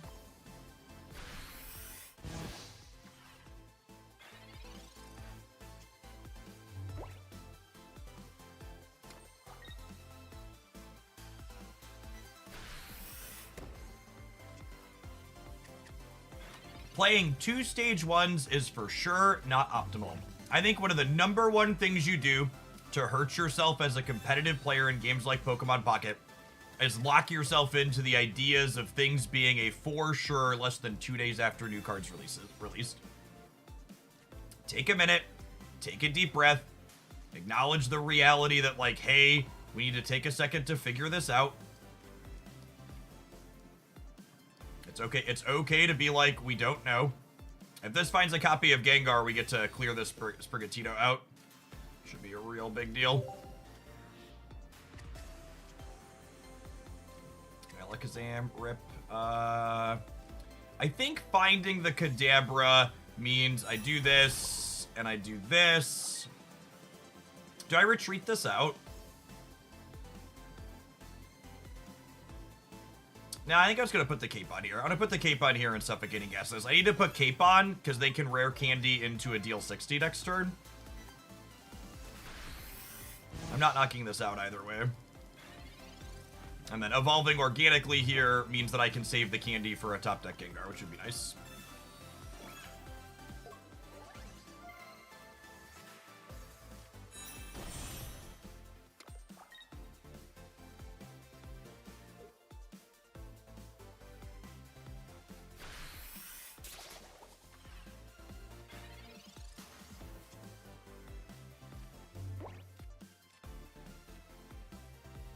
Man, gamers, no one respects Alakazam's breakpoints. The number of people that have, like, put capes or healed into Alakazam dealing 80 today has been sweet.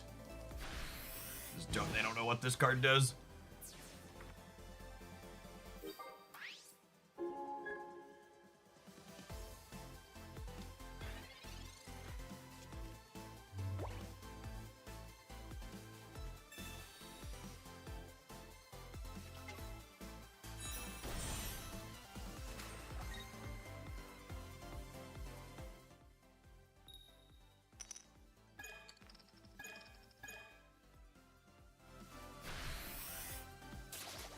I'm telling you, chat, the frowny face coin is cursed.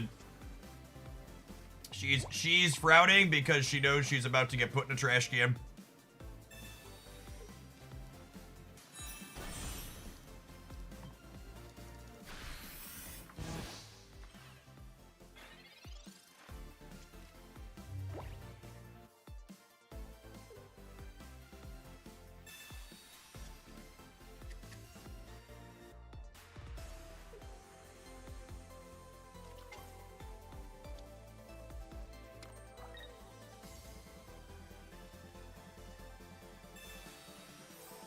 This is the best set in a while. Completely agree. The last couple of sets were really limp compared to this one.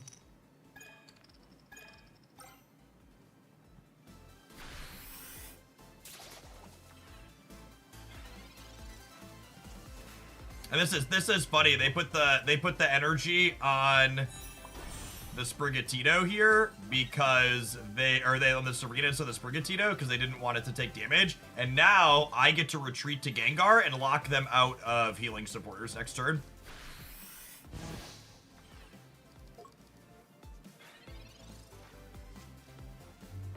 So no Ericas, no Mallies, no nothing.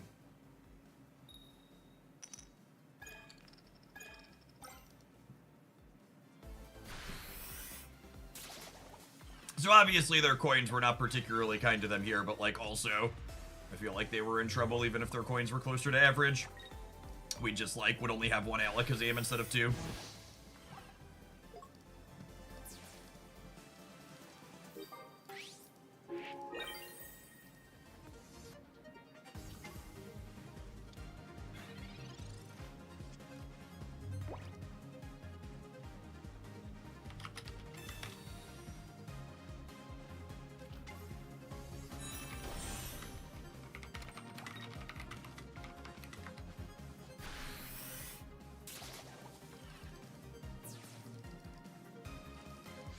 All right, so now the question is, can their healing let them outlast 2 Alakazams?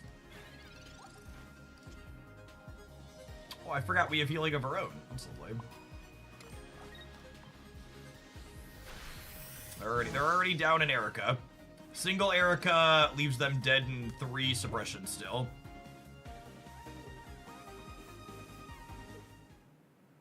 Yeah, dead.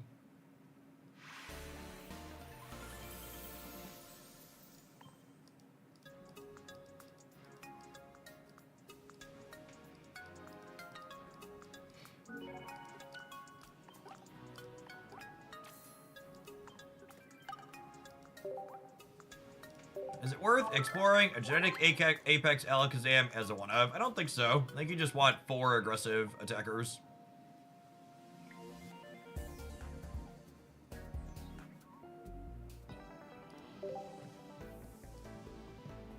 I'm gonna be honest, Chad, I wasn't expecting to climb with this deck. Thought we were gonna be dead to rights for sure. It's been very, very reasonable. You tried any Greninja decks? There is a Greninja Decidueye highlight up on the YouTube channel from this morning.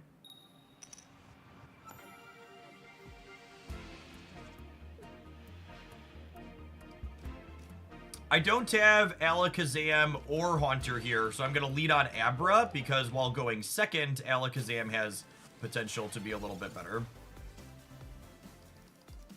We hit that second energy when we were Candy. Both of our stage 2s have 130 HP, which lets them survive 1 Solgaleo hit.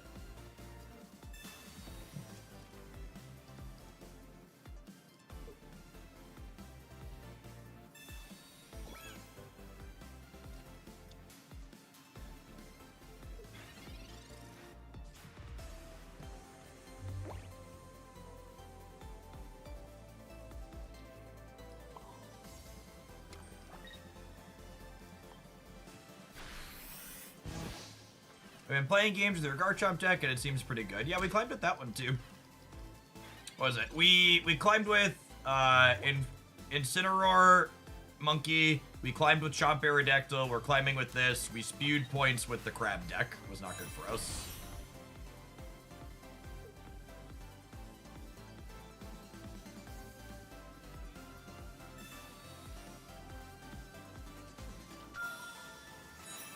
I think the Rocky Helmet means we're dead here, unfortunately. Yeah, the Incineroar deck will definitely make the YouTube channel.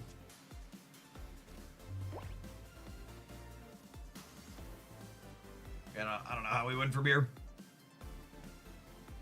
If they didn't have the Rocky Helmet and we were able to survive Solgaleo hits, maybe we'd have been fine.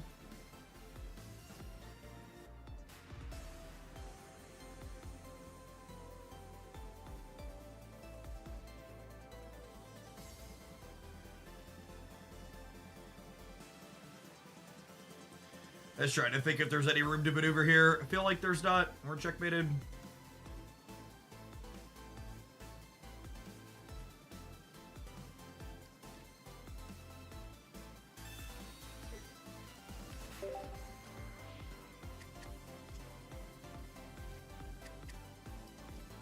Wait, does this work?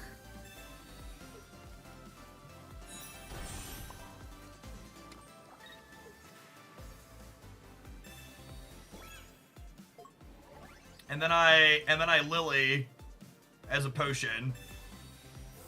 And then I take a knockout. Okay, I mean, we're not guaranteed to win this, but I at least like have a line from here, right? So they hit me, I 80 them, they clear me. We need to like find our way into a Gengar. We used all of our tools, but if we like find Candy Gengar or Haunter Gengar, we could have a shot. Giovanni. I mean, if they have Giovanni, that's great. You're never gonna beat everything.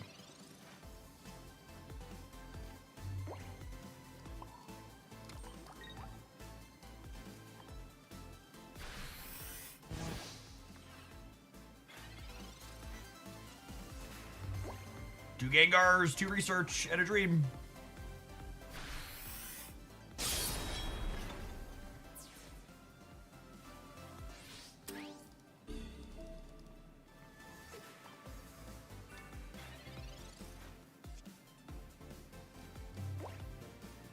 Oh, we're halfway there. Oh, dee dee dee dee dee dee dee dee. All right, I mean, we're a single knockout point deck, so we're not dead yet. And I get to put this energy on Abra. So now Alakazam and Gengar are live draws next turn.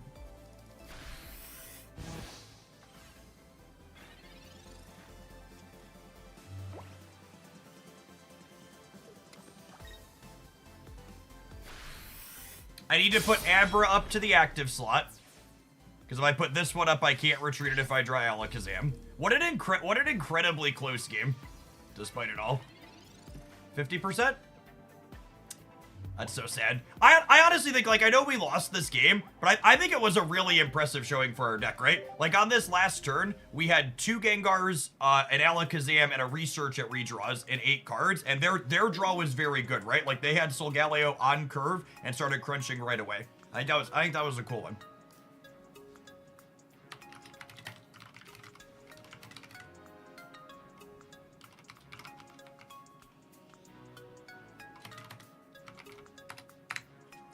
That one was sweet. I'm gonna just say this periodically, but I really just want to set the tone. I'm only going to show the deck list on breaks. If I show the deck list every time someone in chat asks, it's just gonna constantly be me showing the deck. If you want to get the deck list right away and you don't want to wait, you can rewind very easily on YouTube. You can rewind less conveniently on Twitch, but we take ad breaks every 35 to 40 minutes like clockwork, and the deck list that we're playing will be up then.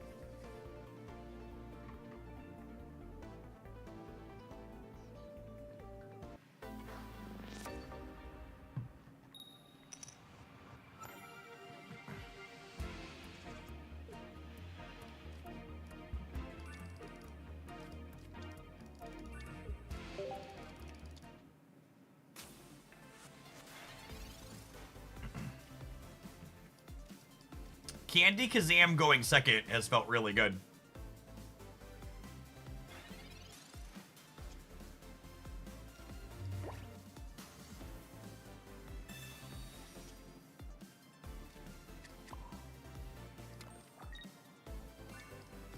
I think the biggest standout in my mind from these first 2 days of playing games is that double stage 2 decks seem feasible.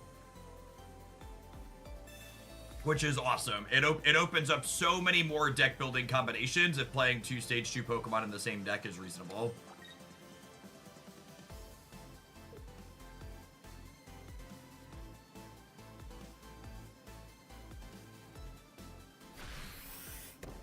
And we're done. Thanks for the rank points.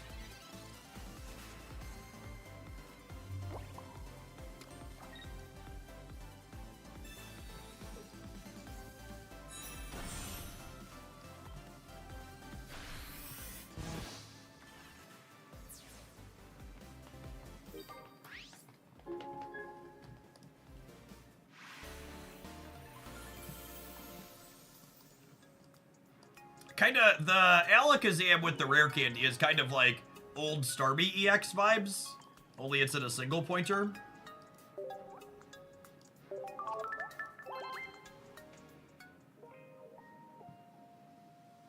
Unwraps candy, wraps the game. Yeah, basically.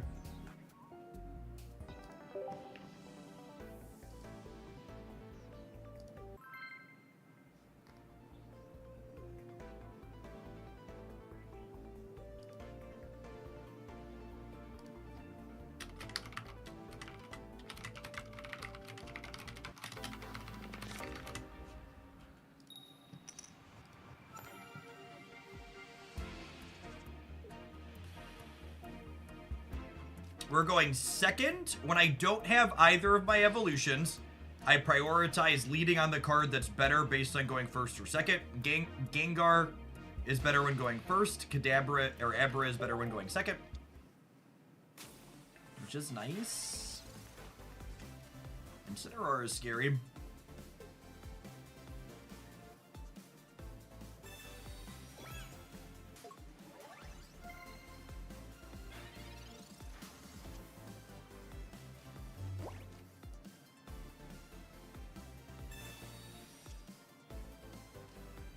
Is Pokemon communication not as useful now that we live in a rare candy world? Quite the opposite. There's a Pokemon communication in my hand right now for a reason. Pokemon communication is very reasonable because it helps you find your stage 2s in your decks that want to play rare candy. It adds consistency. I'm going to play this other Abra out because if they have Candy Big Kitty, I want to be able to evolve this one on the bench.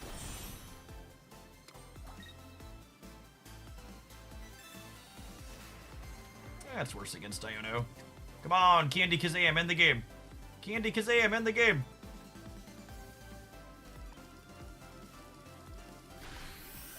So many live draws here.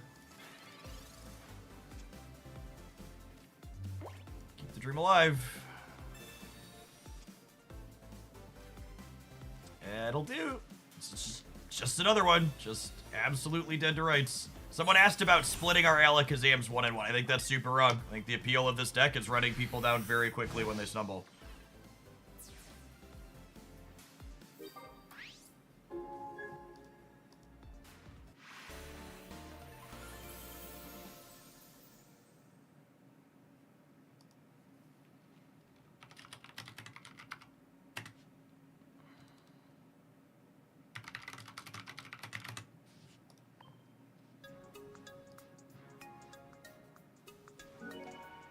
Yeah, two aggressive cards back on the menu. It definitely feels like it.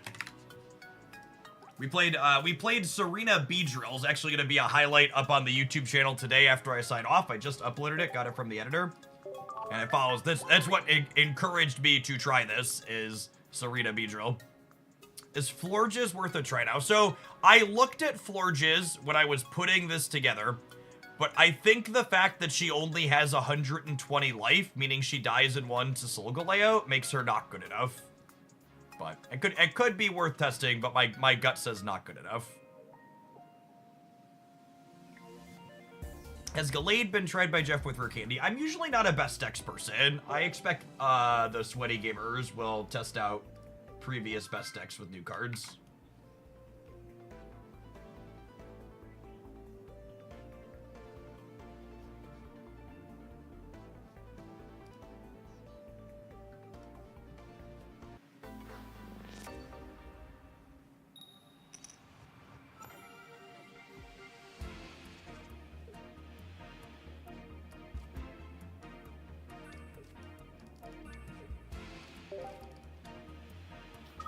We're going to hang on to this copy of Abra because we have a Pokemon communication. We can use to throw it back and catch it again. Here's the meat grinder. We've been beating up a lot of people playing other new decks. Poison Barb is. Yup.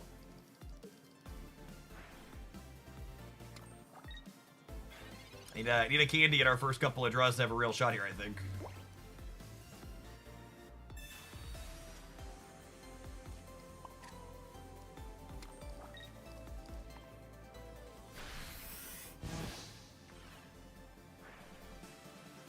If we hit a candy next turn, we run them down pretty efficiently. And have Lily to heal off some of the damage. They could also brick on Darkrai, which would be nice.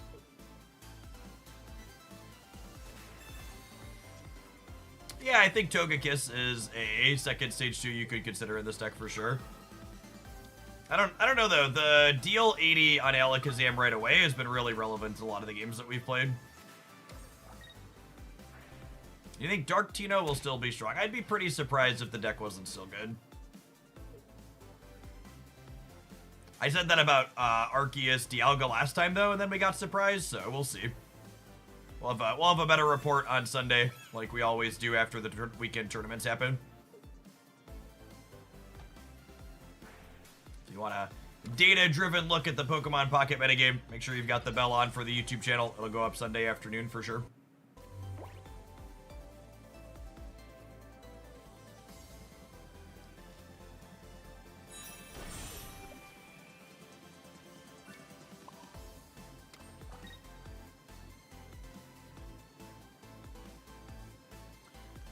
Oh, I actually can't attack because of the Poison Barb, right?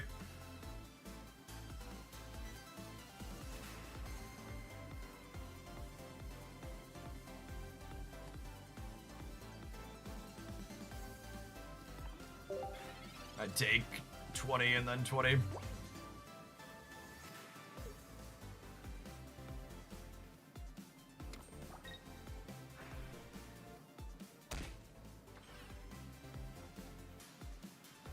I think we're just dead from here. I think when we miss on our fast opener, they just get to run us over with more powerful stuff.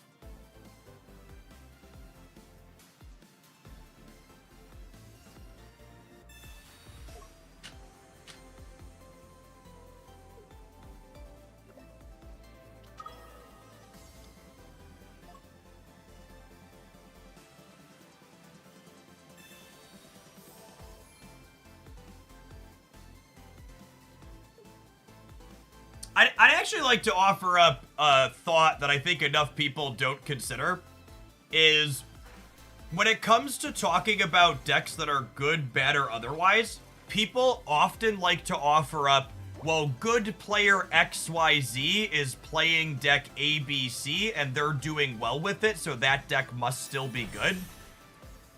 And good players are going to make mediocre decks look fine.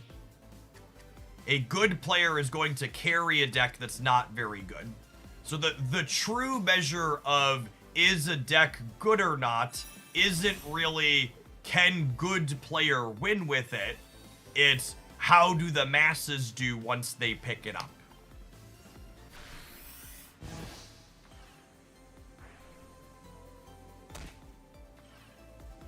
And that's another reason why whenever I do my meta reports, people always leave comments asking why I don't put more weight into the decks that get like first, second, or top 8. When I measure deck strength, I do it based on overall performance from a larger sample of everyone that has a good record, usually 60 or 70% win rate or more. And doing your measurements like that makes it so you mitigate some of that individual player variance that it happens in games like this that have a lot of variance in them, but also skill. So you don't have like single high skill players as outliers in your data.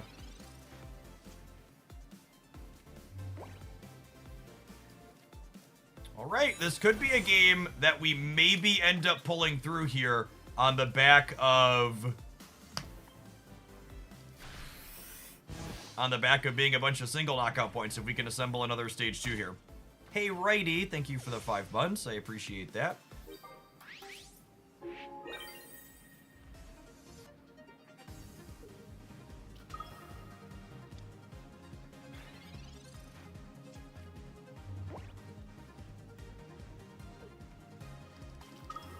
I think all of my winning lines start with drawing research next turn, because I need to draw like more than one card.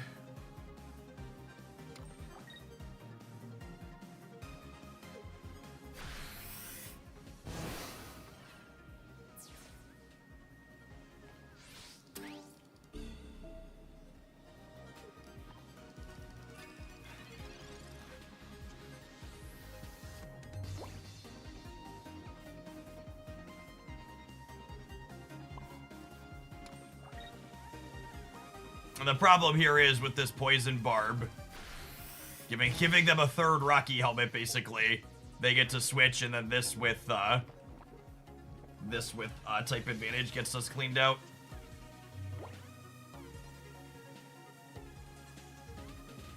This deck feels like Affinity. Yeah, I think so. We're definitely an aggressive, get on the board quickly deck. And we stumbled a little bit this game. I honestly think we could have run them down here if we hadn't stumbled. So I assume they're pivoting to the other Darkrai here. And then I suppose, because this one has a cape and not a helmet, if I top deck Alakazam to Rare Candy, we're not dead on board. We'd be dead to a Giovanni, which these decks sometimes play, but not dead on board would be ideal.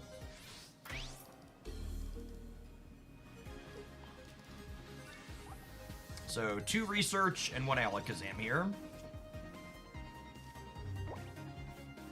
Gosh, so close. GG, opponent. I think if we would have had our initial Alakazam 1 turn sooner, I think we would have been able to sneak it out.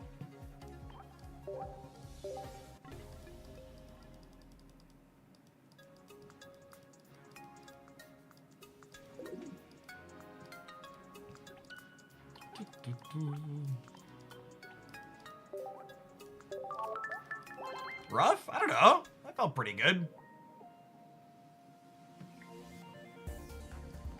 Before I throw the deck list up on the screen and we take our ad break, I would like to give a shout out to our sponsored game for the month, Puzzles and Survival.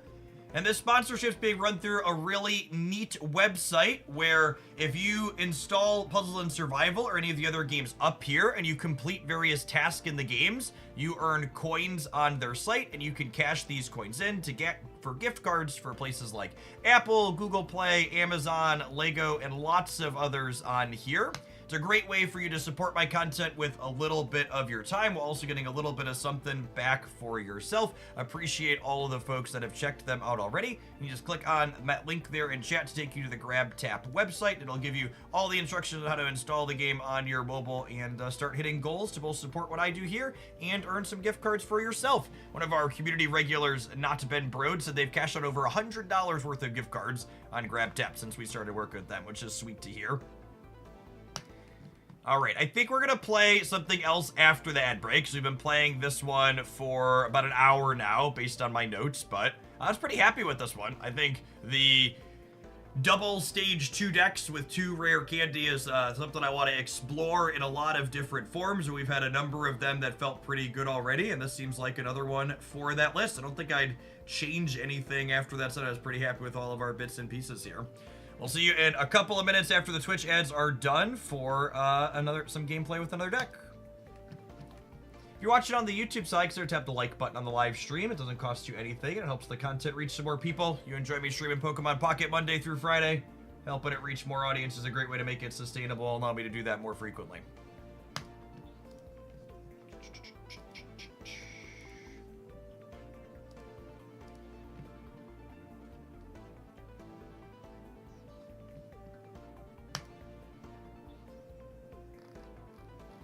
Gosh, that's such a peak Twitch chat comment.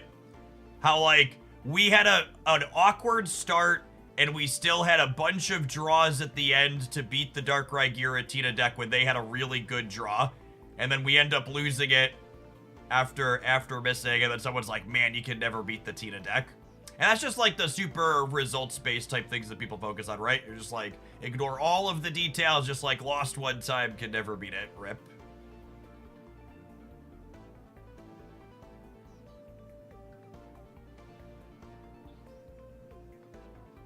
How does rare candy differ between pocket and paper? It doesn't at all, actually. It's 1-for-1 the paper Pokemon card.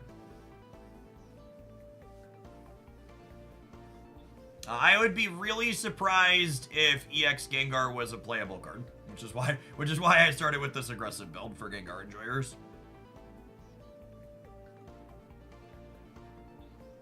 What Pokemon would you pair with Togekiss in this type of deck? Either of these?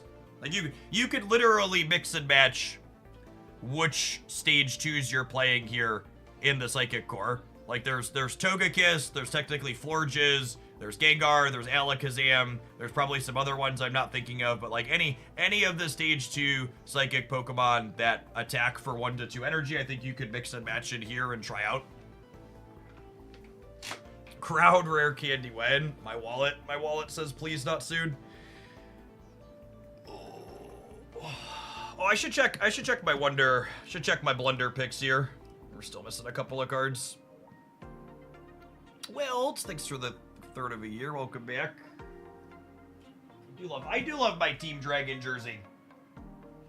It's a good one when they made Garchomp a little bit better.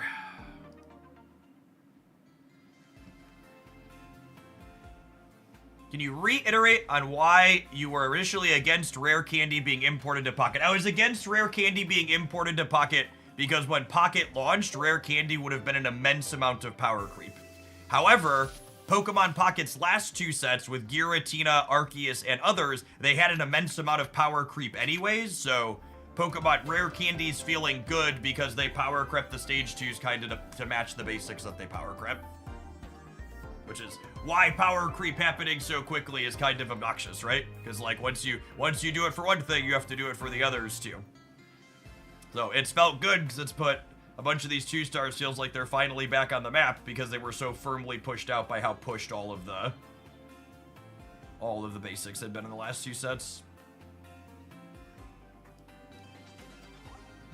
I'm not wonder picking for this. I'm pretty sure I have them.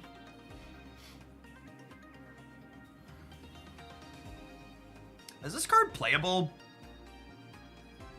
Probably not, right? 40 is just so little.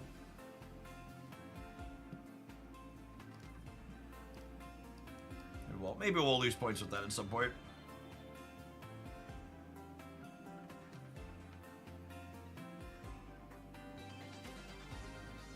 Man, I really gotta... Without the ability to, like, focus your wonder picks a little bit, it's so obnoxious.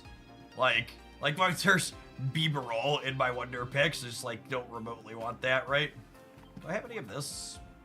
You have zero alone and 9 tails. We'll roll for that one. You have 1,300 wonder pick currency, might as well.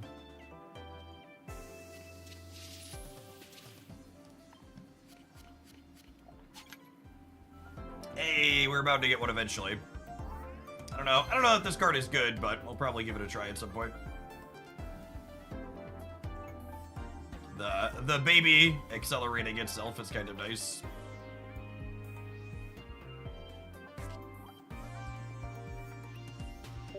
Oh, I'm missing. I think I saw the stage 2 for that one in here too.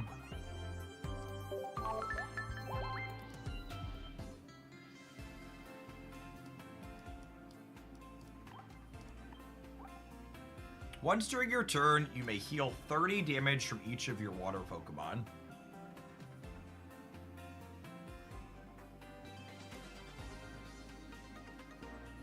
I mean, I have 0 of them, so we're gonna wonder pick for it, but...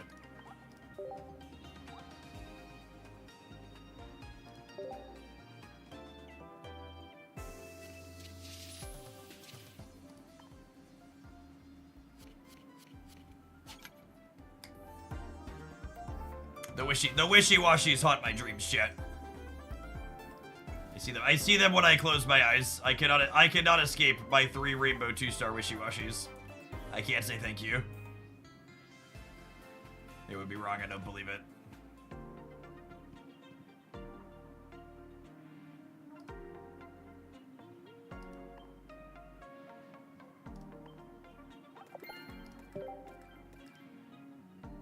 If you craft a 4th rainbow wishy-washy, you can flare them both. That's true.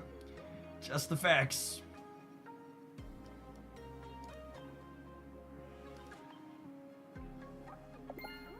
Oh, I do want a Rowlet coin, though. That's definitely the case. Matsabala, thanks for the over 3 years. Nothing like giving Bezo bucks during this vibes economy. Hey, I think the vibe was positive today, yeah? Yeah, we're up 0.5% on the day, gamers. The vibes are good for the time being.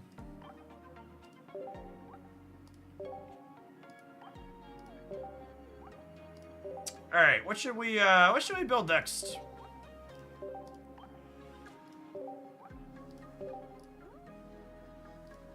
Did I hit a theme collection? Oh, I think I hit one from... Oh my goodness, I don't want to click through all these right now. Oh no, I clicked that one by mistake. Yikes.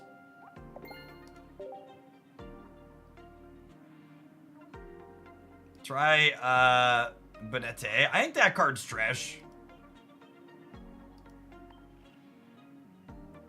We have climbed an incredible amount today though, so I could probably spew a little bit. Oh, we did get the second Tortuga, so we could play a low in Marowak.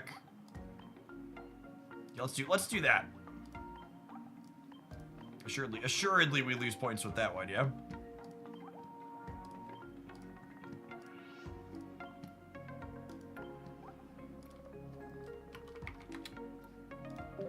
Need the marrow. Got one full art this morning.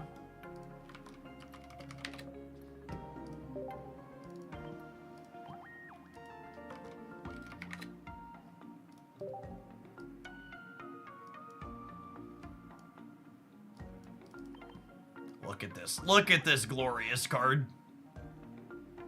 You try and tell me this card isn't playable? I don't believe you.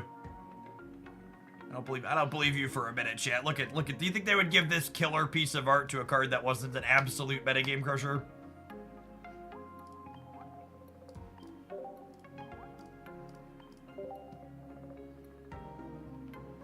All right, what else? What else do I want to do?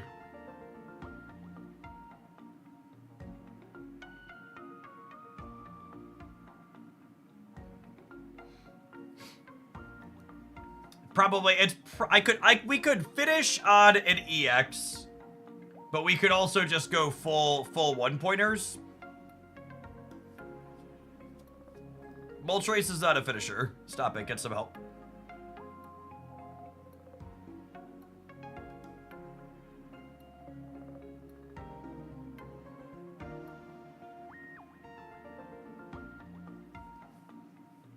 Heatran. I could buy Heatran for $1. It gives us a lot of 100 pointers. Although I don't really have the range to play Arceus, I don't think. Oh, we could just quack people. Quacking people is actually less good. So for people that aren't familiar with our new dork, the supporter for these new cards makes you skip a turn. So efficient 1 energy attackers I don't think are ideal. Because you have to skip a turn. You skip your attack basically to get 2 energy. So I think ideally we want like other like 3 energy-ish attackers.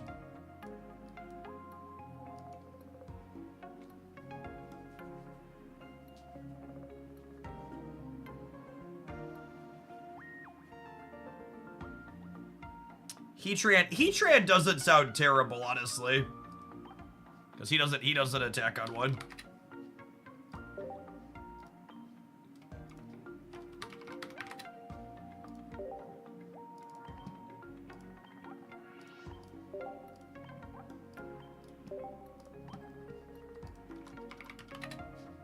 And play like an Arceus for the sake of it.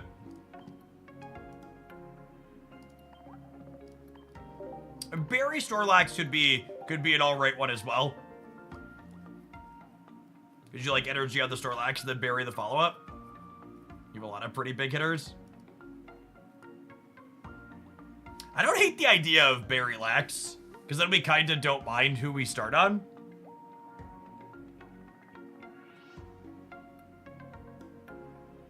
Let's do that. And we have all like single point heavy hitters.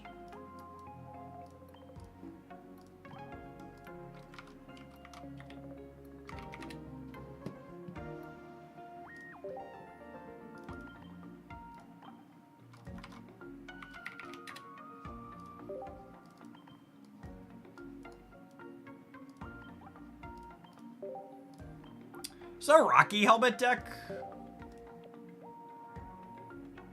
Could be a Rocky helmet deck.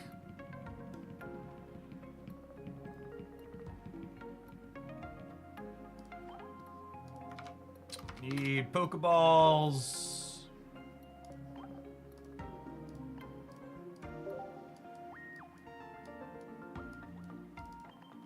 This is not a rare candy deck. We have our supporters. Wonder if it's ever a copy of Communication. Be able to fish up the Morrow a little more consistently.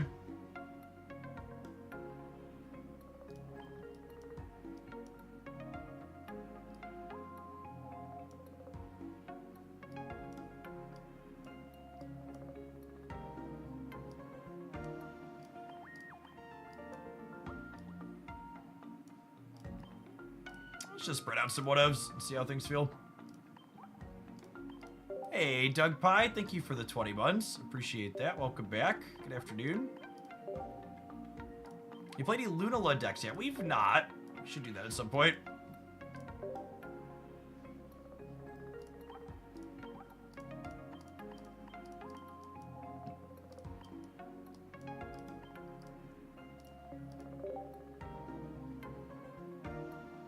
You want a Cyrus? I don't know. I feel like we're hitting pretty hard.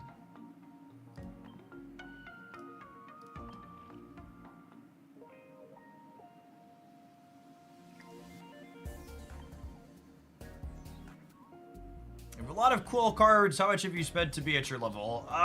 Mid 4 figures probably at this point. 3 or 4,000.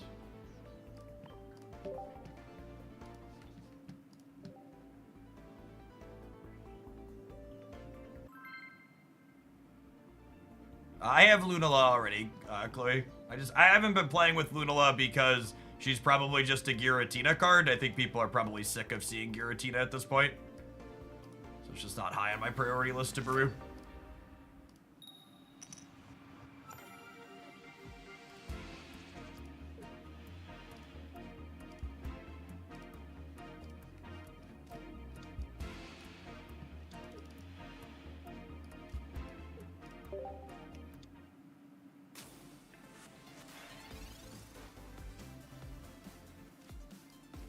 It's a nice one.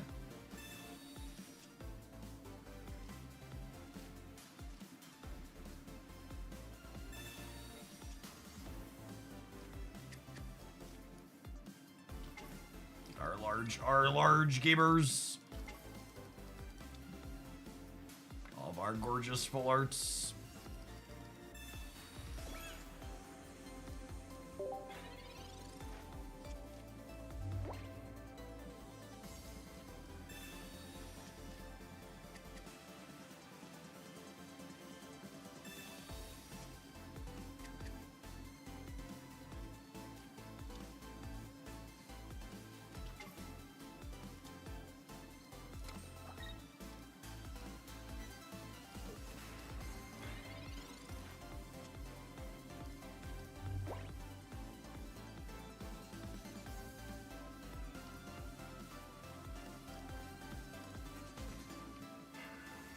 So I think it's this, and then this, and then we end our turn, get our energy, gives us more flexibility in the future.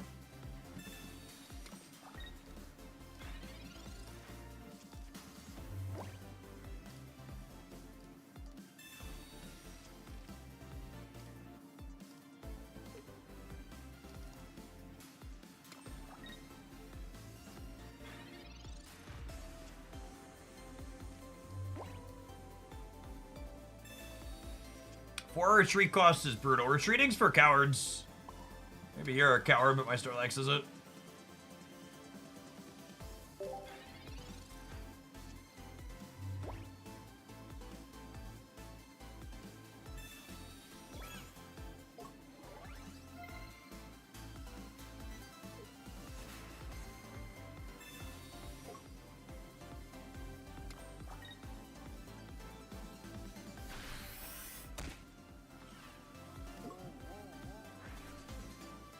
Looking at my hand this first game, I immediately want this potion to be a second cape, so that way my Marowak and Turtonator survive.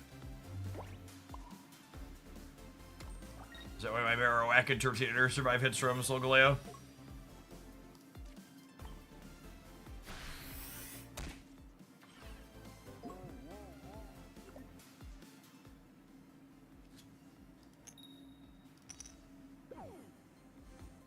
The only thing Snorlax fears is hunger, dude.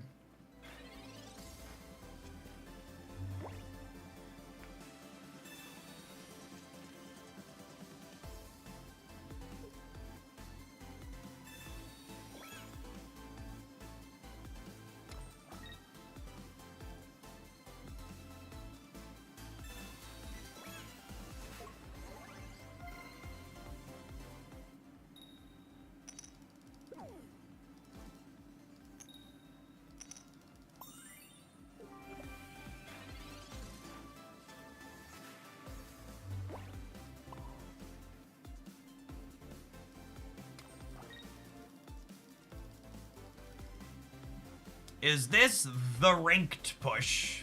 If by the ranked push you mean am I playing ranked? Yes. If by push do you mean am I going to lose my mind and try to get there ASAP and only play good decks? Well, I would point out the Marowak and Turtonator currently on your screen and make a compelling case that no, that's not what we're doing.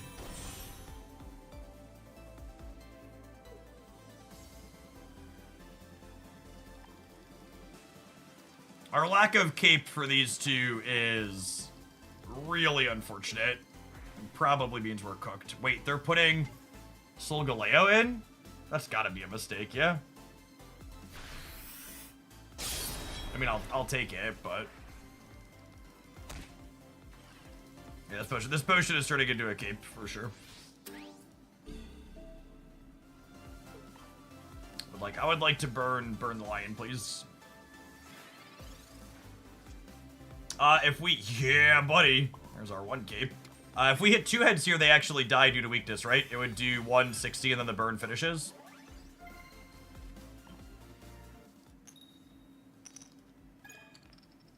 Yep, that is, the Marowak's a different color than he once was, but the experience is still the same.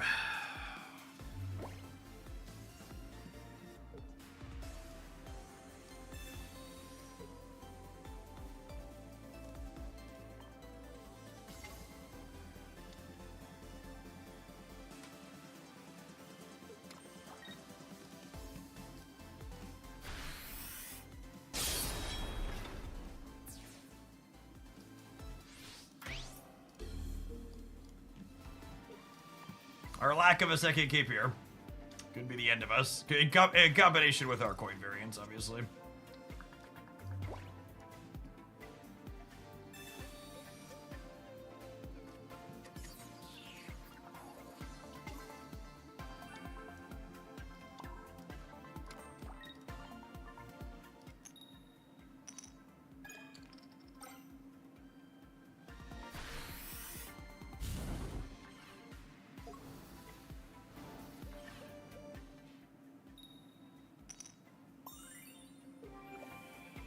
Well, if we'd have had average variance last turn, we'd have won the game this turn.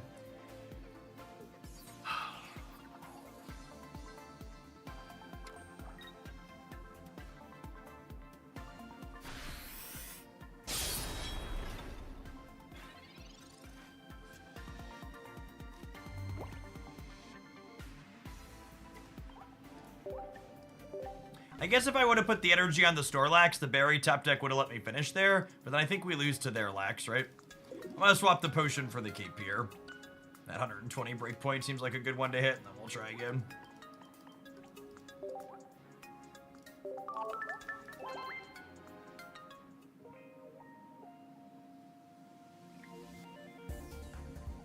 Are you supposed to play Stage 1 Pokemon with Stage 2? Absolutely. You aren't always going to be playing 2 Stage 1s, but at least 1 in most decks, I would wager. The best way to think about your Stage 1s is that 2 rare candies effectively gives you 3 Stage 1s when you're playing 1 regular Stage 1. And your copies of Pokeball effectively give you more than 2 copies of each basic that you have. So when you factor in the Pokeballs and the rare candies, playing 1 Stage 1 is kind of like playing 3-3-2 in your evolution lines.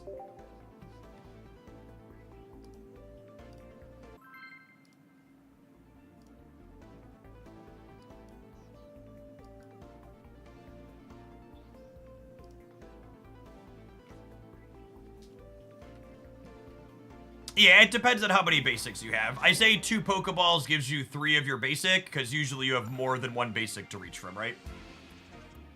Obviously that number changes a little bit if you are playing only 1 basic.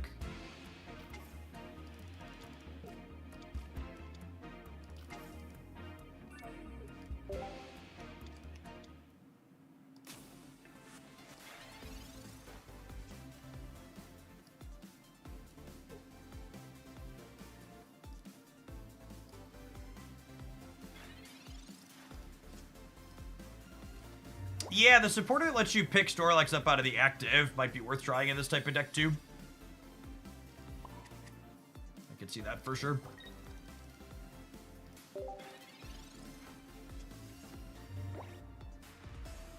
You still run 2 copies of Pokemon Communication with Rare Candy. Still implies that you always ran 2 copies of Pokemon Communication before Rare Candy, which was not the case. It was pretty regular that you only had room to fit 1 copy in, so I think it depends is still the answer.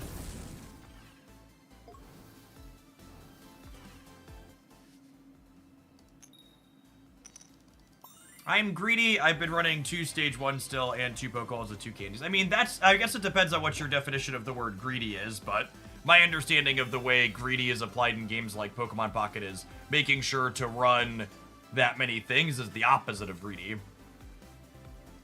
Greedy typically implies that you're skimping on something.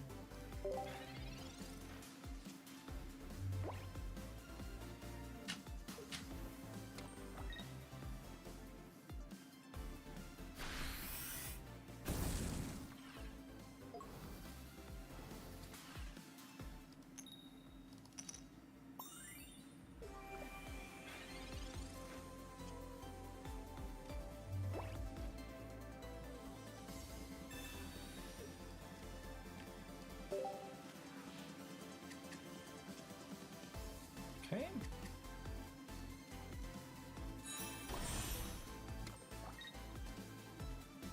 Get to smack this with this.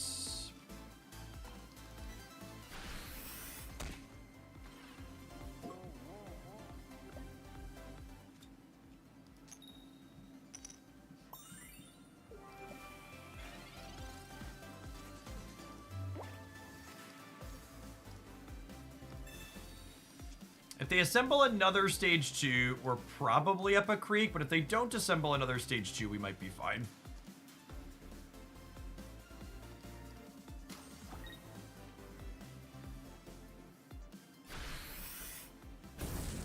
I'm confused about your card selection. Why is there a non-full art Marowak? Because I have great shame. Great shame.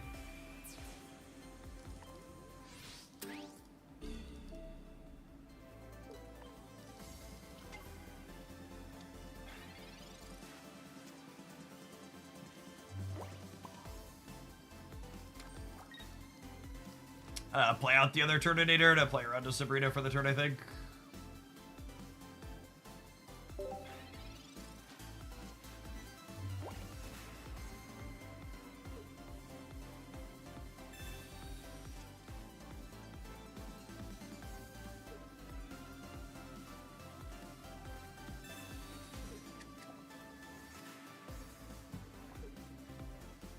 Surprised they burned the Pokeball for no value. Must be playing around Mars. Must not have Iono.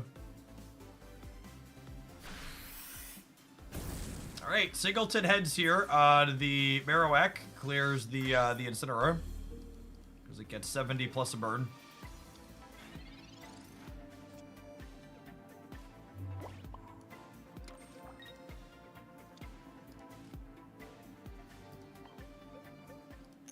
If we brick, we're dead to the second attack anyways.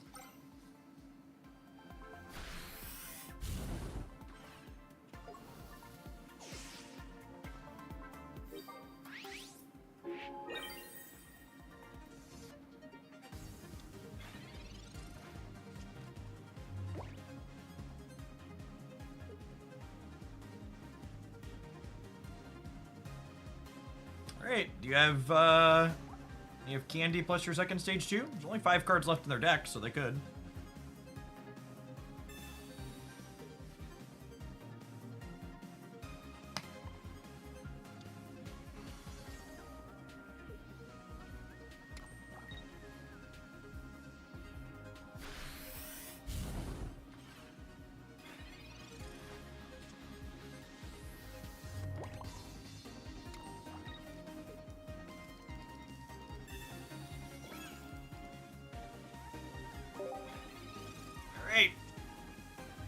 Show me the candy. Wow, they have Iono and they burned the Pokeball earlier still. I lost my berry. Rip. Another lurker. Thanks for the quarter of a year. Welcome back.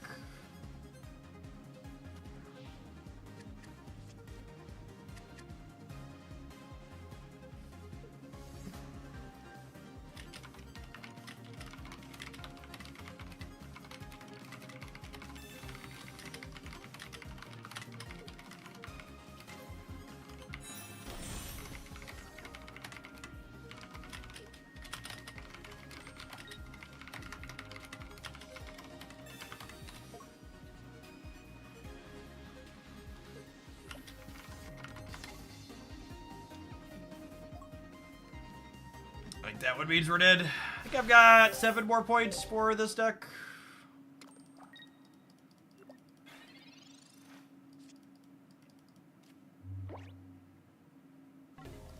I think I want to try one of the pick. What is that? What is the pick the colorless dork up called?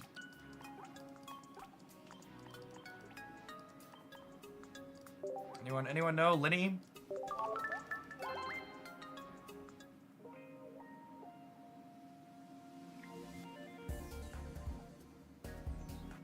Lima.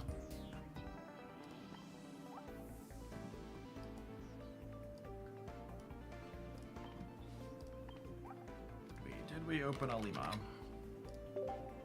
We did.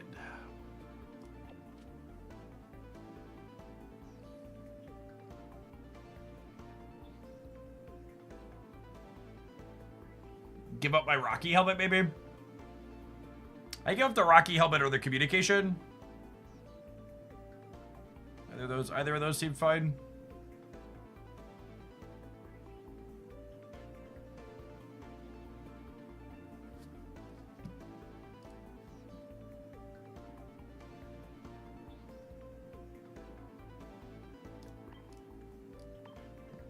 We'll give up the consistency for power.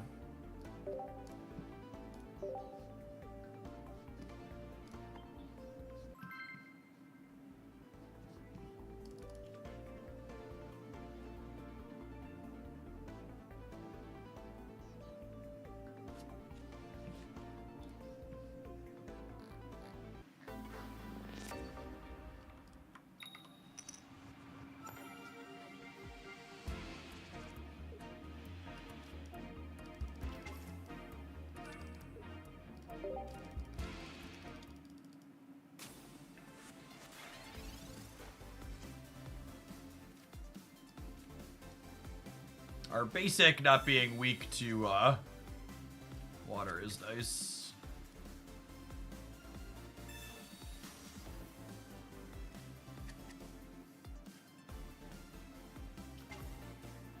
We put Rocky Hat on this.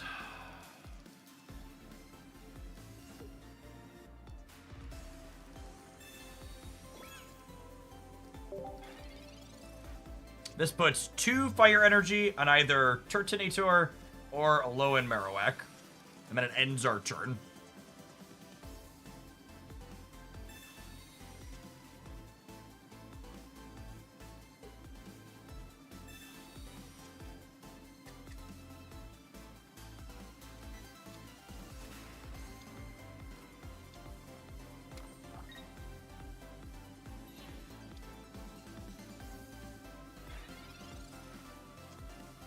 Interesting.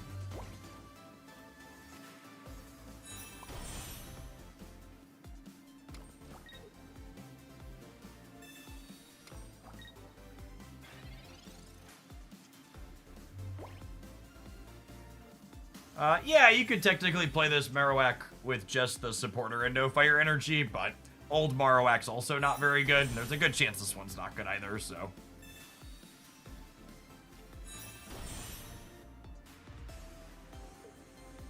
We played with Rayquaza yet? We haven't. I think we're going to lose points with him next is the plan. I think I need to take an ad break here in a second, and this is about all the MMR I have to give this deck. It's been a real pile of cards. I don't think we'll explore more Marowak.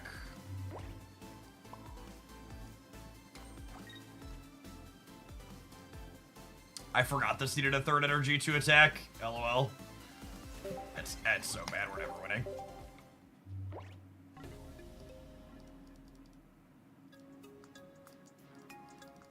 Alright, I'm gonna delete this one, and we're gonna build Rayquaza while we do so. Thanks everybody for hanging out. Don't go anywhere.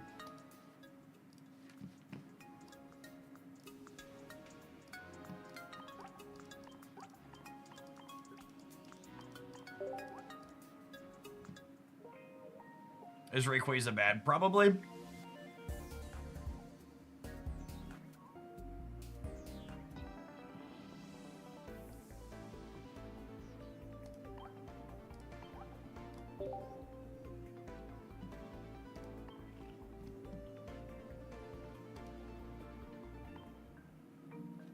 I've been playing Rayquaza Lunala Tina.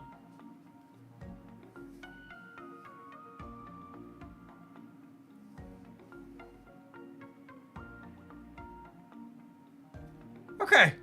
That's more interesting, I think, than what I was gonna do. I think I'm in.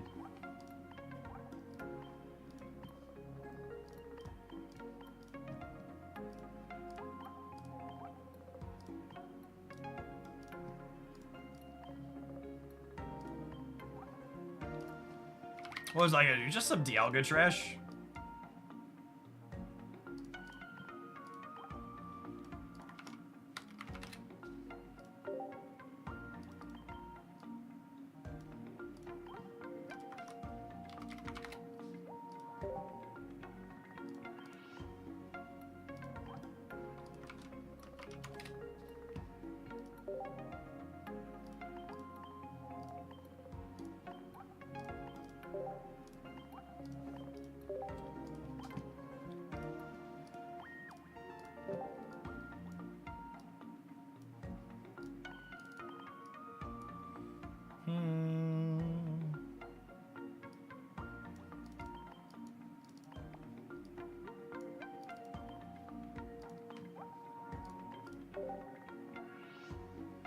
Do we want a non-EX to hedge or Oricorio? Nope.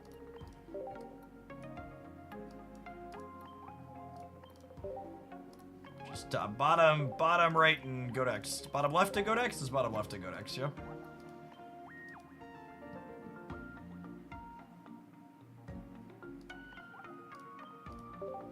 Hope the new deck highlights have been going well. Anecdotally, they're some of the worst performing Pokemon Pockets ever had in a set release for me, so... I've got a few more lined up. We'll see how the rest of the week does, but it's been a little bit of a yikes metric start, if I'm being completely honest. I'm gonna be curious to see how Pocket does for content longer term. Any idea why? I think Pokemon Pocket's economy is designed in a way that burns out more and more people who struggle to care about watching decks they can't play every release.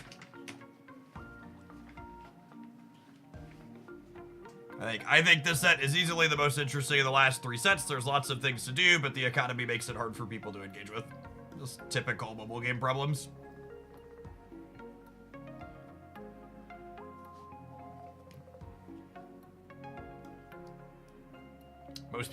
Most people consume content to try and find decks to copy, and if they can't find decks to copy, they're not interested in watching stuff.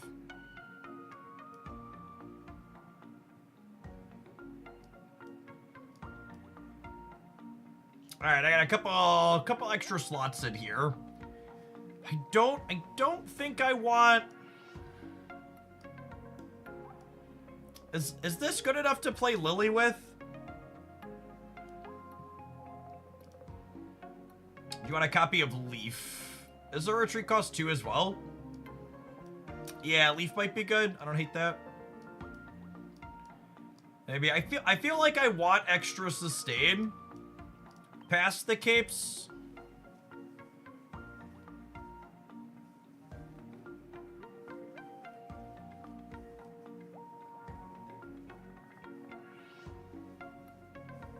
I think it's Potion or Pokemon Center Lady. I actually don't have that many supporters here. We could probably play a Pokemon Center Lady.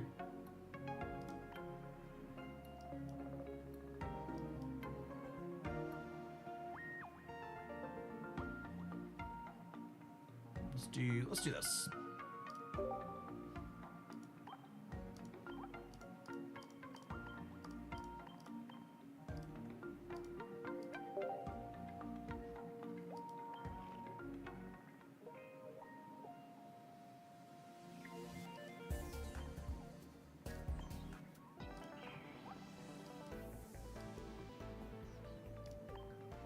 Helmet, Hedges, or Oricorio lock. I don't think a single helmet's going to be enough to beat Oricorio, not remotely.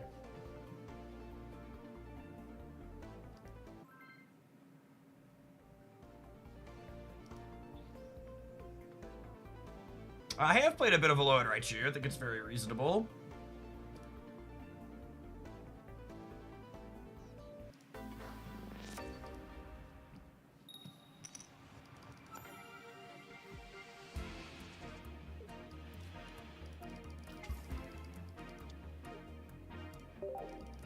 You know, I was thinking about it. I don't think I've played against a single Lunala. Either the other day in casuals, and definitely not today in ranked. Like every Cosmog we've played against has been paired with Mental Energy.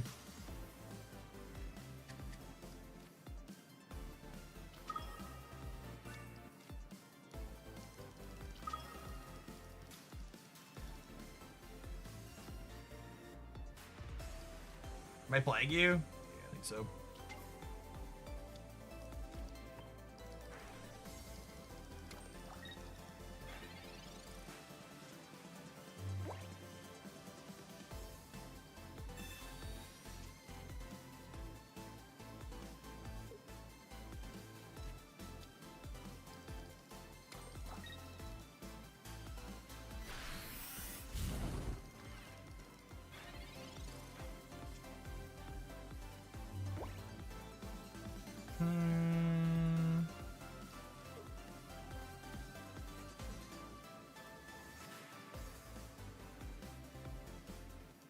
I think I want this to try and live for a turn.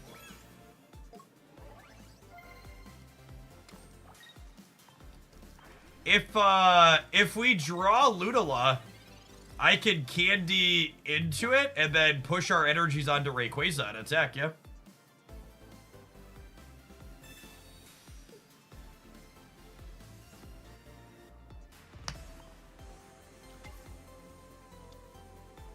Excuse me?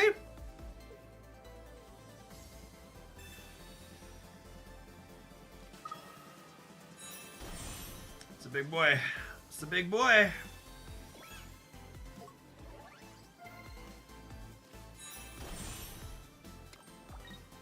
That's such a good piece of art.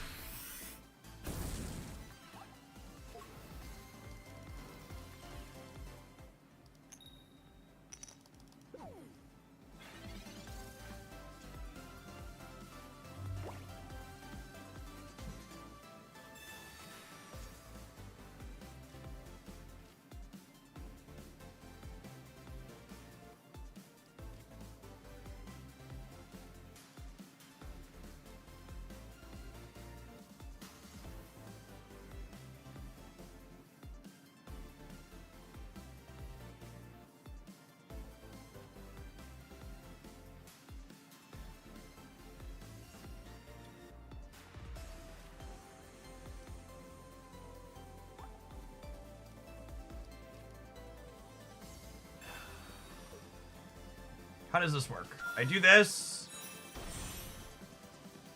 I do this. I do this.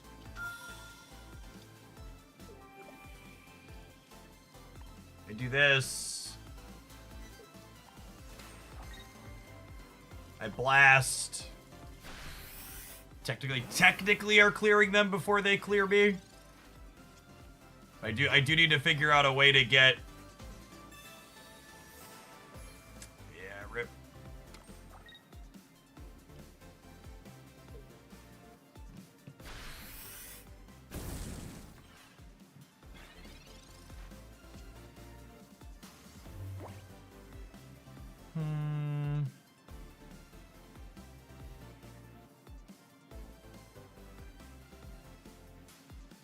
We could leaf into Rayquaza. Yeah, I mean, technically.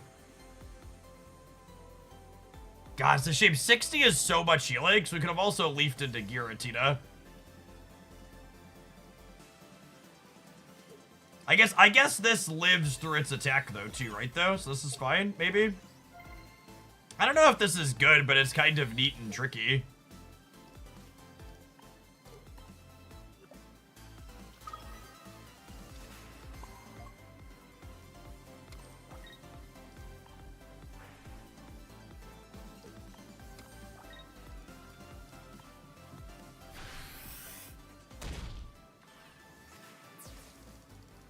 Alright, I mean, if they don't have a copy of red, this clears them next turn, right? They need red to win the game, or a basic.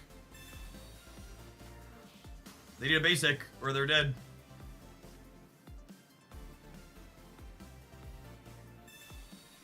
right, I'm sold. This deck's cooked. It's like that. I can't believe we won this game. What on God's green earth was that?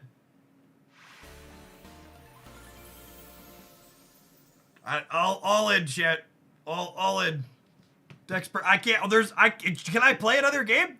I can only go down from here, right?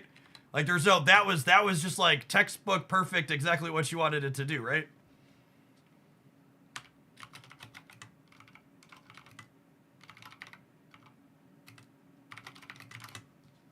That was deeply and interestingly tricky.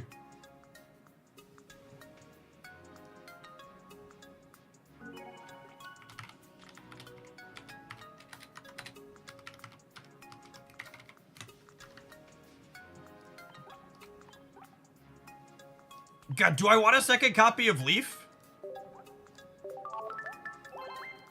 I only put one copy of Leaf in the deck, right? I feel like after that one, I need another copy of Leaf, yeah?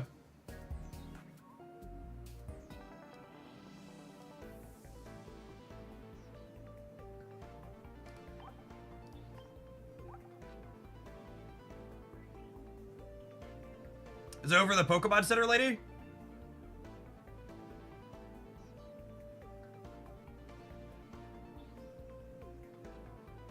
It's either the communication or the lady. I think I like the consistency from the communication.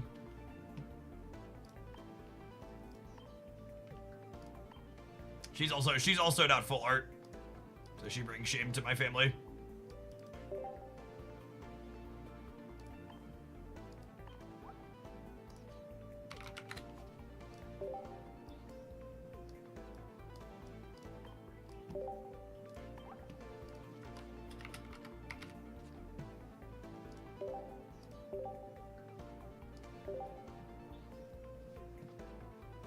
Why heal when you can flee, exactly.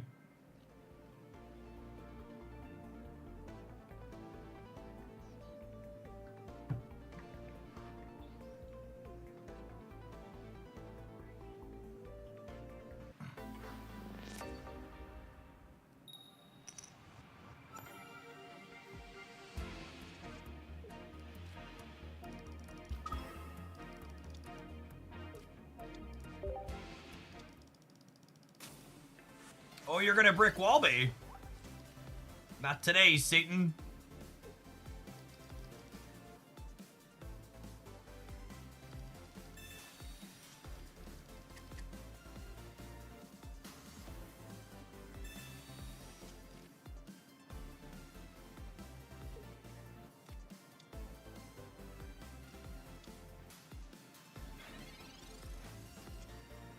It is so deeply and incredibly upsetting that I will never have a second full art Rayquaza on my account. Dear Pokemon, if you are listening, it is hard for me to put into words how deeply upsetting it is that there will never be another full art Rayquaza on my account.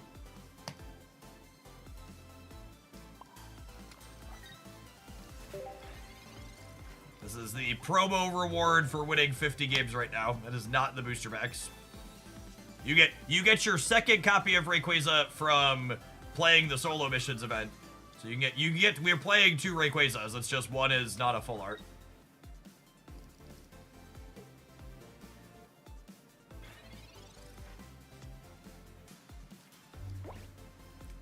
Come on, give me a Tita. Give me a Tita.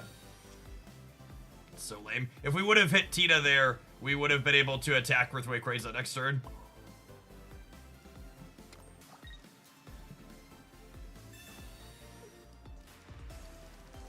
Would have been able to push it up and attach the energy and drop a Draco.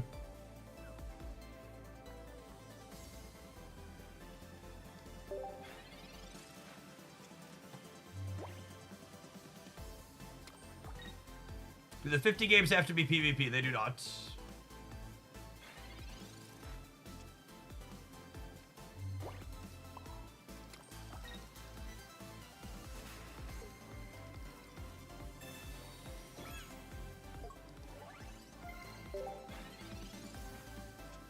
They have a copy of Leaf. I think we're in trouble.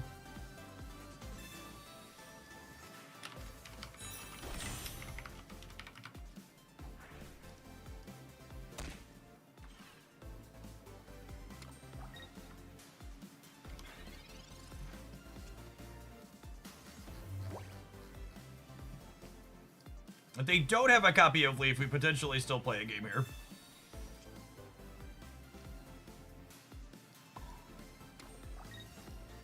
I'll put another Ray here to insulate Lunala against, I guess Ray could also screw us and kill the Drudagon, but Ray would never do that. Everybody loves Raymond. He would never screw me. Good spread, Ray. Good spread.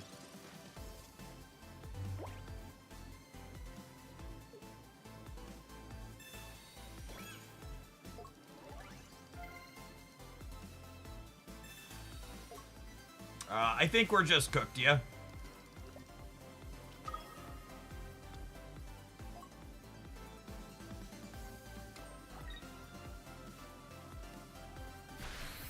Why not swap and deal 100? Because I'm capable of reading my Pokemon Pocket cards, unfortunately.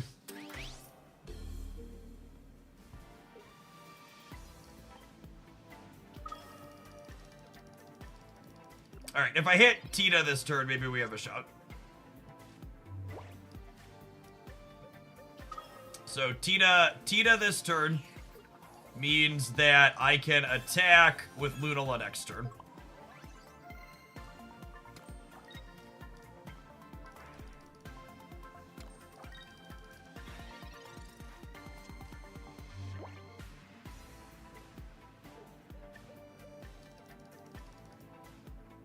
Although I think we're just dead. They deal 130 and then 30. Yeah, we're just dead because they have dark energies. So they can actually attack with the Crobat later.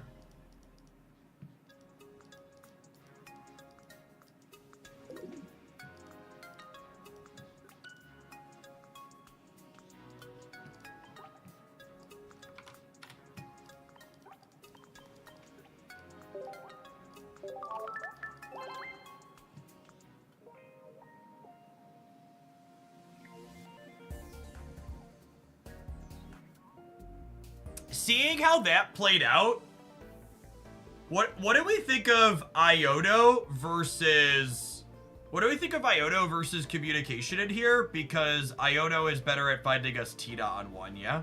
Agree or disagree? Iono is better at finding communication or finding Tina on one.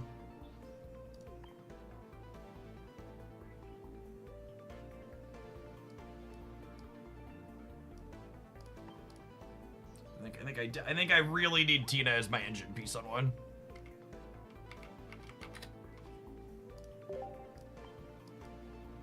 Yeah, not being able to pivot energy off of Ray with Lunala kind of sucks. But there really isn't another good psychic attacker, right? I guess we could play. I guess you could play Mewtwo. But is that the case? Because like after your Mewtwo blast, you only have 2 energy to move. But I guess being able to move 2 energy means you can hit with Lunala the following turn. So maybe that's good enough. Yeah, you could like put Mewtwo up, side drive, and then leaf it out, and then hit for Lunala with Lunala for 100.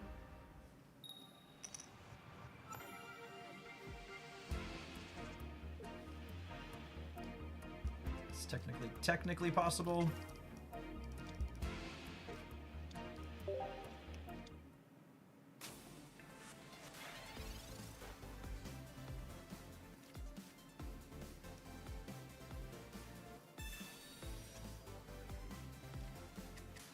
Hey, 50% to be Tina for us. Hurry up.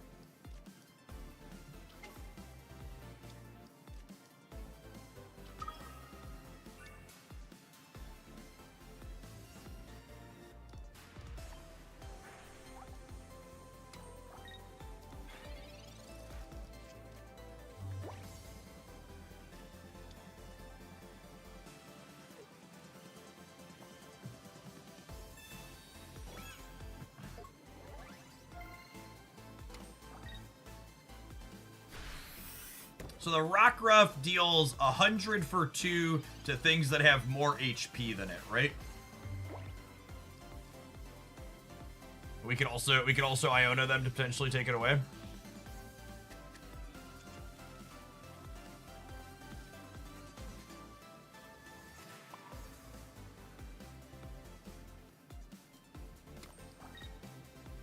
Iono looking beyond stellar. Just for so many reasons here.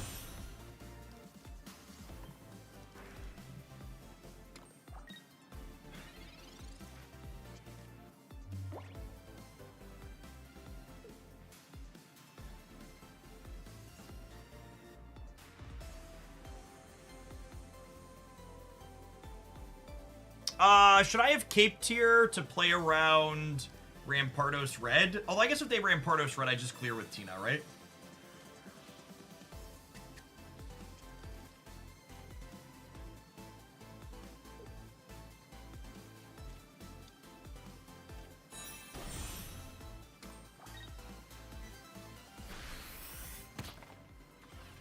I hope to draw a copy of Leaf here. This Twitch stream is pre-recorded in front of a live audience. I really appreciate everybody hanging out here today. Wouldn't be possible to do what I do without all of you.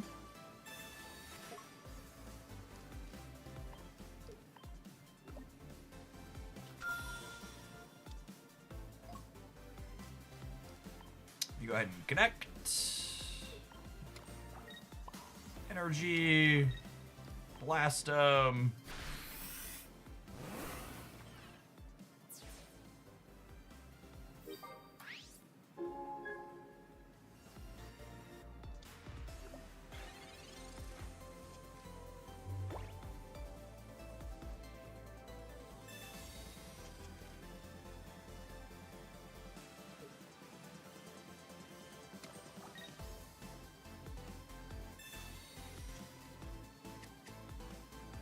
Well, they have more than just one basic. Interesting. So they're on 2 Rockruff. Technically, Ray could high roll them this turn. The correct play is hit them with the blast, though.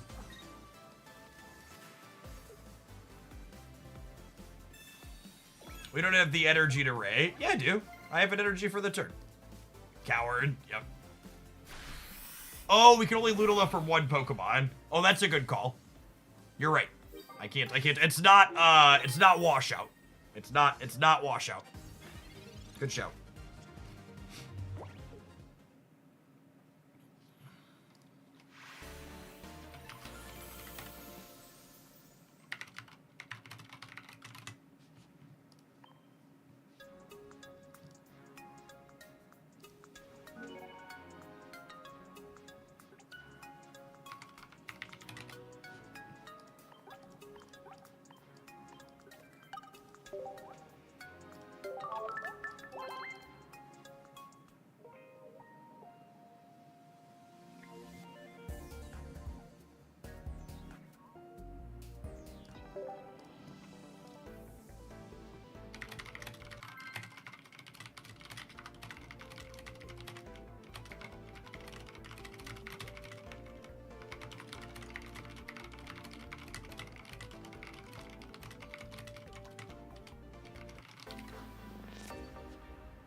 It's not exactly what we're looking for, but we're set up if we find our basics next turn with Professor Research at least.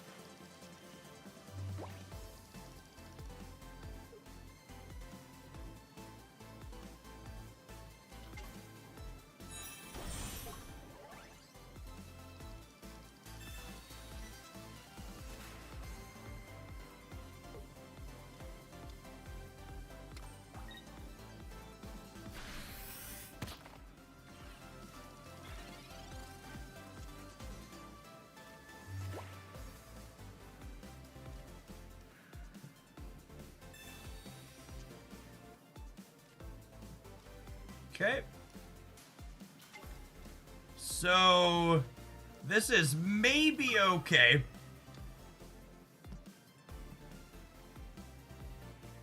If we don't get rare Candide, what's his name next turn?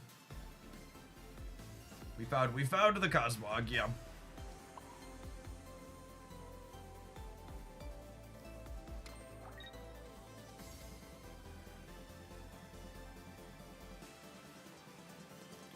think I want to do anything else here.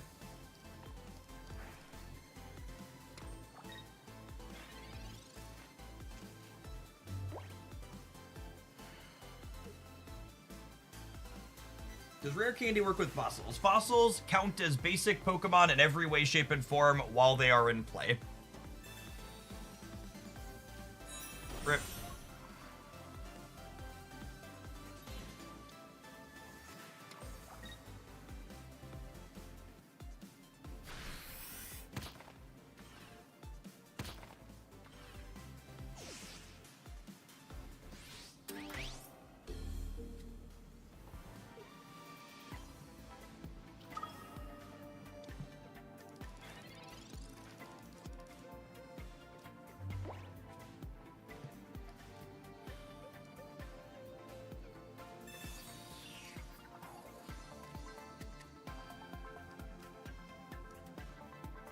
So I have Lunala.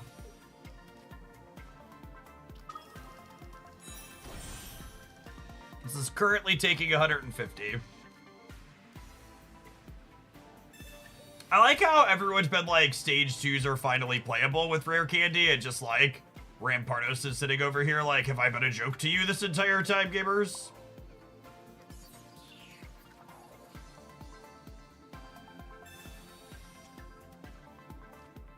Oh, we missed that other Tina. That's sad, we weren't super likely to hit anyways. So that lets us, yeah, we're not dead on board. We're obviously gonna be dead to Cyrus long term.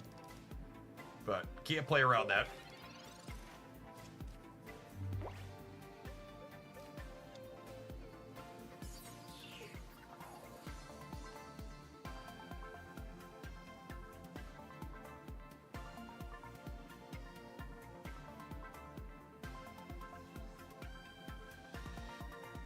Also dead to red. Yep. Dead to Cyrus eventually. Dead to red this turn. Dead to second Lucario this turn. Take second Lucario. Yep. To be fair, Rampardos was struggling a little bit in terms of metrics at the end of last season, but I do expect that it's going to be very powerful, yes.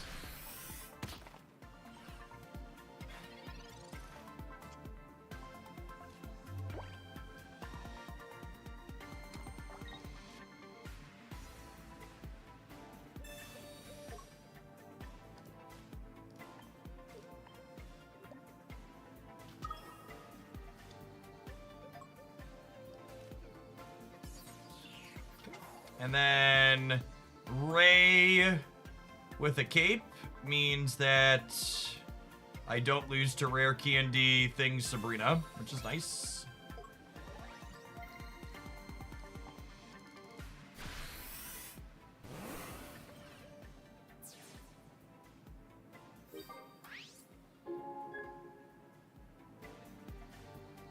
We should revisit Baby Chomp Greninja. That's a good idea. I'll definitely amp it at some point.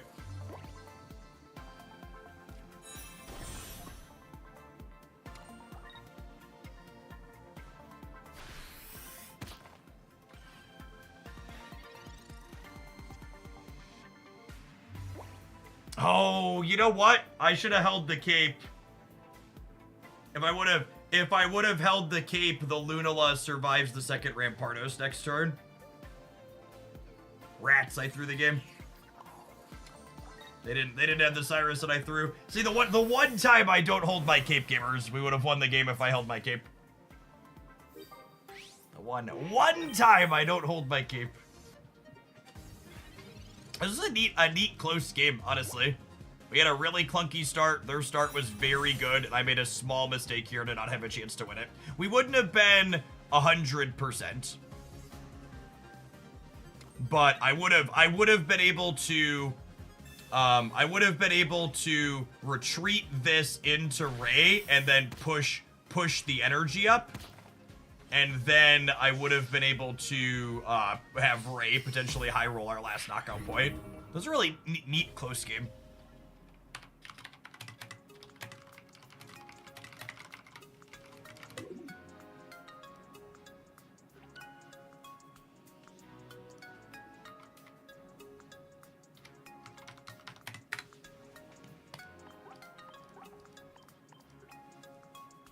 By the way, just to set the vibe, because I fragged some silly chatters in that game. Yes, you are very clever to point out my deck with all EX Pokemon isn't going to beat Oricorio if they don't play out things for Rayquaza to hit on the bench. It's okay. It's okay for your deck to have a tech card that it loses to. Sometimes you're just gonna die. Until Oricorio decks are 30% or whatever of the metagame, I'm gonna keep playing all EX only decks, and sometimes you're just gonna lose to them. That's just how card games work. You're never gonna have good matchups into everything. Sometimes you're gonna be just dead. If you don't want to be just dead, you play the tier 0 Giratina deck, and that's it.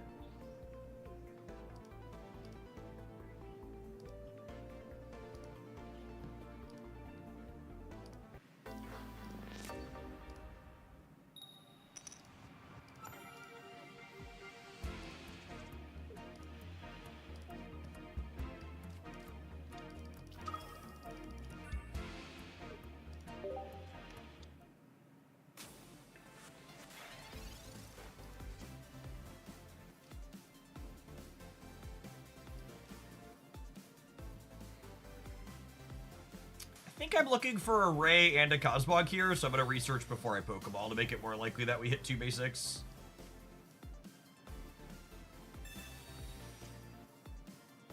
Perfect.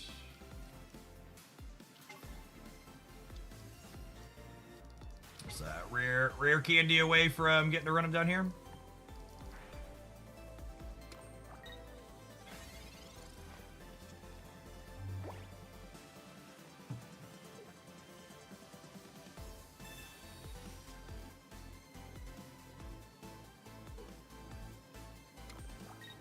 Maybe we could play one Mewtwo and one Rayquaza to have some options. I could see that. That would also let me cut this cursed non-full art Rayquaza.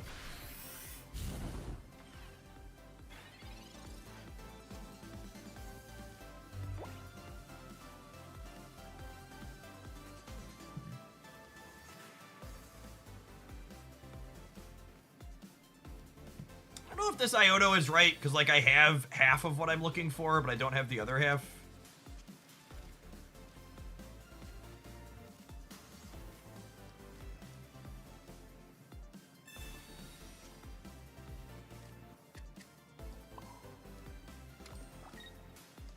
If they go Candy Zard, we're in trouble. If they don't go Candy Zard, their thing is cleared.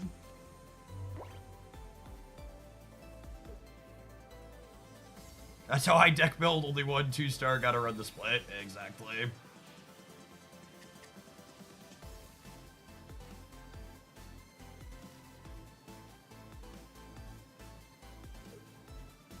Could you play Baby Tina? The free retreat seems good with Lunala. That actually does seem kind of fun. I can see that.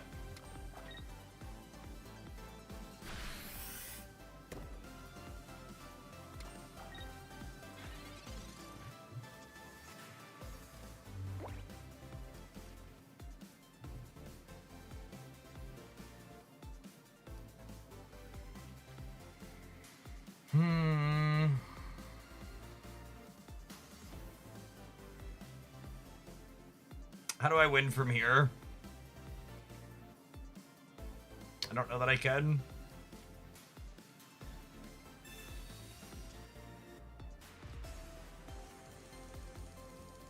Again, I think it involved drawing a cape and probably our stage 2 this turn.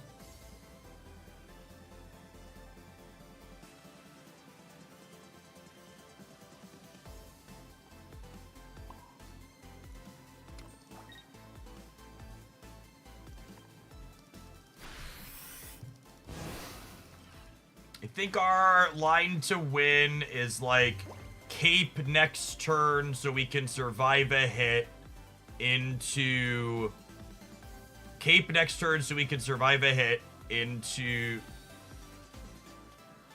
All right, that gives me permutations, I think, here. Yeah, I need to redraw the. I need a cape, and I need to redraw the other. I need my other Tina, I think.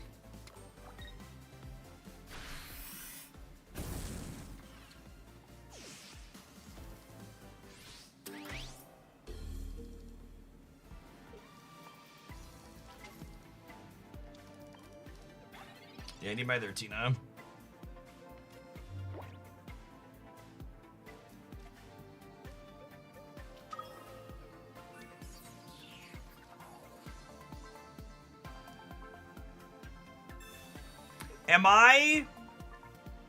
Was I supposed to put Lunala up, actually?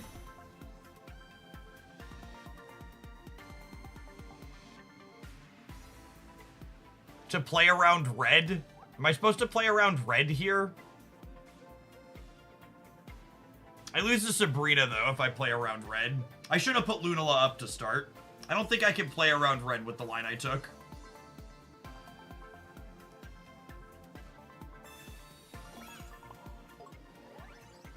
I should have put Lunala up.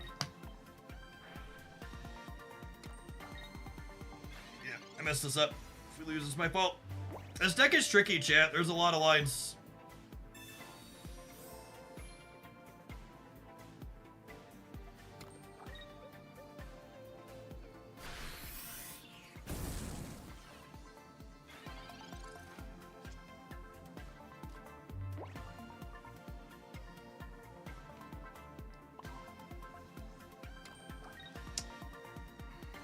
Okay, I am dead to Cyrus.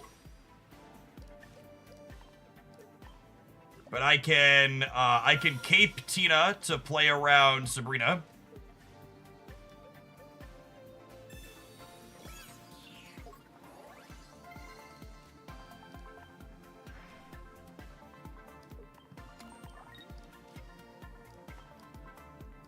Not dead on board.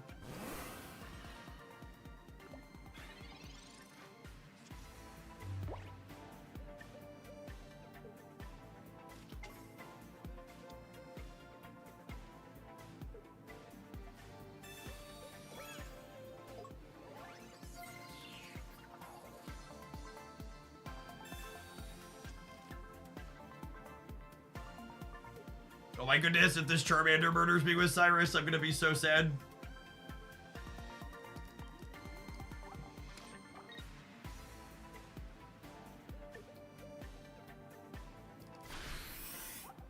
If I draw my second leaf, I could YOLO Ray.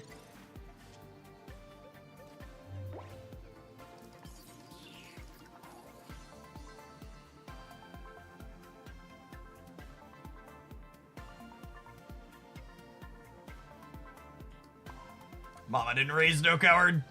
Mama didn't raise no coward, chat.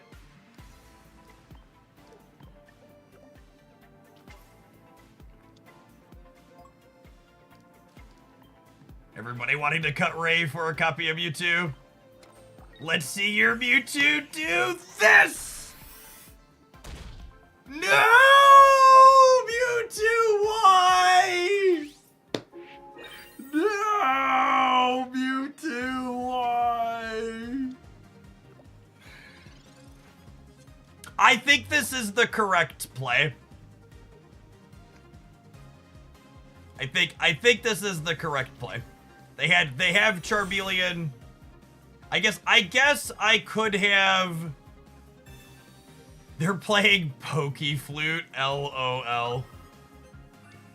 Why are they playing Pokeflute? I don't understand.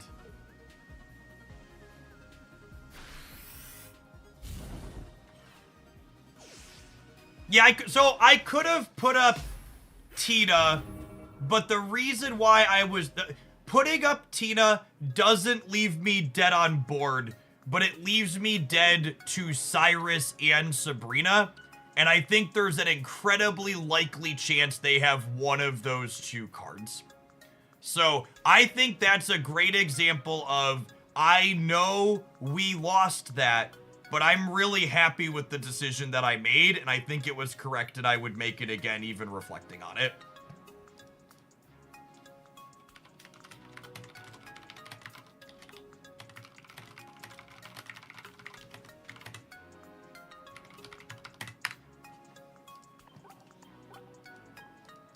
It is also the entertainment value play, I agree. But I think just like looking at the odds of what people are playing, that's the play. I think it's correct. Yes, average variance gets that win. We win that game if two or three hit the back, we needed 2 or 3 to hit the back. We're above 50% to win that. More than half the permutations end with us winning.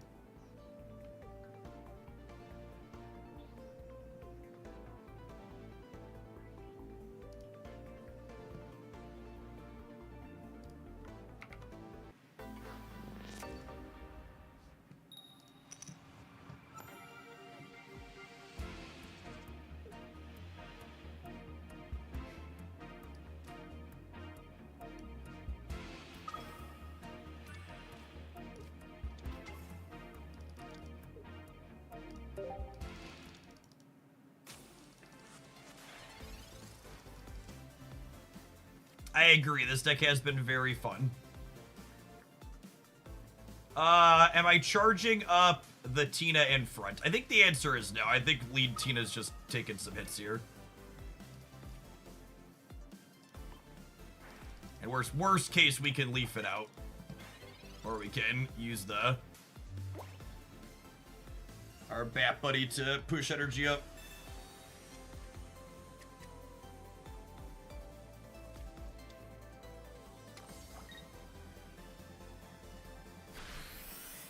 Someone mentioned that one of the top sweaty grinders used this Rockruff deck to make it back to Masters already, so let's spend the sweat deck of choice on the ladder to start the season here.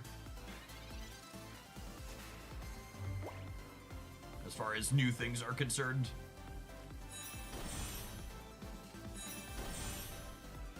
What's the deck? It's Lycanroc plus Rampardos Candy.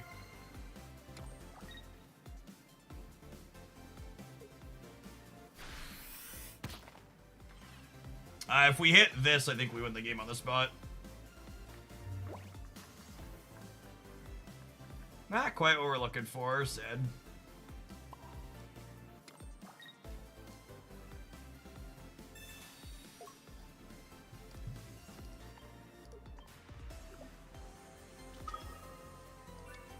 Should be good to go with Leaf Cube. It really comes down to do they have their Rampardos, Derek? So we're very favored if they don't have their stage 2, but if they have theirs and we don't, we're in trouble.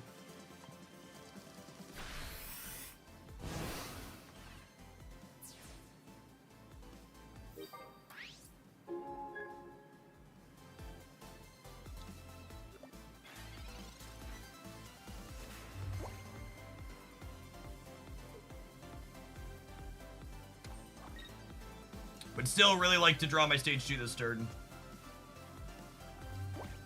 If we hit my stage 2, I get to switch in and clear them with it. Yeah. Alright, I think that means we're good to go from here.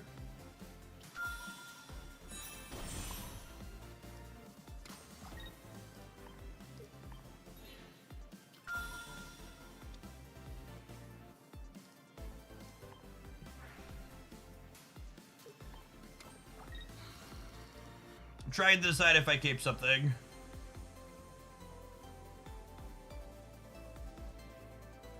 Nah, there's no reason to. Says local man about to be Marsed. Honestly, I should just play. I should at least play the Rayquaza out here. Holding Ray is wrong. I want Ray in play.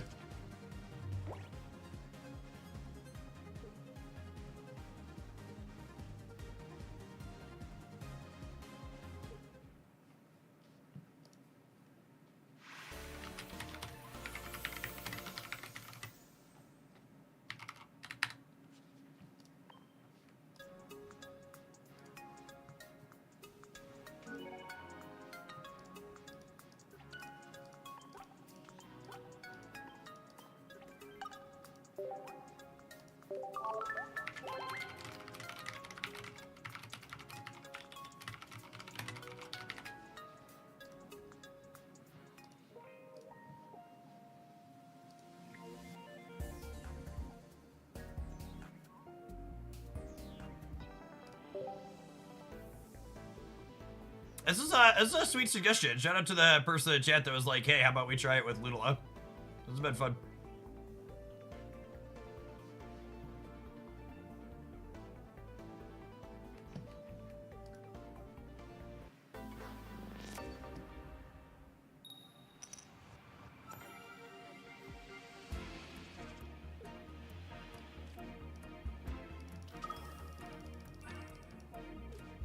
Is it time to auto-retreat against Oricorio?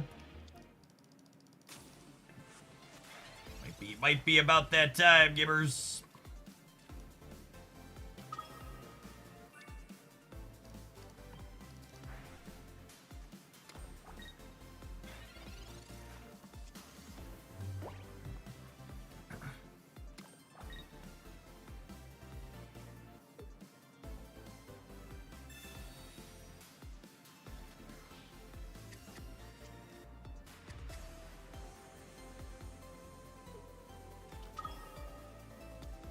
Ooh, opponent is cooking something spicy.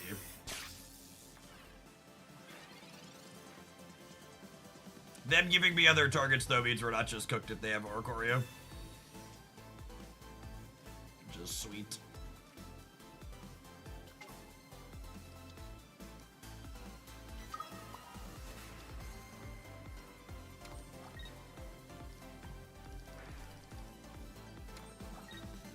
Okay, and then next turn, we leaf and clear the Magneton.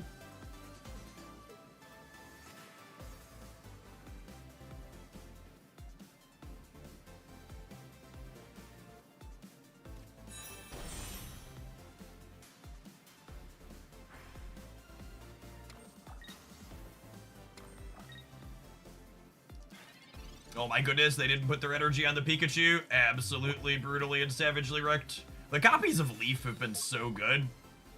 People have not remotely been playing around free retreats. Just good night. One colonoscopy dragon, please.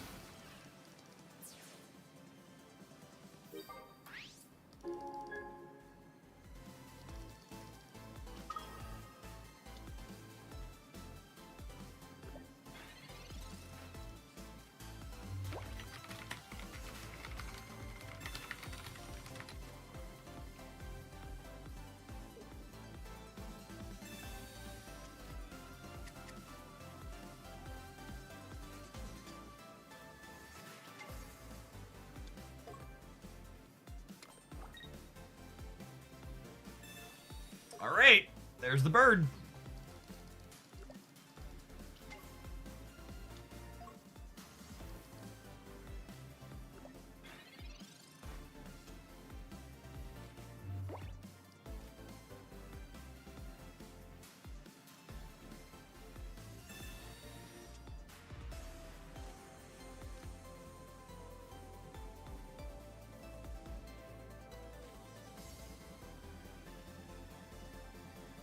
This doesn't do anything, right?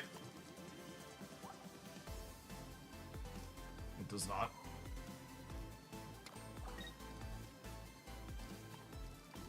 I'm gonna hold it in case we draw our Iono. Ray and Pray is the solution here, yes.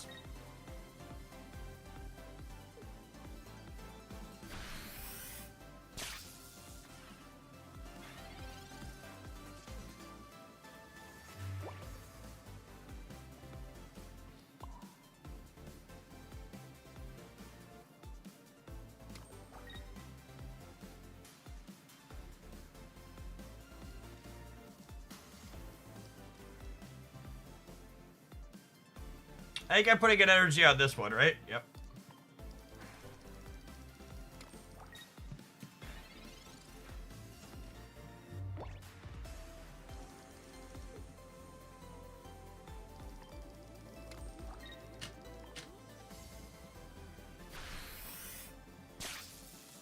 Come on!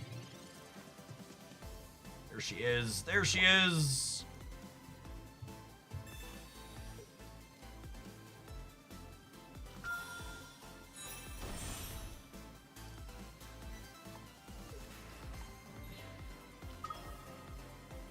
Watch Ray put 160 into the Oricorio.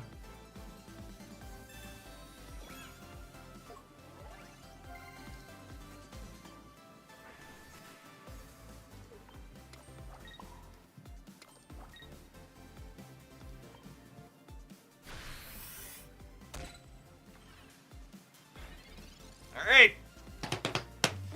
That'll do, pig. That'll do. Oh yeah, give me another target, baby. Do do do do do do do do do do do do.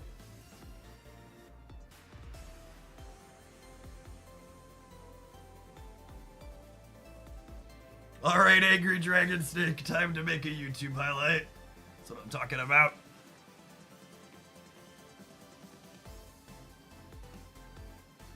Yeah, I mean, even if they manage to knock out our first Danger Noodle here, we have another Danger Noodle ready to go.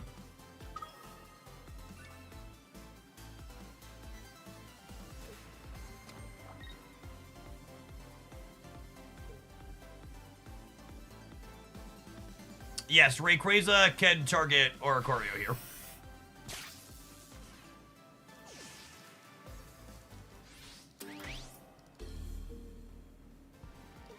In fact, one of its hits last turn went into this.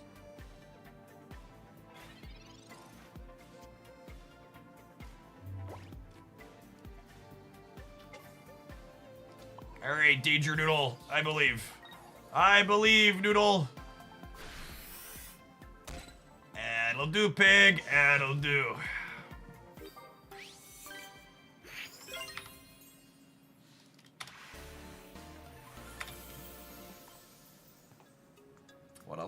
What a lovely noodle.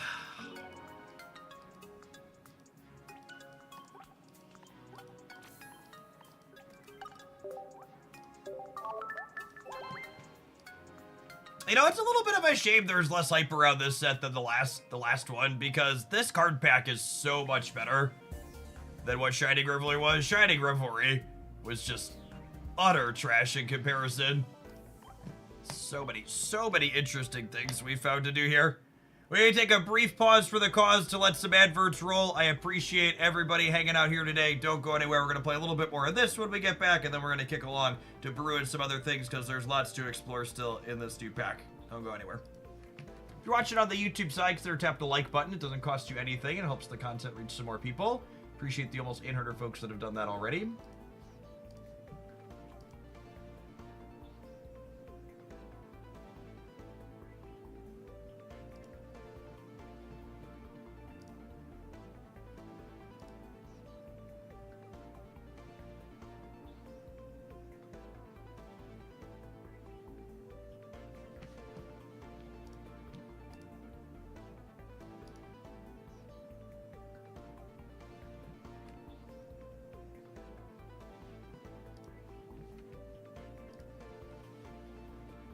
How are YouTube metrics going? They're much weaker than the previous set, unfortunately.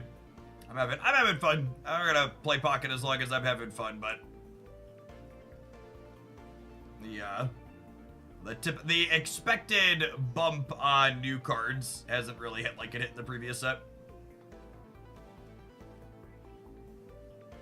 I think Guzma will see play. I think it will definitely see play. I'd be surprised if it was optimal to play.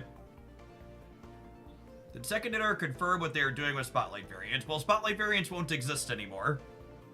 So the other ones that were data mined and never released, I assume will be released in some other manner. But they don't usually typically comment officially on data mined content. So I don't expect them to be like, things that were data mined as Spotlights will now be XYZ. I expect we'll just see them in the next patch get changed, reference to how they'll release as either like regular variants or bundles in the future. Yeah, I agree. I think it's a little bit of both, Admin. I think both the economy and rank are both things that are gonna lead to some player burnout.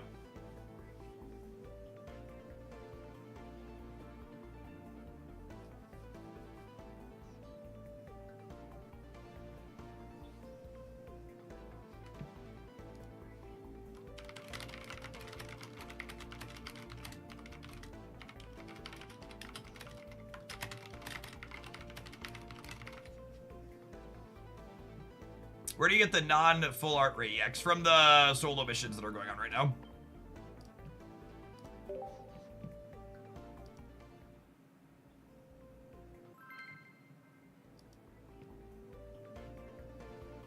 How much better do you think Infernape is with Candy? I mean, they're all better. It's just the question is, are they playable? We played Infernape Incineroar this morning, and it felt pretty reasonable. We'll definitely do that again in the future at some point.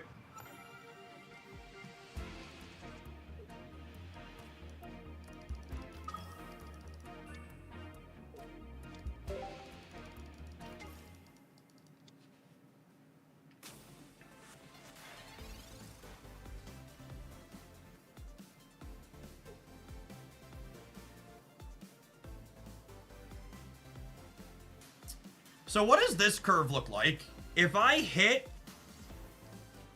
the baby for this, I can attack with this next turn, yeah? If we find the baby with the Giratina and the leaf. That is not the baby I wanted. That is not the baby. Are you my mommy? Alright, that brick means we're dead to their candy. Unfortunately. Oh.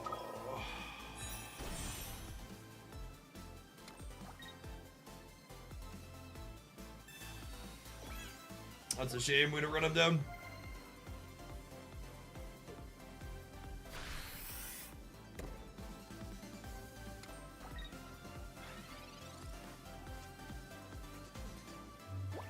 It's too late, I think. Needed this last turn.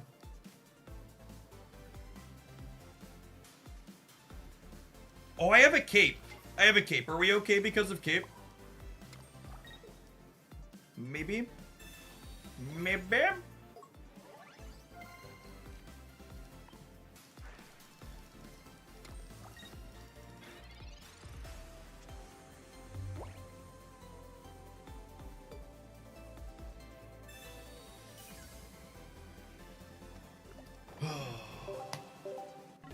And we go next.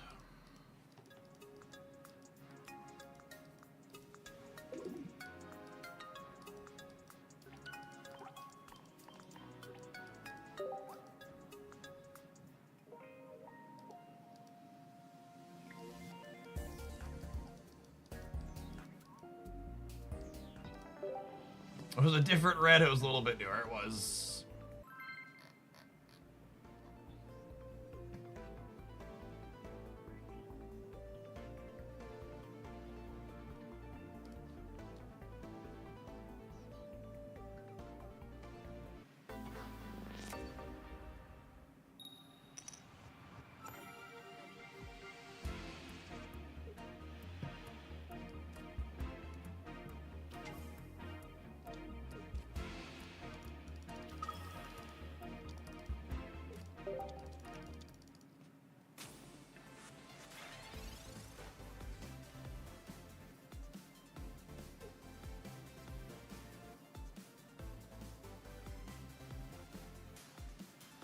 A number of these stage 2 mirror matches are definitely who has the candy first, yeah.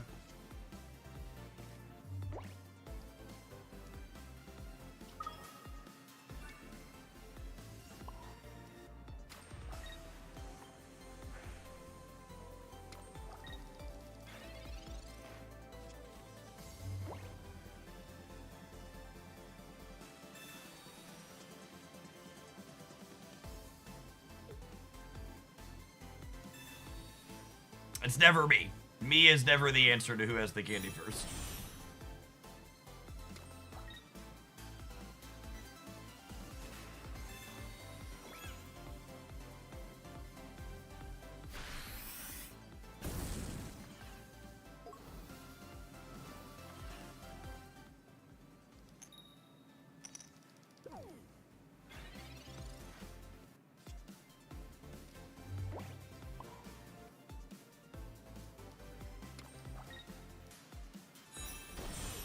This thing has a retreat cost of 3?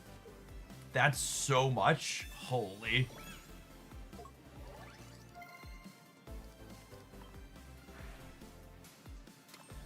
That is a Lucho Incineroar.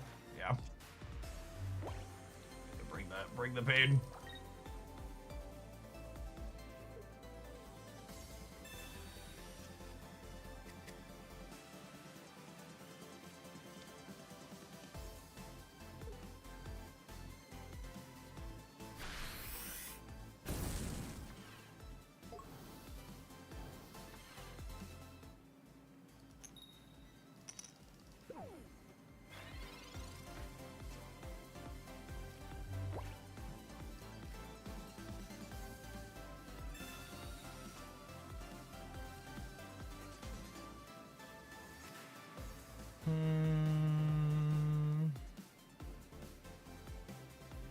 We're just very dead. No leaf. My only line to win this game involves hitting our evolution, and even then it's kind of scuffed, I think, because they have the Rocky helmet. Alright, I had 7 more rank points to give up on this one before we move along.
Did you play Pokemon Emerald? I did not.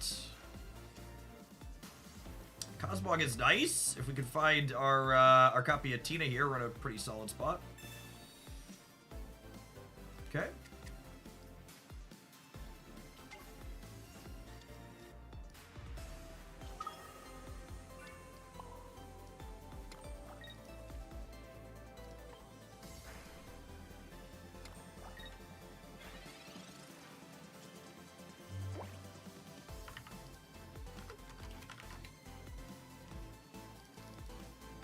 So they're on Dark Tina, so they need 2 more turns before they can attack, so we're gonna clean them out well before then. Play around their silly copies of Mars and Red card that they regularly have.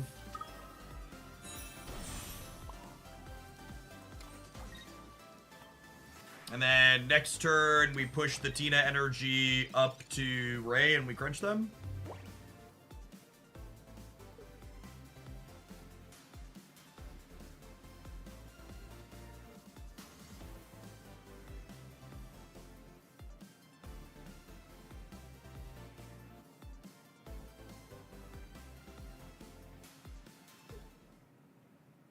Okay.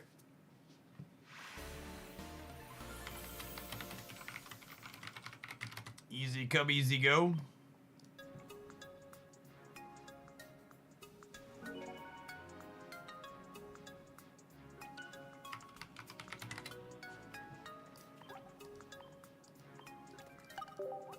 The Rainbow Luna is a really solid piece of art, yeah.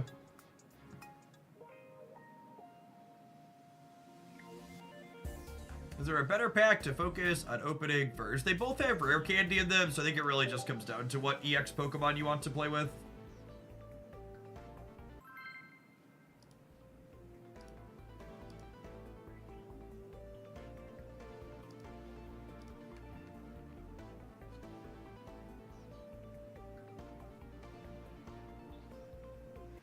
Joe Duke, thanks for the 10 months. Appreciate the Prime.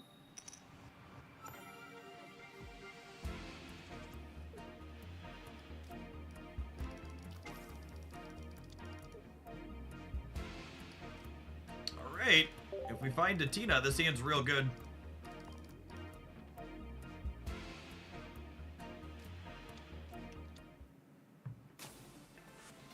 It's like Dark Zone here.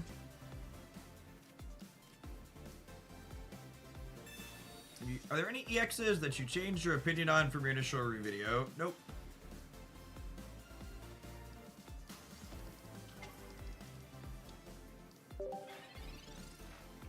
I'm pretty conservative with my initial reviews of things. Something has to look pretty strong in order for me to miss on it. Something has to look pretty strong and then fall really flat for me to miss a lot of the time.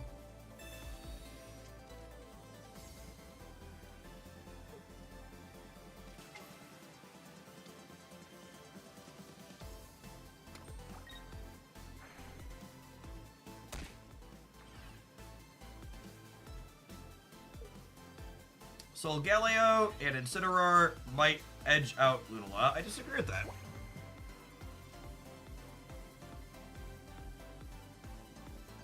I think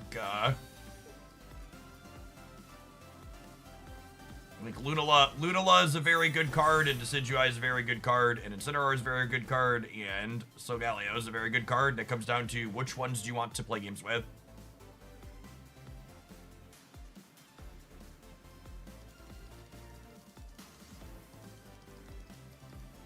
They bricked their evolution for this last turn, right? No, last turn was their first turn, so they could have their evolution. Ah, nah, I don't know. Finding a Tina has a lot of upside for me here. We dig for it.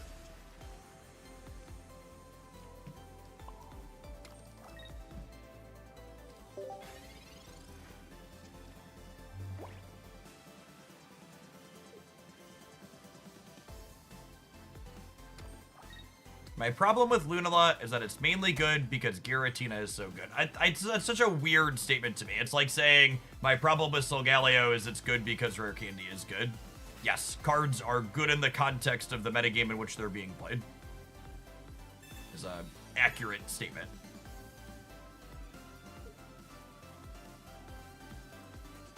I would be surprised if Luxray was suddenly competitive.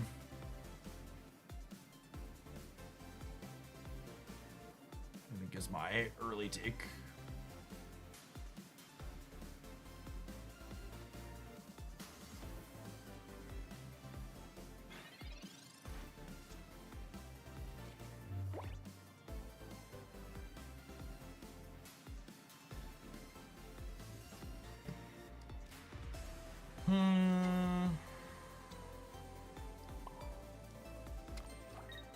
I just teleport this out to the Rayquaza.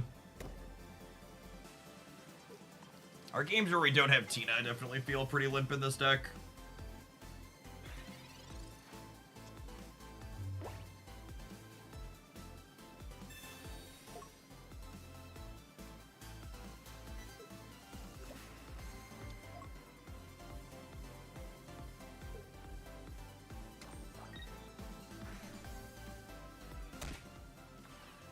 You just moved Drudagon up against my Rayquaza?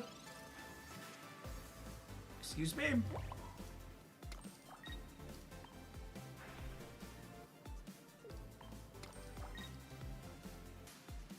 you tried Blastoise with the new Crab? I would be kind of surprised if the new Crab is better than Palkia with Blastoise.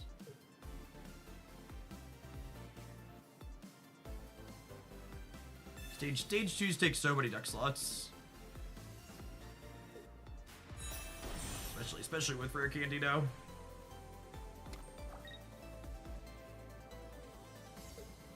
If they don't have another leaf, I think they're in trouble, but having both leaves might have been why they used the first one aggressively, I suppose.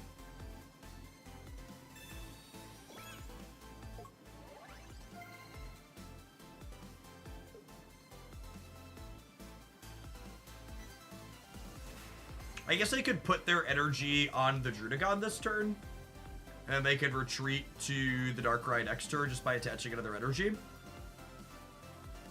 That's probably what this pause is, them debating if they want to be able to move the Drudagon out next turn organically. They must have Leaf, huh? This Tina is too little too late, I think. It's not a Tina anyways, yikes.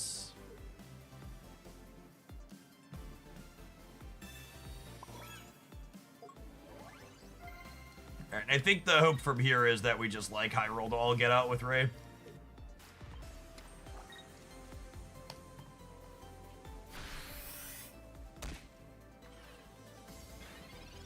I mean, all things considered, I think not hitting the lead Drudagon is considered a high roll.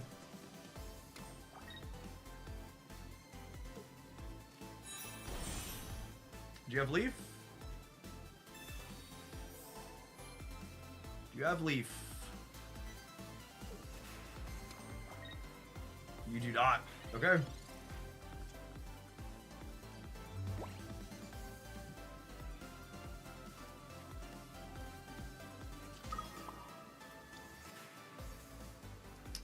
there's no combinations that win me the game this turn, but we need to... If we can dodge hitting the Druidigon again, it could be okay.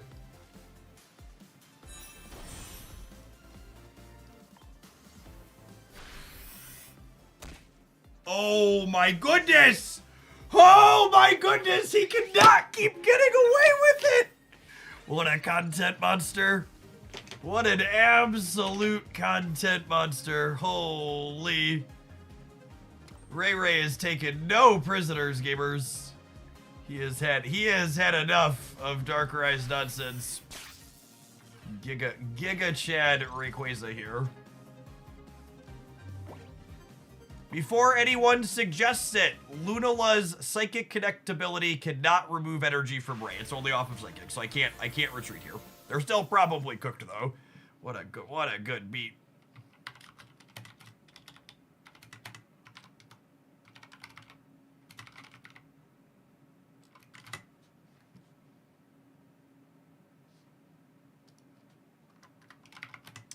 That was a sweet one. All right, I like to end a deck on a high note, so that's let's throw this deck list up on screen for people that wanna net deck it. I think we're gonna move on to the next one because I don't think it gets much better than that. Started and ended on absolutely sick games. Climbed a little bit of points. I don't know what our record was. We had more than we started with. Really fun, interesting lines. Did Rayquaza exceed your expectations? No, I think it's about expectations. I think I expected Ray to be, like, relatively playable. Deck's unplayable, only one full art Ray. That's true. It is unfortunately only have the lone full art. Sadness.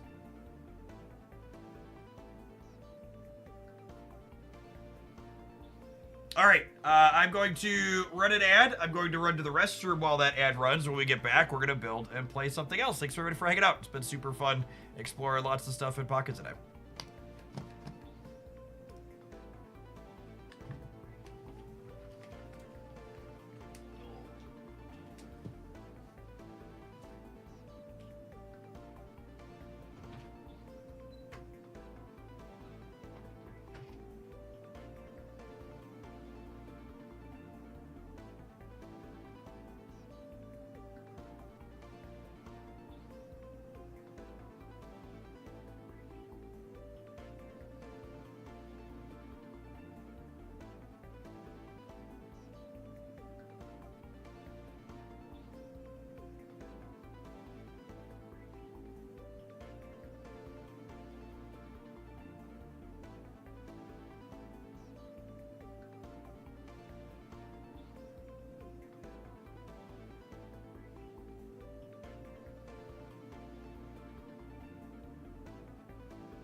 How is the Gengar Alakazam deck? Unironically, it was really good.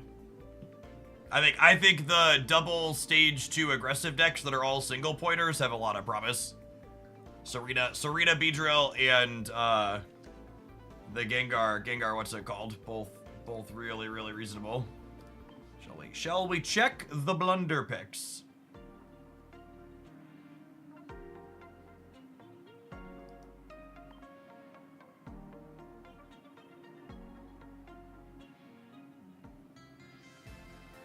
We built Wug Trio the long way. Yeah, in a way.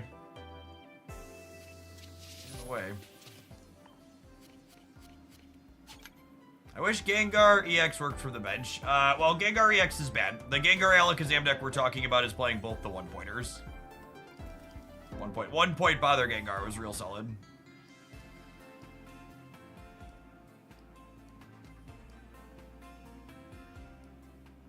I'm gonna be forever tilted. They added my favorite Pokemon to this game, and he's unplayable.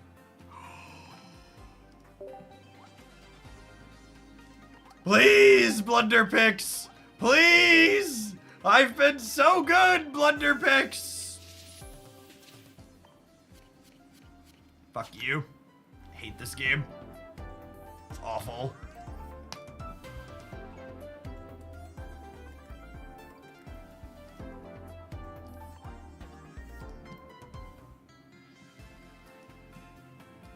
Anytime someone pipes up on one of my economy videos and is like, but Wonder Picks, I'm like, have you ever actually experienced Wonder Picks? Because they are an endlessly deep pit of misery.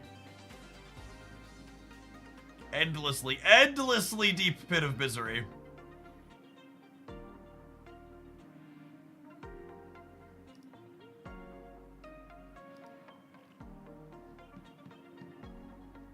That's fine. That rare candy gets me my second rare candy flare at least.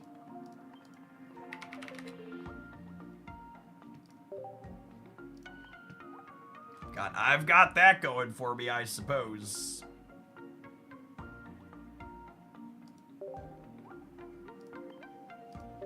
Who's unplayable? Alolan Sandshrew. He's my favorite.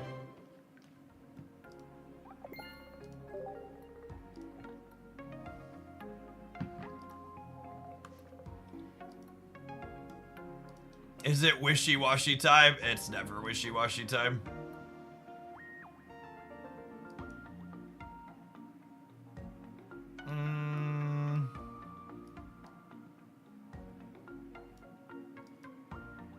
Oh, I wanted to build another Leo deck because we got. Just build over the berry one, yeah.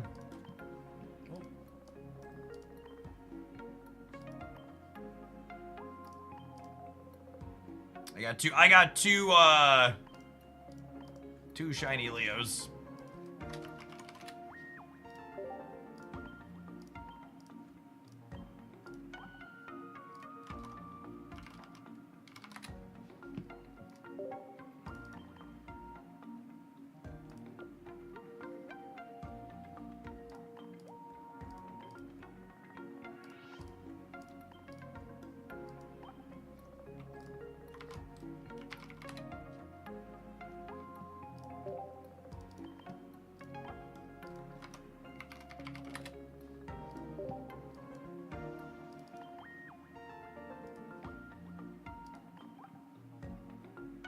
Are there any promising Lunala decks? We actually just finished playing one. We played Lunala, Tina, plus Rayquaza. EX. Felt pretty alright.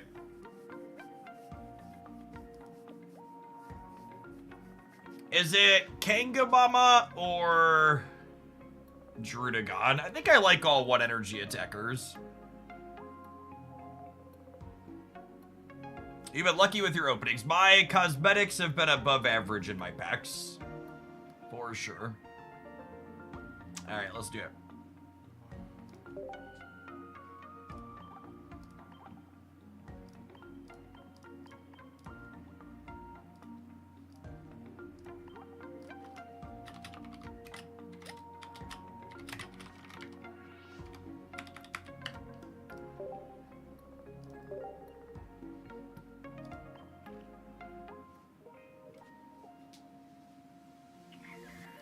Okay, pull up the deck real quick. Yeah, I can show the deck view before we dive in.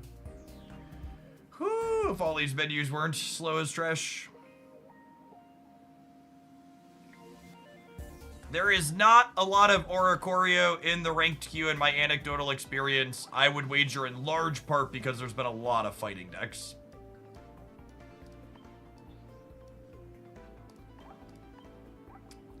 Before we dive in, we're gonna start with this. So we've got all 2s and then one Cosmium and one Iono. I think, do you have any thoughts on, I think it's right to play 2 hats, 2 barbs, no capes? No capes!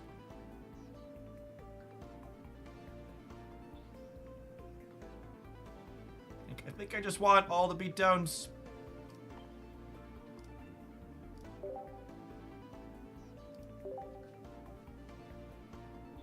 What's the arrow thing? The arrow thing poisons your opponent's Pokemon when it deals damage to you.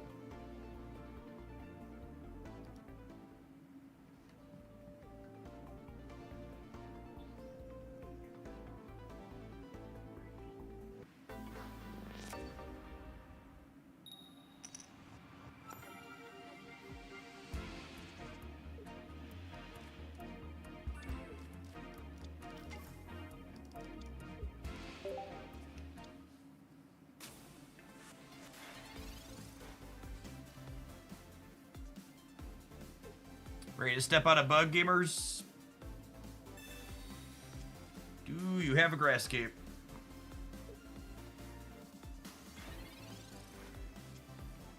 This is why Skarmory is just one of the best cards of the ladder. You just get so many freebies. Just rack those 10 pointers up.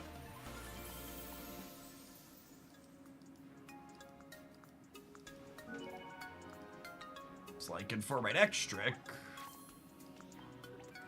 Skarmory definitely feels like an incredibly powerful card that's been waiting for the right finisher to play behind it, and Leo Lion definitely feels like we finally got it.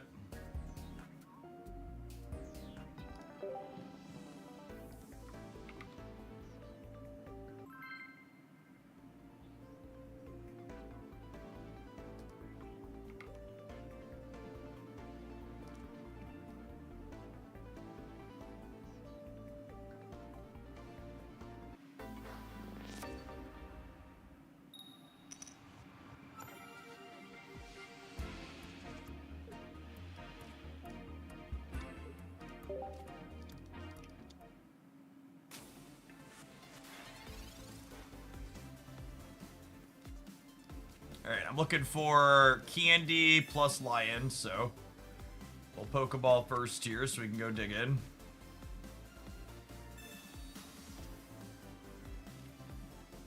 Alright, there's half of what we're looking for.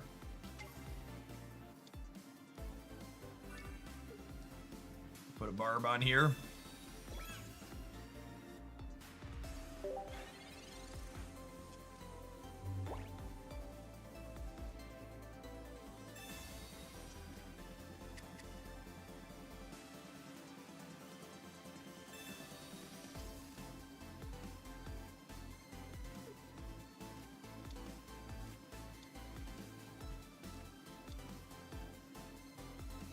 Greninja Floatzel Gamer. Respect.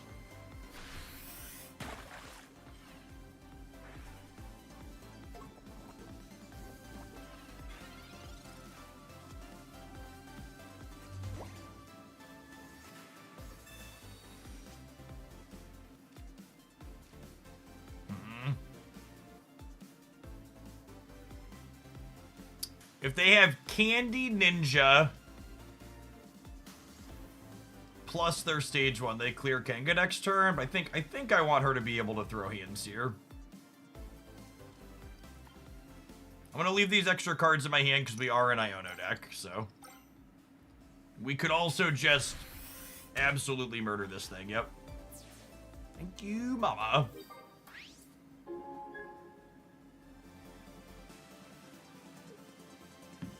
How did Garchomp feel? Very reasonable. I think Aerodactyl's incredibly well positioned at the moment.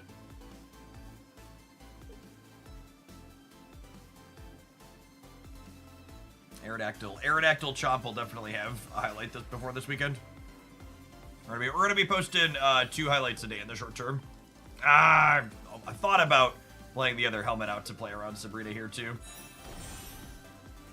Should have done it. Should have done it.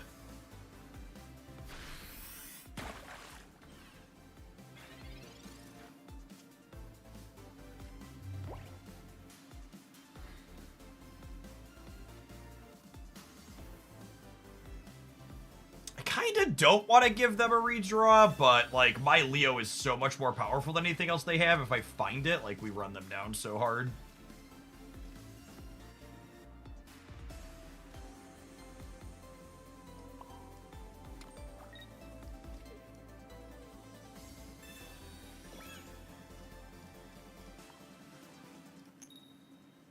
Honestly, if Mama keeps rolling like this could be a game that we just carry with our 1-pointers and don't even need the EX. Kanga plus the retaliation equipment and Skarmory plus retaliation is just like a lot of chip shot damage.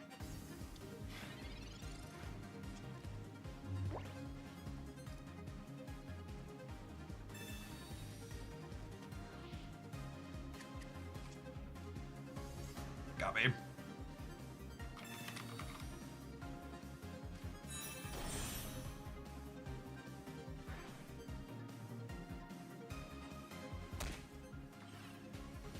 I guess we could actually be dead here, right? Because it's attack the wound. Does, because I didn't play the Skarmory plus the hat, the Mars might get us. Should have played around it, gamers.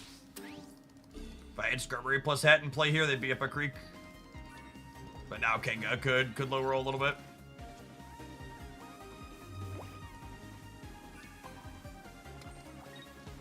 Alright. Candy Beans have got 2 Leos at any point. We could also just have Mama just, like, continue to brutalize these things.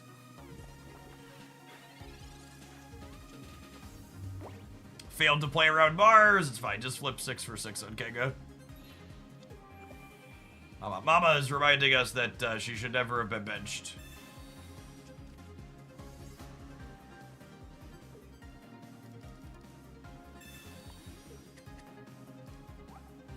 Alright, so a little better than 20% to win the game on the spot if Lion comes off.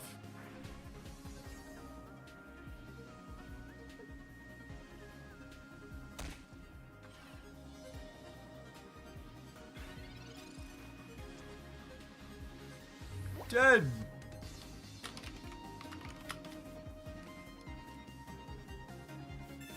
Nice, Mars.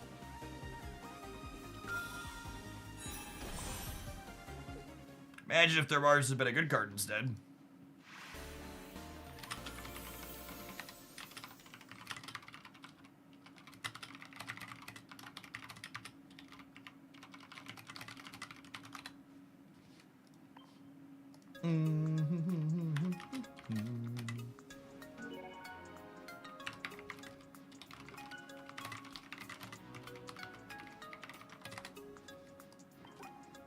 Been a while since Kangas got carried like that for us. She's lovely. She's gonna carry us all the way to Ultra 4, gamers? Could be. Before we dive into the next game, I'd like to give a shout out to our stream sponsor right now, Puzzles and Survival, is sponsoring the stream for the next week. If you want an easy way to support my content with a little bit of your time, check them out using my link inside of either of the chats. This promo is also being run through a really neat site called Grab Tap. So if you've ever seen any of these sponsored games I do before, they usually have goals that you can hit inside of the game to support my content extra, and Grab Tap makes that beneficial, mutually beneficial. If you hit these goals, you earn coins on Grab Tap's website, and then you could take those coins and cash them in to gift cards for places like Target and Starbucks and Android and Apple and even the Lego store and Amazon and others. So really easy way to support my stuff by checking out some sweet new games, and then also get a little something for yourself if you hit the goals in them. Appreciate the folks that have done that today already.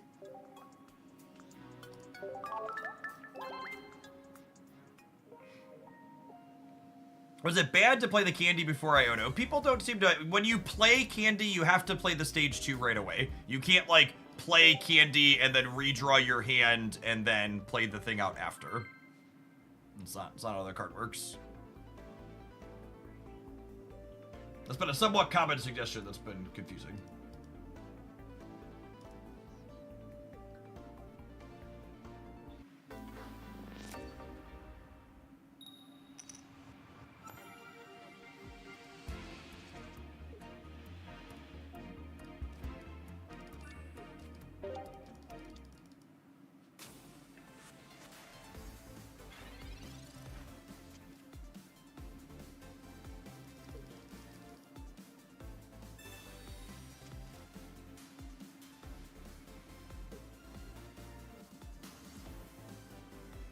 So, Kangaskhan gets one-shotted by the Rockruff evolution. Assuming we don't clear this first, I suppose, is part of it, though.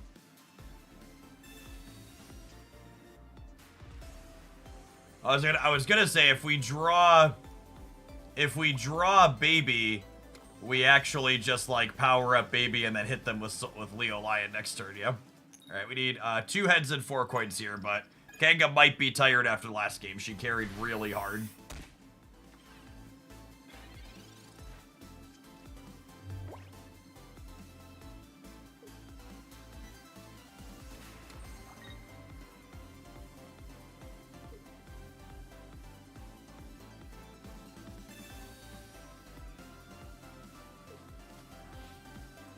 What do we think Is it too cute to not attack this turn? So that way my Kanga is guaranteed to live through their hit next turn. Because so the evolution on this Pokemon does 50 for 2, and then it does 50 more if the opponent has more HP than you. So, and it has 100 HP. So if I decline to attack with Kangaskhan this turn, they're guaranteed to have more HP than me, or the same HP as me, which means they don't clear me. And our odds are, I think it's not worth potentially dying to play to the 1 and 4 here. If we had hit 1 last turn, I would try and clear them, but I don't think it's worth going for the 1 and 4. If you're just joining us, this deck list was played by one of the players that already got back to Master, so it's been like the most popular, like, new sweaty deck, for lack of a better term. It's playing these Dorkos and then Rampardos with Rare Candy.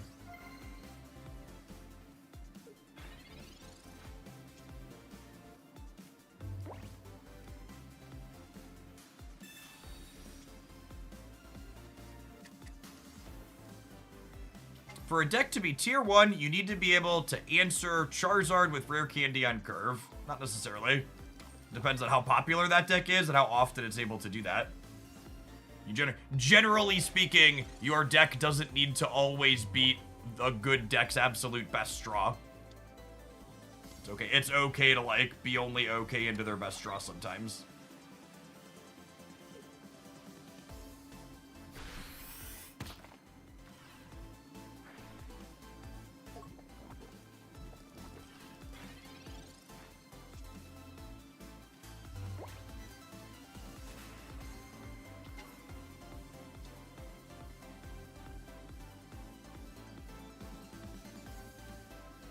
Do I make them run through...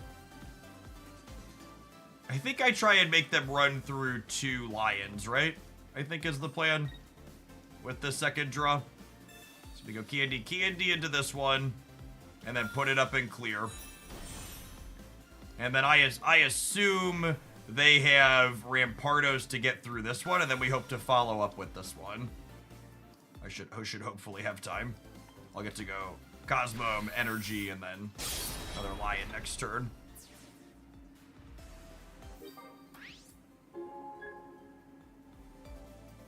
For a deck to be tier 1, you have to beat Belcher on the draw, LOL.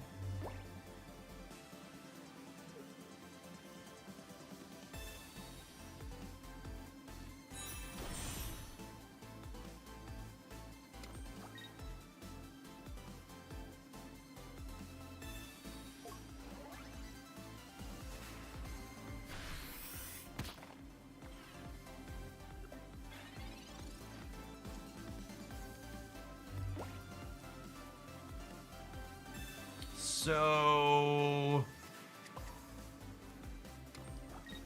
these will trade, and then my second Lion's good to go, like we said.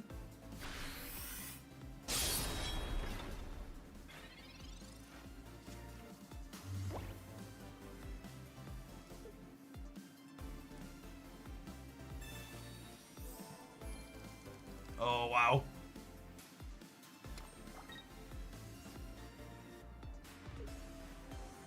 That means we're dead to Cyrus.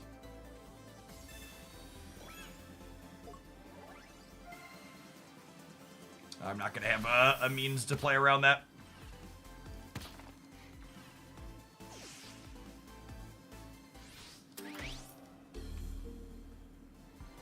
We're beating Sabrina though, so we got that going for us.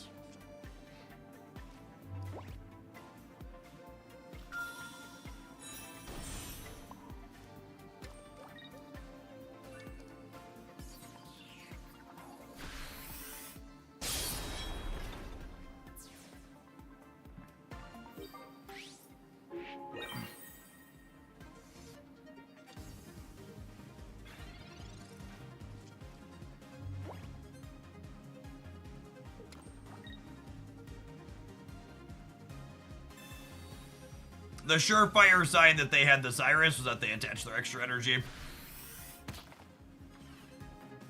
Gamers that don't have it just leave.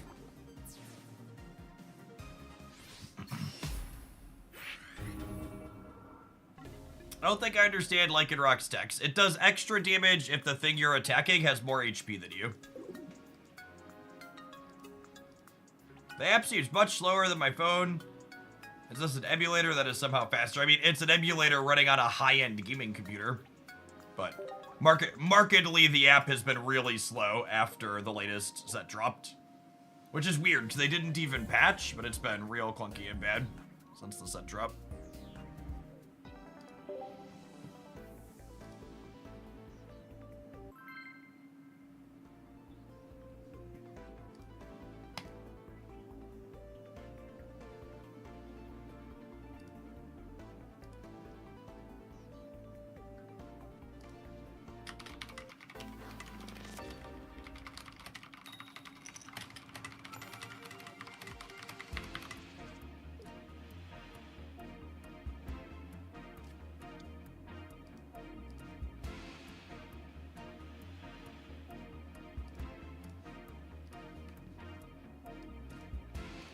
I will say one of the things I love about this build is it feels really good to have 4 of our 6 Pokemon, just things we're happy to start on. Leading on either Kanga or Skarmory, both feel really solid.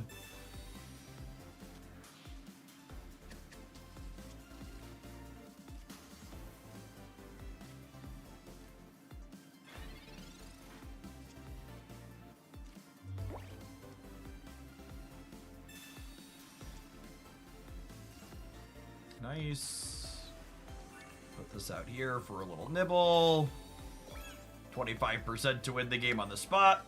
I like to call it the Kangaskhan special.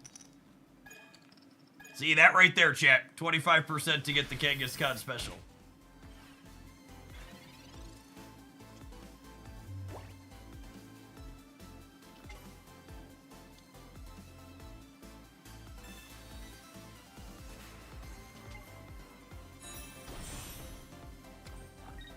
Oh, chat, our moms are fighting.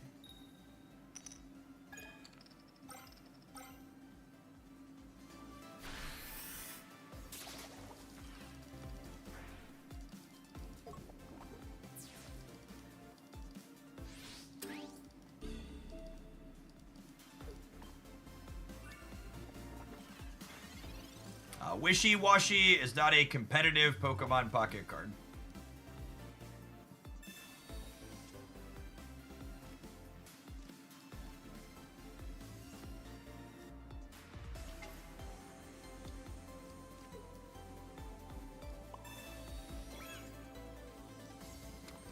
I think I just hope they brick for a turn. It could be right to hope to roll into the Leo too, though. It might be right to just, like, energy the Cosmog, hold the thing so I can Iono it, and go from there.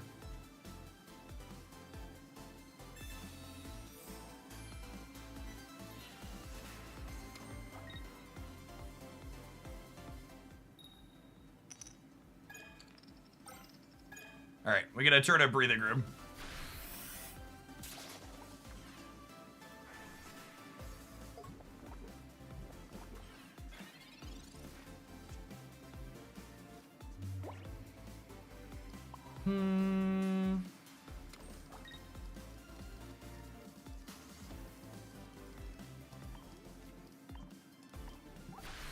So 2 candies and 8 cards, and then if we brick the candy, we get to Iono 5 cards and try and draw the 2 of.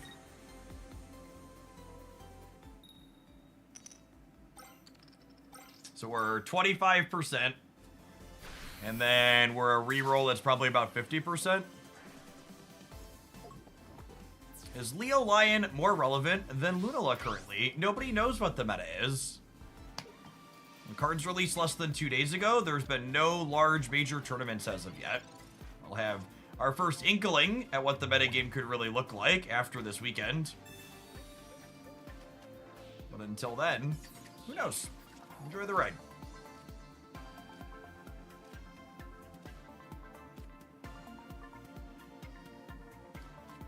Gosh, that's so unfortunate. If we would have re-rolled one of our hats with this, we could have at least cleared this and maybe had a shot. Dead. My sample size of 4 games tells me otherwise. That's fair.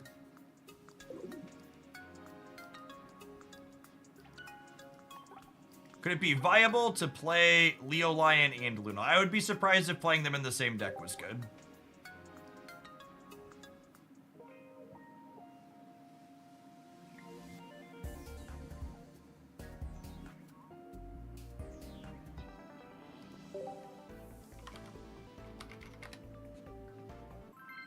Oh, we do have a 400 player tournament going on this afternoon. It's a good show.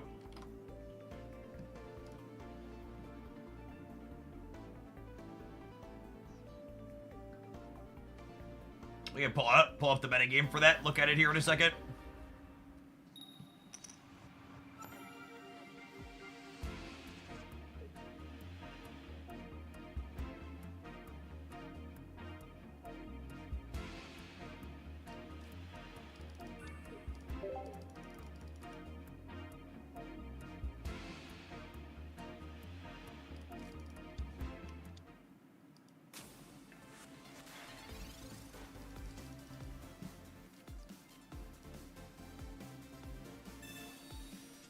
We'll throw a poison barb on Kangabama here.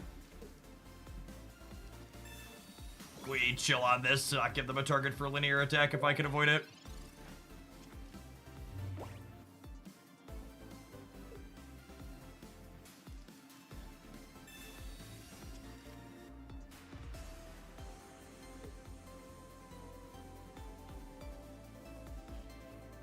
I was not 0% in the last game. I was an incredibly low percent, and we hit a bad beat, and I wanted to move on.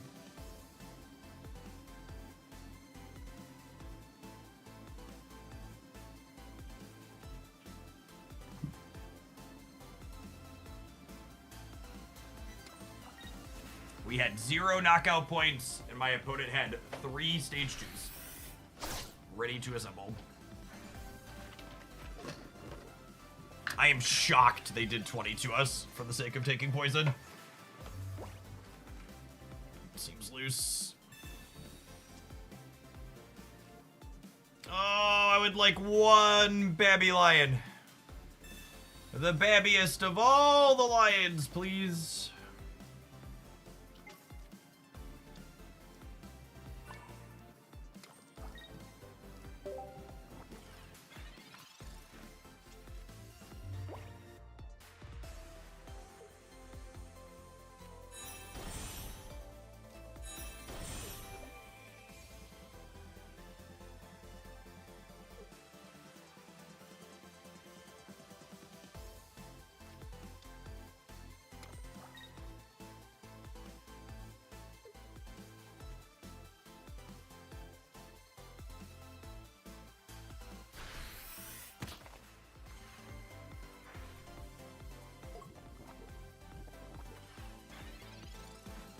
All right, let's jump on him here.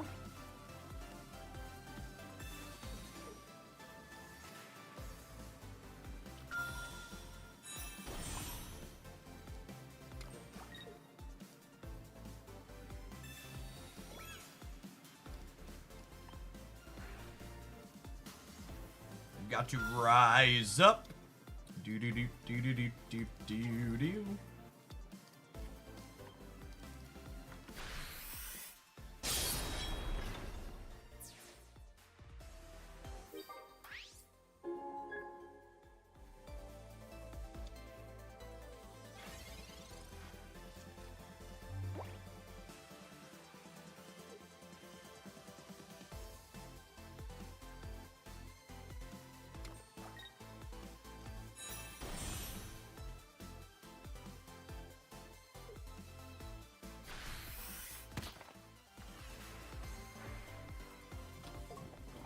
Gosh, Rampardos not taking recoil when it doesn't knock something out is so good. It's very powerful.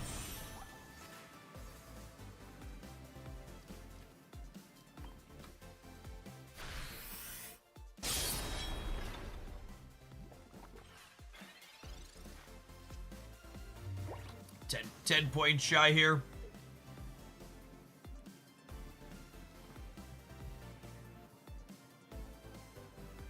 Ham Beagle, thank you for hooking up that Prime support.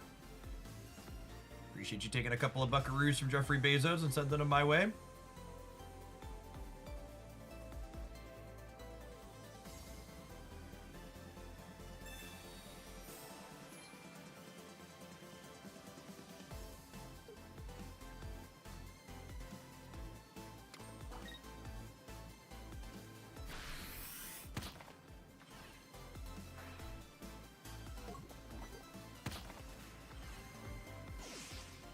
HP short, you should add a Geo. Exactly.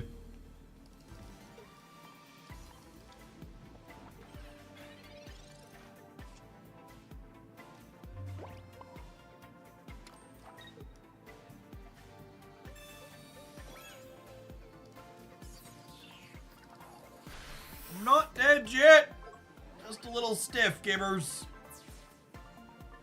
Just gotta shake it out. Just a little stiff. Dead to Rare Candy, Rampardo, Cyrus, or Sabrina. Also dead to Cranidos, plus Cyrus.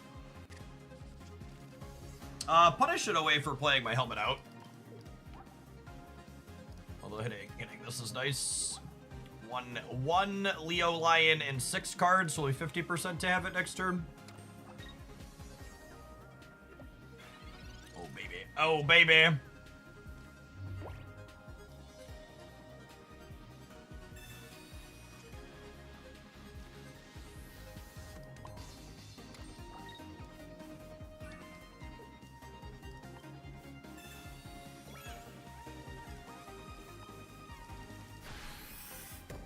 Say, thank you for the 5 months of Prime. I appreciate that. Welcome back.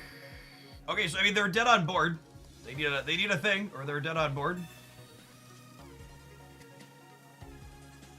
Hold the door.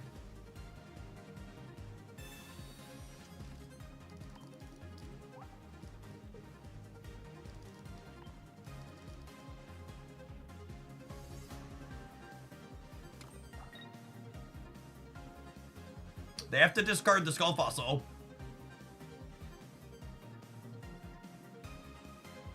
They have to discard the Skull Fossil or are dead to the Scrubber. Yep. Agent Hubble, thank you for the brand new Prime. I appreciate that. Welcome back.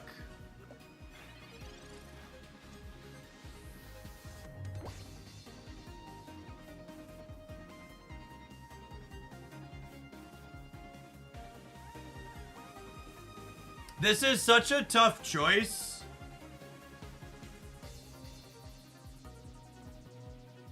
I think I'm supposed to put Kanga up. I think the 1 in 4 is my best shot to win here. After we bricked on the Lion this far down. Because we died to Candy. We die to Cyrus next turn. We die to Candy, Garchomp.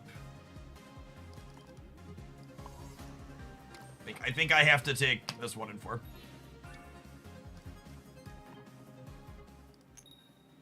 Yep.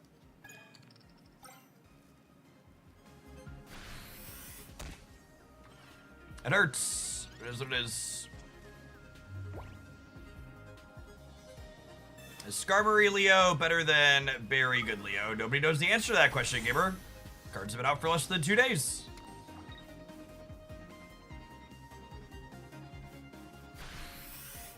Yep, so it's one of those spots where I'm really happy with my line. I know we ultimately lost, but I think we played to our outs. We had a 50% chance to draw Leo. We had a 33% chance to draw Leo, and then we had a 25% chance to clear their Garchomp. So we missed on a 0.5. We missed on a 0.6 times 0.67 times 0.75. We win that game 75% of the time. We were 25.1% to brick there on all 3 of those things.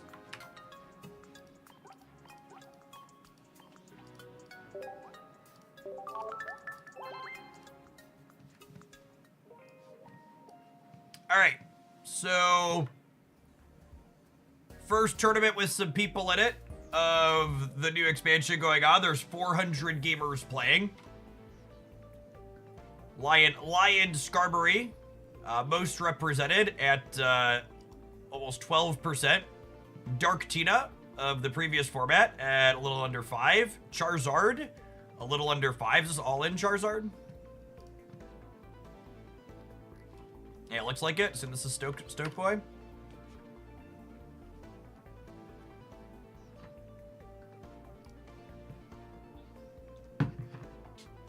3-0 list look like?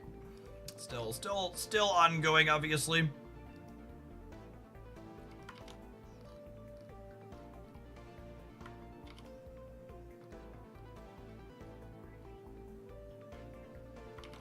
There's a wishy-washy at 3-0. Shut the door. Serena Masquerada, Crab, Palkia. That's fun.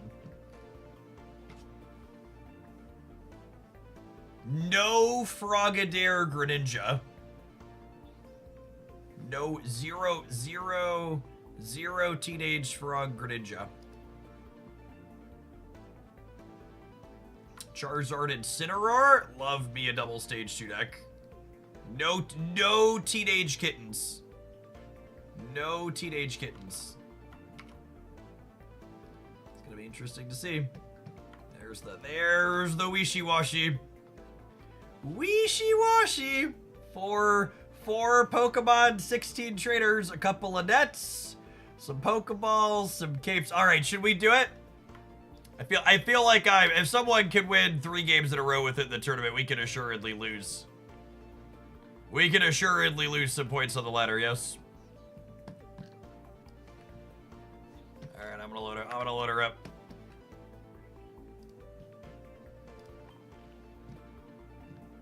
I have 3 rainbow wishy-washy. We need to flare one of them, don't we? If we're gonna do this, we're gonna do it right.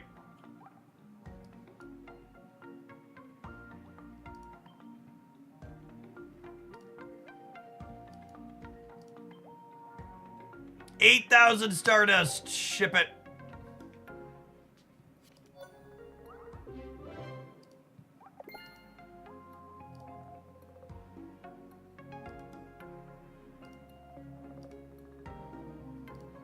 That's such a cursed image.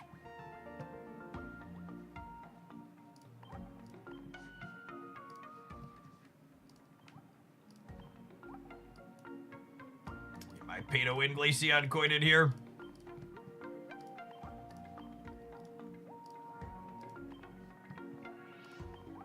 Coming to your nightmares, wishy-washy up.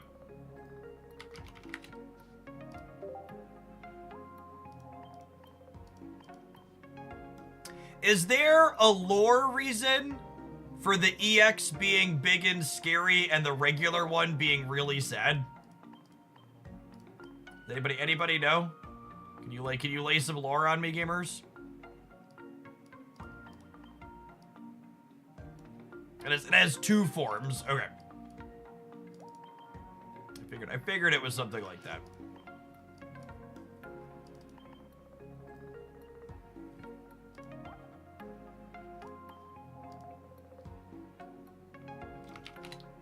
I have 2 nets assuredly, right?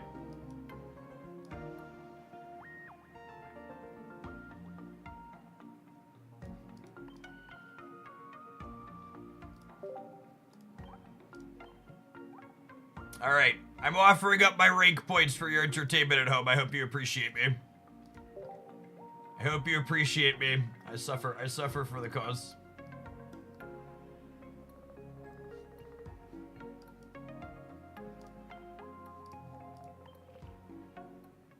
Time to win everything. Straight to Ultra 4. Can't lose.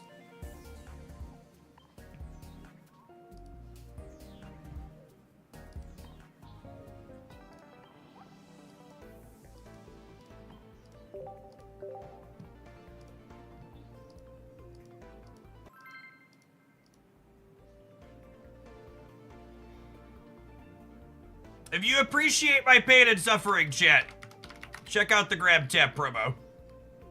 Install some games, earn some gift cards. Help me out.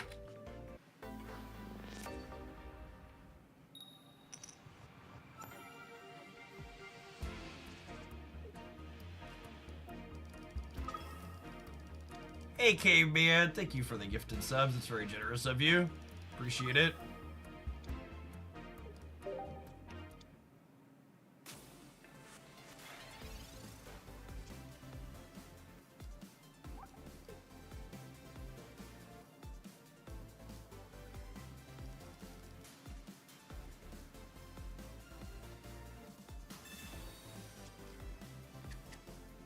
Opponent's gonna give us time to set up, for sure.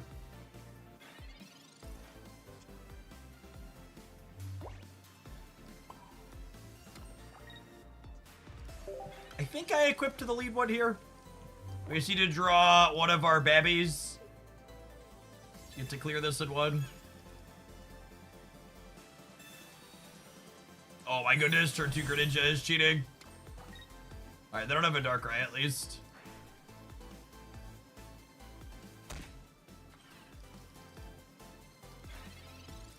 I need a Babby in our next turn so we can clear this in one. If we draw a Babby, unironically, we're in a decent spot.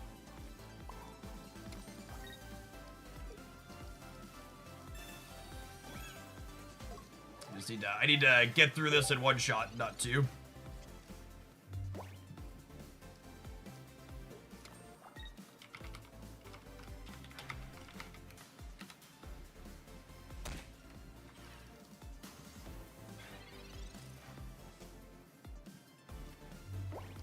All right, 4 hits and 10 cards, 2 draws. There's our Babby. There's our Babby. Take this true to God to school.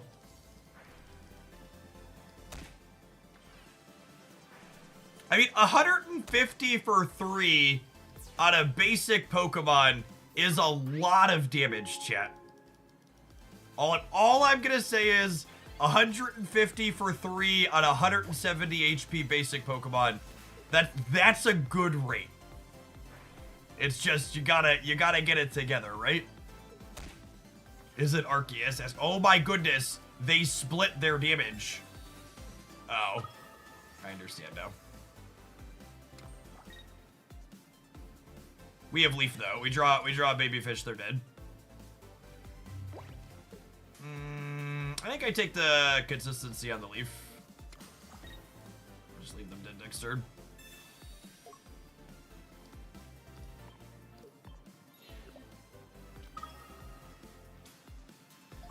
Why didn't they attack? They don't have water energy, chat. They're Dark Ninja.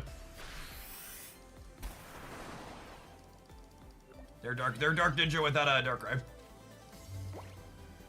They're Cooked Ninja is what they are.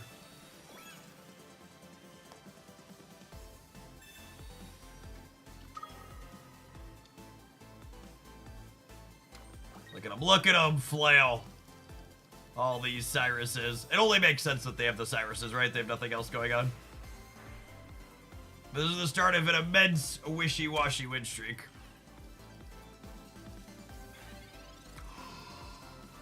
Shit. They're going after my Babby. My poor little Babby fish. It's fine. It's fine. We gotta make like a tree and leaf. Weep, Frog Ninja, for the washi is here.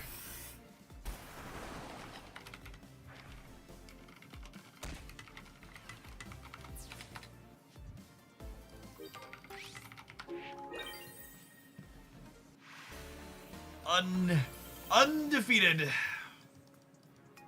Start of an immense win streak. Right after these adverts. We'll see you in 120 seconds, gamers. Thanks for everybody for hanging out. Don't go anywhere.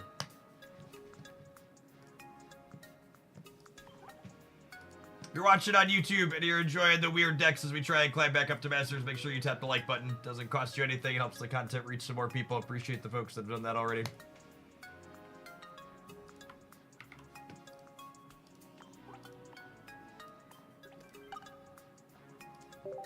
Night Stars, thank you for the over 3 years. Welcome back. Deck is clearly a meta breaker, obviously.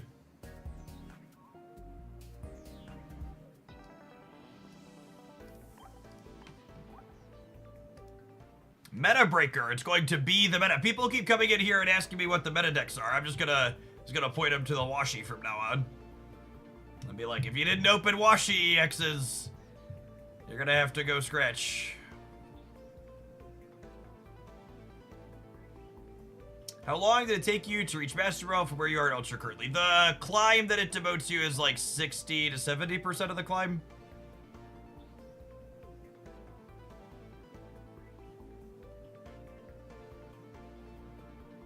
This deck's meta because of the full art Blade mood. Very, very expensive Pokemon TCG pocket deck. When do we get to say it loses to Oricorio? That's actually a good question. Is the tournament that's going on right now, is there anybody playing Oricorio stuff in it? Actually, just no one. Luxury. The most represented Oricorio deck is 1.52%, and it currently has a 30% win rate.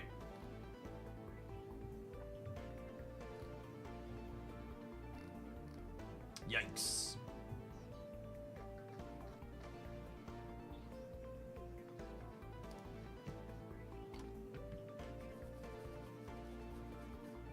I think the best way to approach Oricorio is the Raichu deck that we'll have a highlight of soon. I think you play it with a reasonable top-end finisher, you play it with like Farfetch'd, other good cheap attackers.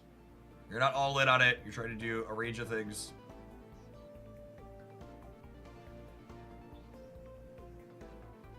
Is your credit card still the most powerful card in all TCGs? It is, Demolisher. At least a little bit longer until the economy finishes crumbling. Thanks for the almost 5.5 years. Welcome back. Good morning, good morning. Good afternoon, whatever time of day it is.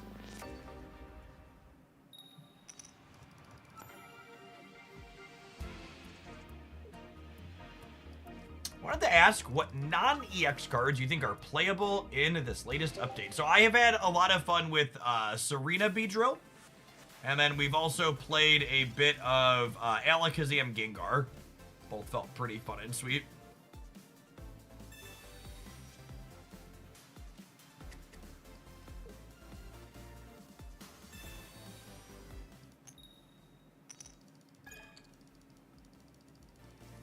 Unlucky.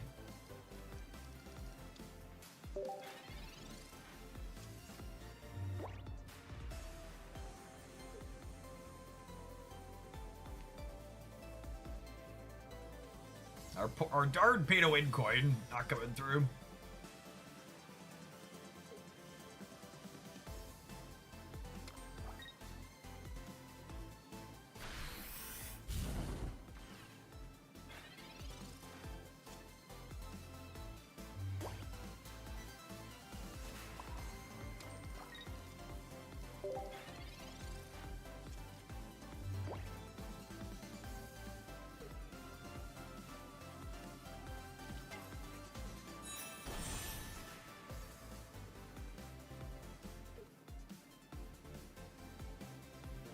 Without the rare candy, it's going to take him a little bit to charge up here. If we find some baby fish to swim, or we hit a heads on Misty, we could still win this game, yeah? Gosh, if this Misty had hit heads, we'd probably run them down.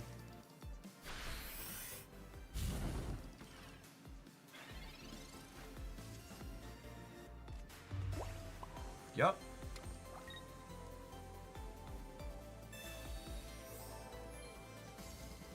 If we find the last fish, red clears Charizard in 1 due to weakness, right? This does 150, 170, 190 with weakness.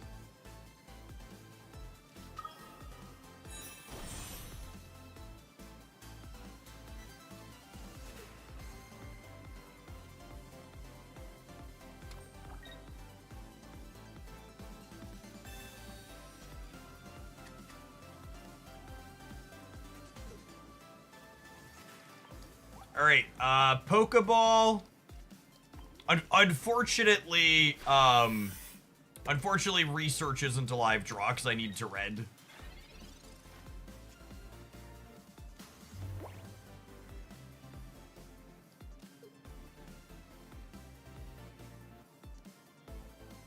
Okay. So now I Sabrina them and take my first knockout point. And then if I draw my basic next turn, I still have lethal on the Charizard.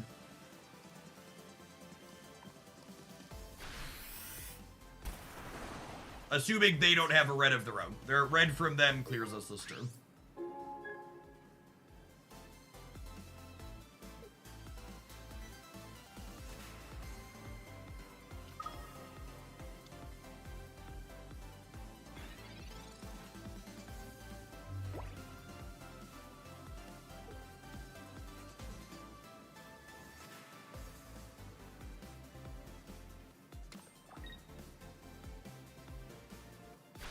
Come on, hit me! Hit me! 20%! Rats.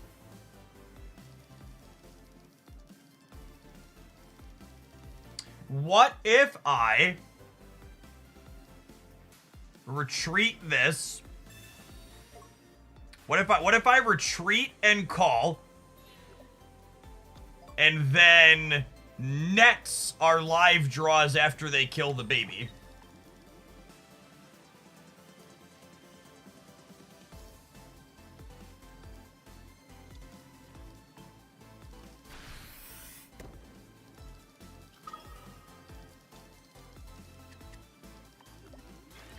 If they don't have Cyrus, we're 25% next turn.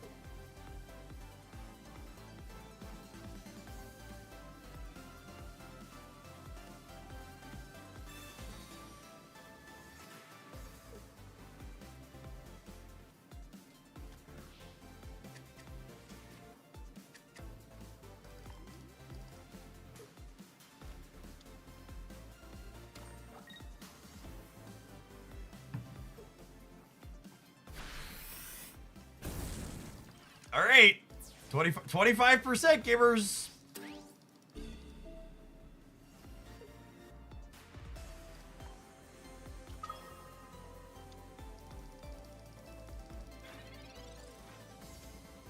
Oh man, that's so sad.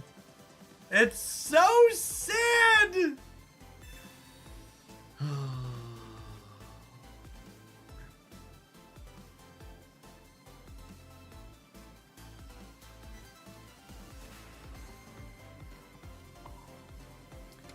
In the world of not dead yet, I can draw a net and flip 2 heads on Misty. No, I can't, because then I can't red. Rats.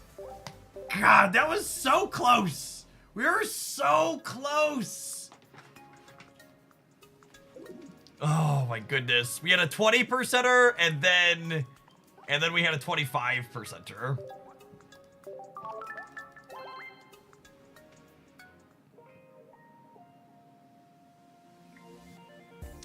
We have 2 nets. There is a net that gets you a water Pokemon from your discard pile back to your hand, of which we are playing 2.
Would you put an Iono in every stage 2 deck? No.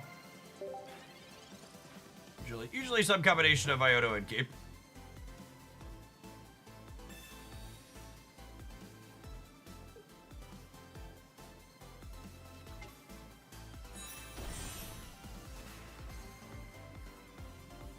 I can see a world where Wishy-Washy becomes a deck to be wary of. Well, that's one of us at least. You watching the same game I am?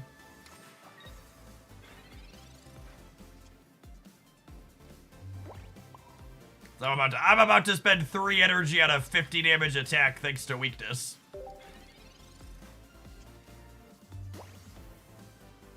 Alright, I got 7 more points for the Washi chat. I've got 7 more rank points for the Washi.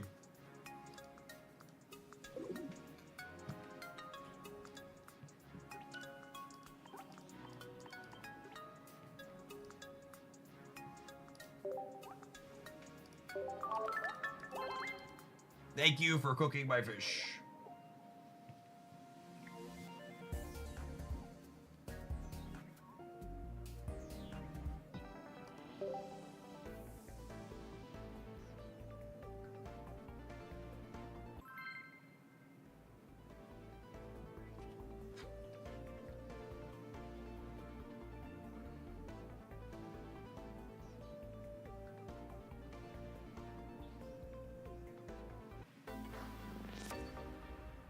Have you worked on B-Drill at all yet? Usually I don't repeat decks in the early days, Dr. Gate. Played a bunch of other stuff today.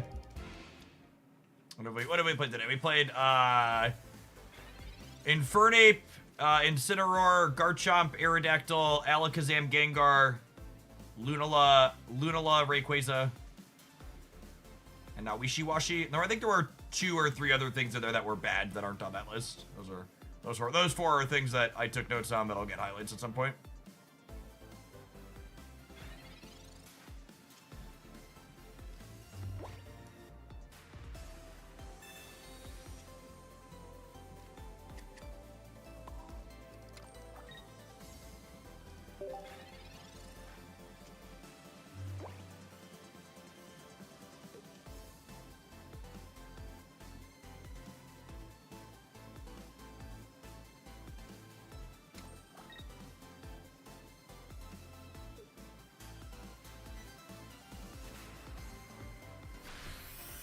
This deck has a must-draw its Pokemon problem. Yeah, it has vibes similar to the Pikachu decks of old, yeah?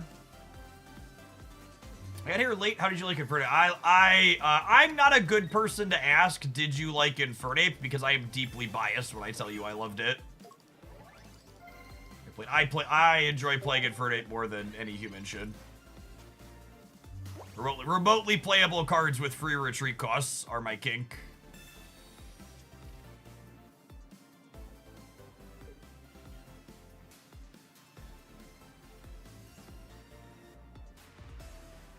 Oh, should we hold the Pokeball? Yeah, probably, because we need to draw maximum basics. I think you're right, that I definitely should have held the Pokeball. That's a good thing to commit to my auto memory.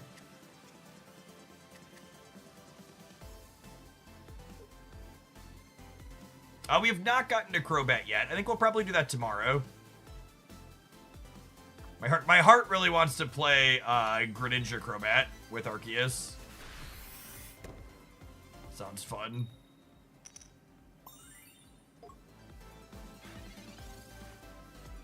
Bro Gengar. Yes, bro Gengar. And just to make it clear, when I say Gengar, I don't mean EX Gengar. EX Gengar is still trash.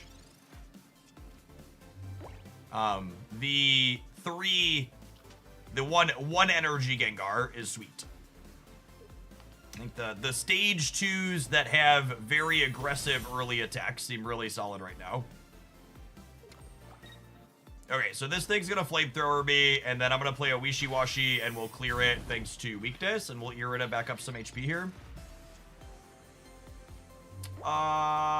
This isn't gonna kill me, right? I can research this turn.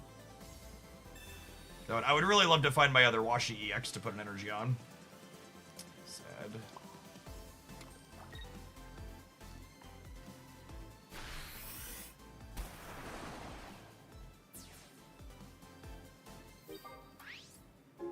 Chat, why did Jeff stop playing Skarmory Leo? It looked good. I stopped playing it because it looked good. I expect that it's going to be a popular common archetype, and decks that are metagame staples get less clicks, so I'm looking for off-meta things that could be interesting. I am very confident some iteration of Leo Lion is competitive, whether you pair it with Snorlax or Skarmory or Kangaskhan or some combination of the above. It's all very fine and reasonable. Oh, I think we're cooked, gamers.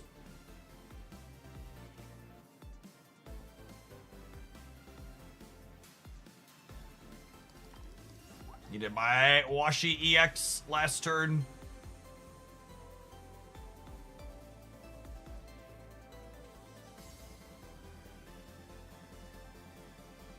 I'm currently 13-7 with the Aerodactyl Garchomp deck. Feels like it fits well into the current metagame. Yeah, I think the Primeval Law ability is really well positioned. 100%.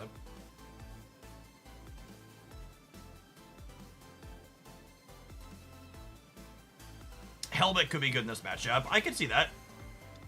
Maybe this Sabrina is unnecessary. Yeah, we've had a bunch of hands where I just have a bunch of supporters that don't do anything. It is certainly accurate.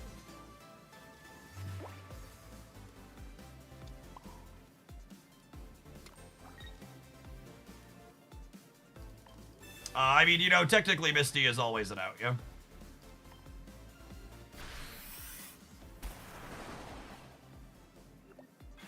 Iono is an interesting thought, too. Yeah, you can add an element of consistency with it.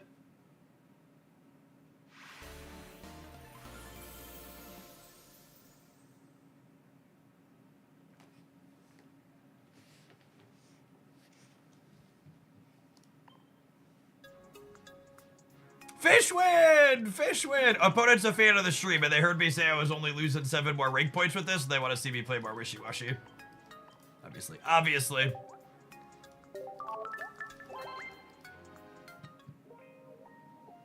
Have you played anything with Delmise? I think Delmise is likely not a good card. I like the idea of Iono. I don't know that I'm in for Helmet, because I think the extra life from Cape is important. But I could buy an Iono. I think I'll sub Iono for Sabrina here for sure.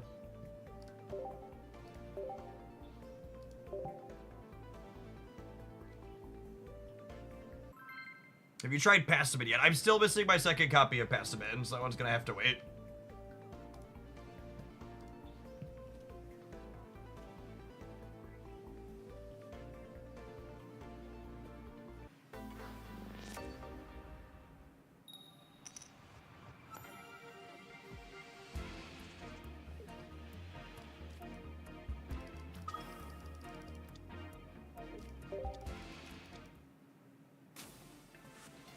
Charizard and this Rockruff deck have definitely been the most common matchups we've had. Yeah, this shirt and the Decidueye shirt are both from the pop-up Pokemon shop. Bought them at the same time a few years ago.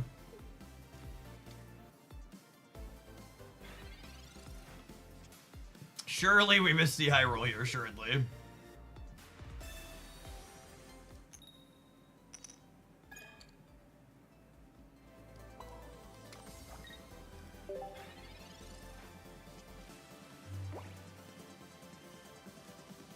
Do you think there's a world where you would want to play Wishy-Washy in a deck as a wall as opposed to your primary attacker? Nah, EX Pokemon and giving up 2 points is not worthwhile as a wall.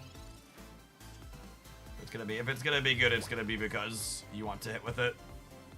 Come on, Misty, just give me 1. Oh, cooked.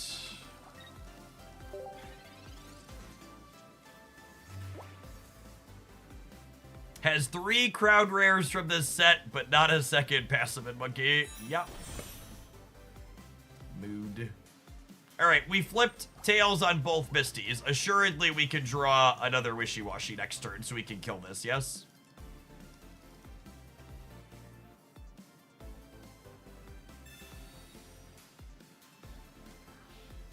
An EX wall makes your copy of Mars better. That's true, you know.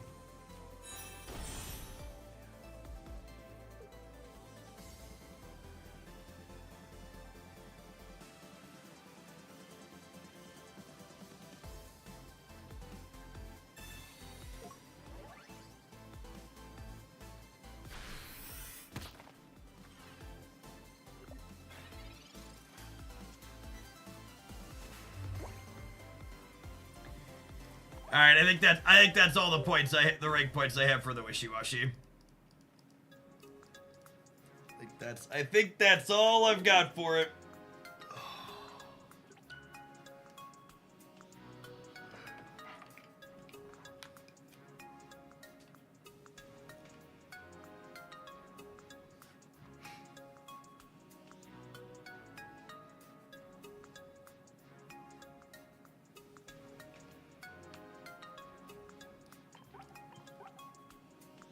All right, gamers. For the remainder of the stream.